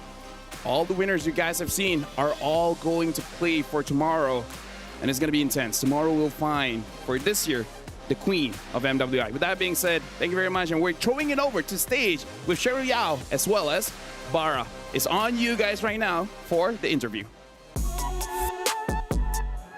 Ladies and gentlemen, what a way to wrap up, the final day with a full best-of-3 series. Now, I have beside me, so are you or are you not Ayanami? I am not. Not Ayanami. So it was just a trick question. Now, when it comes to Smart Omega Empresses, you guys usually have a rocky start, but you guys clean it up afterwards. And very similar to the Smart Omega boys, which were once called the Comeback King. What happens? For us as the female counterpart, I'm not really sure, but it's always like that. Even last year's international tournament and SEA Games, we lose the first game against Indonesia, and then we cleaned it up. But then what happened next, and also yesterday is what happened. Our first game was a bit rocky. We didn't play that well, and then we cleaned it up afterwards. It's always like that for us. I don't know why. You don't know why, but you got to find a solution, and a solution fast, because make no mistake, right here at MWI, not just you guys are looking for the championship. Every single team all has the dream to be the queens of Mobile Legends Bang Bang. And speaking of which, I do have another question, and that will be coming from Bara. Well, now pretty much, first of all, great performance and all. Now you'll be facing VSG. Any player maybe pretty much you'll be having a look out? VSG has 2 Filipino players, and I'm looking forward to both of them. Oh, okay. And how you feel about that? I'm not sure. Good luck to both of us. Okay. Good luck to all, definitely. All the queens shining beautifully here. Yes, so let's not forget the prize after taking this full series of a best-of-3. We would love to have our Malaysian representatives from Gaming Gladiators Homegirls to pass on your tournament key over to them. Beautiful Amazing sportsmanship. Let's hear it, everybody. Come on, let's hear it, everybody over here. Amazing game. GG, well played indeed for Homegirls. Now, not Ayanami. We do have anything you want to say to your fans? A full series, it could go either way. What do you have to say to all your supporters back in Philippines? I know there's a calamity happening there right now, but we just, like us guys, we had a rocky start, and let's just fight. Let's just do the best we can to get over the obstacles that overcome us. Let's go. Let's make it happen. That's incredibly, incredibly humble. Now, whoever comes your way will happen. Just like in the game of Dawn, in the Land of Dawn, where we had 5 people going after Shinoa. And she ended up with a savage over at the Land of Dawn. And this is Smart Omega Empress. Over to you guys back at the studio.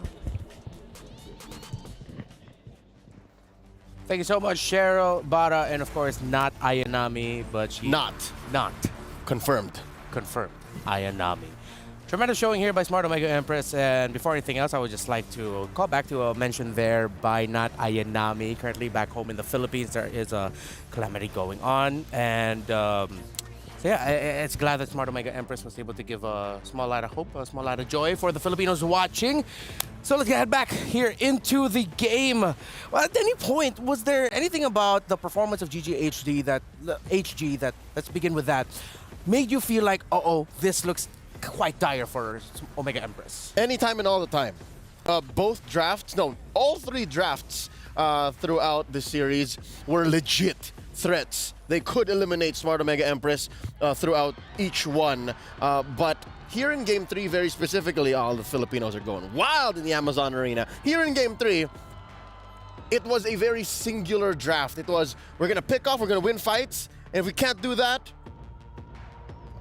Omega Empress wins. That's what happened. They were able to split up GGHG's singular approach through the Kaja, through Ash's engagement, and then of course the pick-off potential from the back by Quinn and Fao. If all of those failed, which Omega Empress got checked off their list about, 80-90%, then it was very difficult for GGHG to come back. Let's revisit the bracket of MWI so far. Earlier, Vitality and Falcons Vega secured their slot for the semifinals and will be battling. Now, Omega Empress will face off against EEC Ace VSG. The top 4 of the tournament have been locked in. 3 teams there were expected to make it to this point. Now, they have a wild card amidst them, VSG. But let's focus now on what we just saw here. Smart OMG getting the W over their opponents GGHG. Lots of G's. Let's welcome our MVP. It's Shinoa, the goal laner of Smart Omega Empress. Shinoa, how are you feeling? Getting a savage here in MWI? I'm feeling great, and actually I was expecting it to do good in Iksha Hero Pick. Ah, okay. Why Iksha specifically? So did you prepare the Iksha for MWI? Have you been spamming her a lot? Oh yeah, there's so many there are so many using Harith, and I think it's a counter. Ah, Yeah. so you think the Iksha's the counter to most of the gold laners we have now? How about the Melissa? You've shown the Melissa twice now to great success. 100% win rate now on your Melissa. How did that come about in your training? You prepared for Melissa too. Yeah, I was spamming Melissa and Iksha. Of the 2, I'm sure meron ka pang tinatago. You're keeping more heroes. Are there more? Are there more for top 4 in finals? Yeah, just there are many. Okay. There are many. The secret. The secret. Shh, y'all, it's a secret. Okay, I have a question for Sheen. Sheen, during that savage moment, I'm sure it's fresh in your mind. What were you thinking? What was the play? Because there was 3 or 4 members? Almost 5. Literally 5 members of GGHG on you. What was going on in your mind? They're coming at me. They're all coming at me, and I was calling my teammates that hey, come here, I can do this. And actually, I was feeling great. It was savage. Yeah, and who came to your rescue? That was Ayanami. Yeah, it's Ayanami using Edith. Yeah, you tricked Quinn. I saw Quinn sent her the Benedetta attack the other way. Yeah. So Ayanami confused GGHG well enough that you scored the savage. Do you say thank you to Ayanami after? Yeah. I say Salamat. salamat. How do you say salamat in Bisaya again? Salamat lang. Salamat also. lang pala eh. Trick Okay. question. It's a little trick question. All right. So we know now you're going to be going up against VSG of EECA. What do you think is the biggest strength of VSG right now and why they made it this far? They're all good in mechanics. My team just said it. And also, their gold and tank are good. Ah, That's why they make it. And also their jungler. And they're jungler. So a lot of them are just really solid individually. So real quick, yes or no, will Omega Empress get the win tomorrow? Of course. All right. That's Shinoa, the MVP of our game number 2. Game number 3. And real quickly, do you want to say one last thing for the fans watching at home? Is it okay if it's Tagalog? Yes, even Bisaya if you like. Yeah. Salamat sa nitanaw namo, especially sa akong family and sa mga friends. Thank you so much for supporting us. We will make you proud, and we're gonna win this tomorrow. Thank you so much, Shinoa. Congratulations to Omega Empress. And now I think would be the perfect time to check out who our MVP is actually for that game number 3, and it is none other than Amore. The Novaria. You mentioned, Leo, in the draft, they needed vision and they got it in spades. It was an all-in vision. The alternative was the Faramis, because again, there was a lot of team fights wherein Smart Omega Empress came this close to death, but apparently they played well enough with space that they didn't need that. What they did was lean hard into vision, and the inevitable scaling of Navaria, wherein she got maybe, what, a couple of from downtown shots, like definite three-pointers from Amore. Yeah, there's that one death that you see on Fafao. That was on the hands of that Novaria. That's her. And that's her. And that was a moment where Fafao actually needed to survive, because that meant that GGHG could have come back for a fight. But that one stain, that one death, that continued the turnaround for Omega. And in a way, it made the diversion a non-starter. It made going into weird angles almost impossible, because yeah, you could check this bush. If no one's there, throw the Astral Echo the other way, and it's almost as good as it goes, right? That's all Navaria, that's all Amore. Are those rocks around Novaria? I've always wondered. Those are galactic meteors. Where? Galactic meteors. The ones like floating around her like a halo. Yeah, she is a cosmic being, so... That's true. Yeah. That's part of her, I would say, her costume. Yeah. it's not organic. That's not her body. Yeah, I get you. And that hero was the PlayStation MVP hero pick. It's time to check out the El Gudia MVP or plays of the day, because it's now time for the play of the day, where we review some of the top clips from today's action. We're going all the way back. Here we have Vitality versus Xeno Zenith, Xeno Lilies rather, and there were promising moments here for the Lilies actually. Yeah. And this was the Alice Angela pickup of the great counterplay actually coming in from Team Vitality. You know, that about this series, especially Chell. Chell is an incredibly solid gold laner. If she's not popping off, she's just like not dying. She's so stable. Yeah. She is Stable is the right word. There you go. She is giving just rock solid, just building vibes. Yeah. And it was just a great effort by the entire team to make it work. Countered it. Thought it would be over for them, but now let's revisit Falcons Vega. One of two mid lane Phobias. Phobias. But of course, you can't count out Falcon Vega's understanding of the metagame and fundamentals. So despite all that, here we go. If I'm not mistaken, you know, you say Chinchaw, damn you Chinchaw. Like, this was a good fight for Net Angels, but look at the base. The split push there coming in from upper left corner. Chinchaw. There it is. Go. What a Beautiful. split push end there for Beautiful. Falcons Vega, and you could actually see the heartbreak when that happened for Net Angels, because that looked so competitive for them. They could have won that. Look at that beautiful smile. She was devious. Yes. She knew what she was doing. The energy I got was, oh my god, I can't believe that actually happened. Or all according to plan. You'll never know. We'll have to ask Chinchaw. Yeah. You're seeing C9 go up against VSG, and as much as you'd like to see C9's shield go up against VSG's sword, all it takes is one little crack, one little just turn around, and that's what happens. Yeah, it'll be great to see VSG. There's a bit of history also between like Rian, Gailey, and the members of Smart Omega Empress, so it's going to be a reunion battle of sorts for them. And this was just from the series that we watched, game number 3 of Omega Empress versus GGHG. Of course, with that Melissa, the Melee mains are well represented. That's 2 victories already for Melissa, undefeated. And last but not least, from game number 2, the aforementioned Savage by Shinoa. Can confirm now, she was actually calling for help. And here comes Ayanami, enough of a distraction to make Quinn want to go for the Edith instead of Shinoa, who would then just kill everybody. And from that game number 3 play that we saw before, this beautiful Savage by Shinoa, it was the 4-man Minoan Fury knockup by Mirai, which led to a double kill there for not Ayanami, which allowed Omega Empress to continue their momentum and control in that game. What a day, man. And throughout the day, we've been asking for your predictions. And I'm pretty sure we already have the results of the latest predictions from that previous series up. Let's bring up our STC predictions. And it was quite even. Finally, someone has acknowledged Smart Omega. Thou hast heeded my request to show love for our kabayans. Now it makes a difference. See, like if you guys show support, whether through the STC play predictions or through just watching and sending well wishes to the teams, you see amazing things. You see savages happen.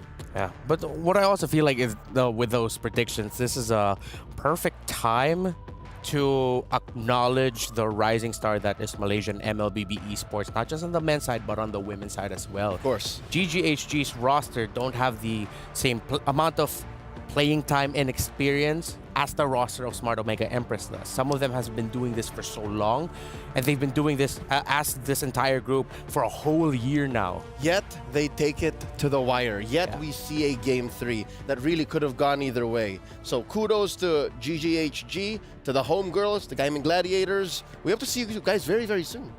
Yeah.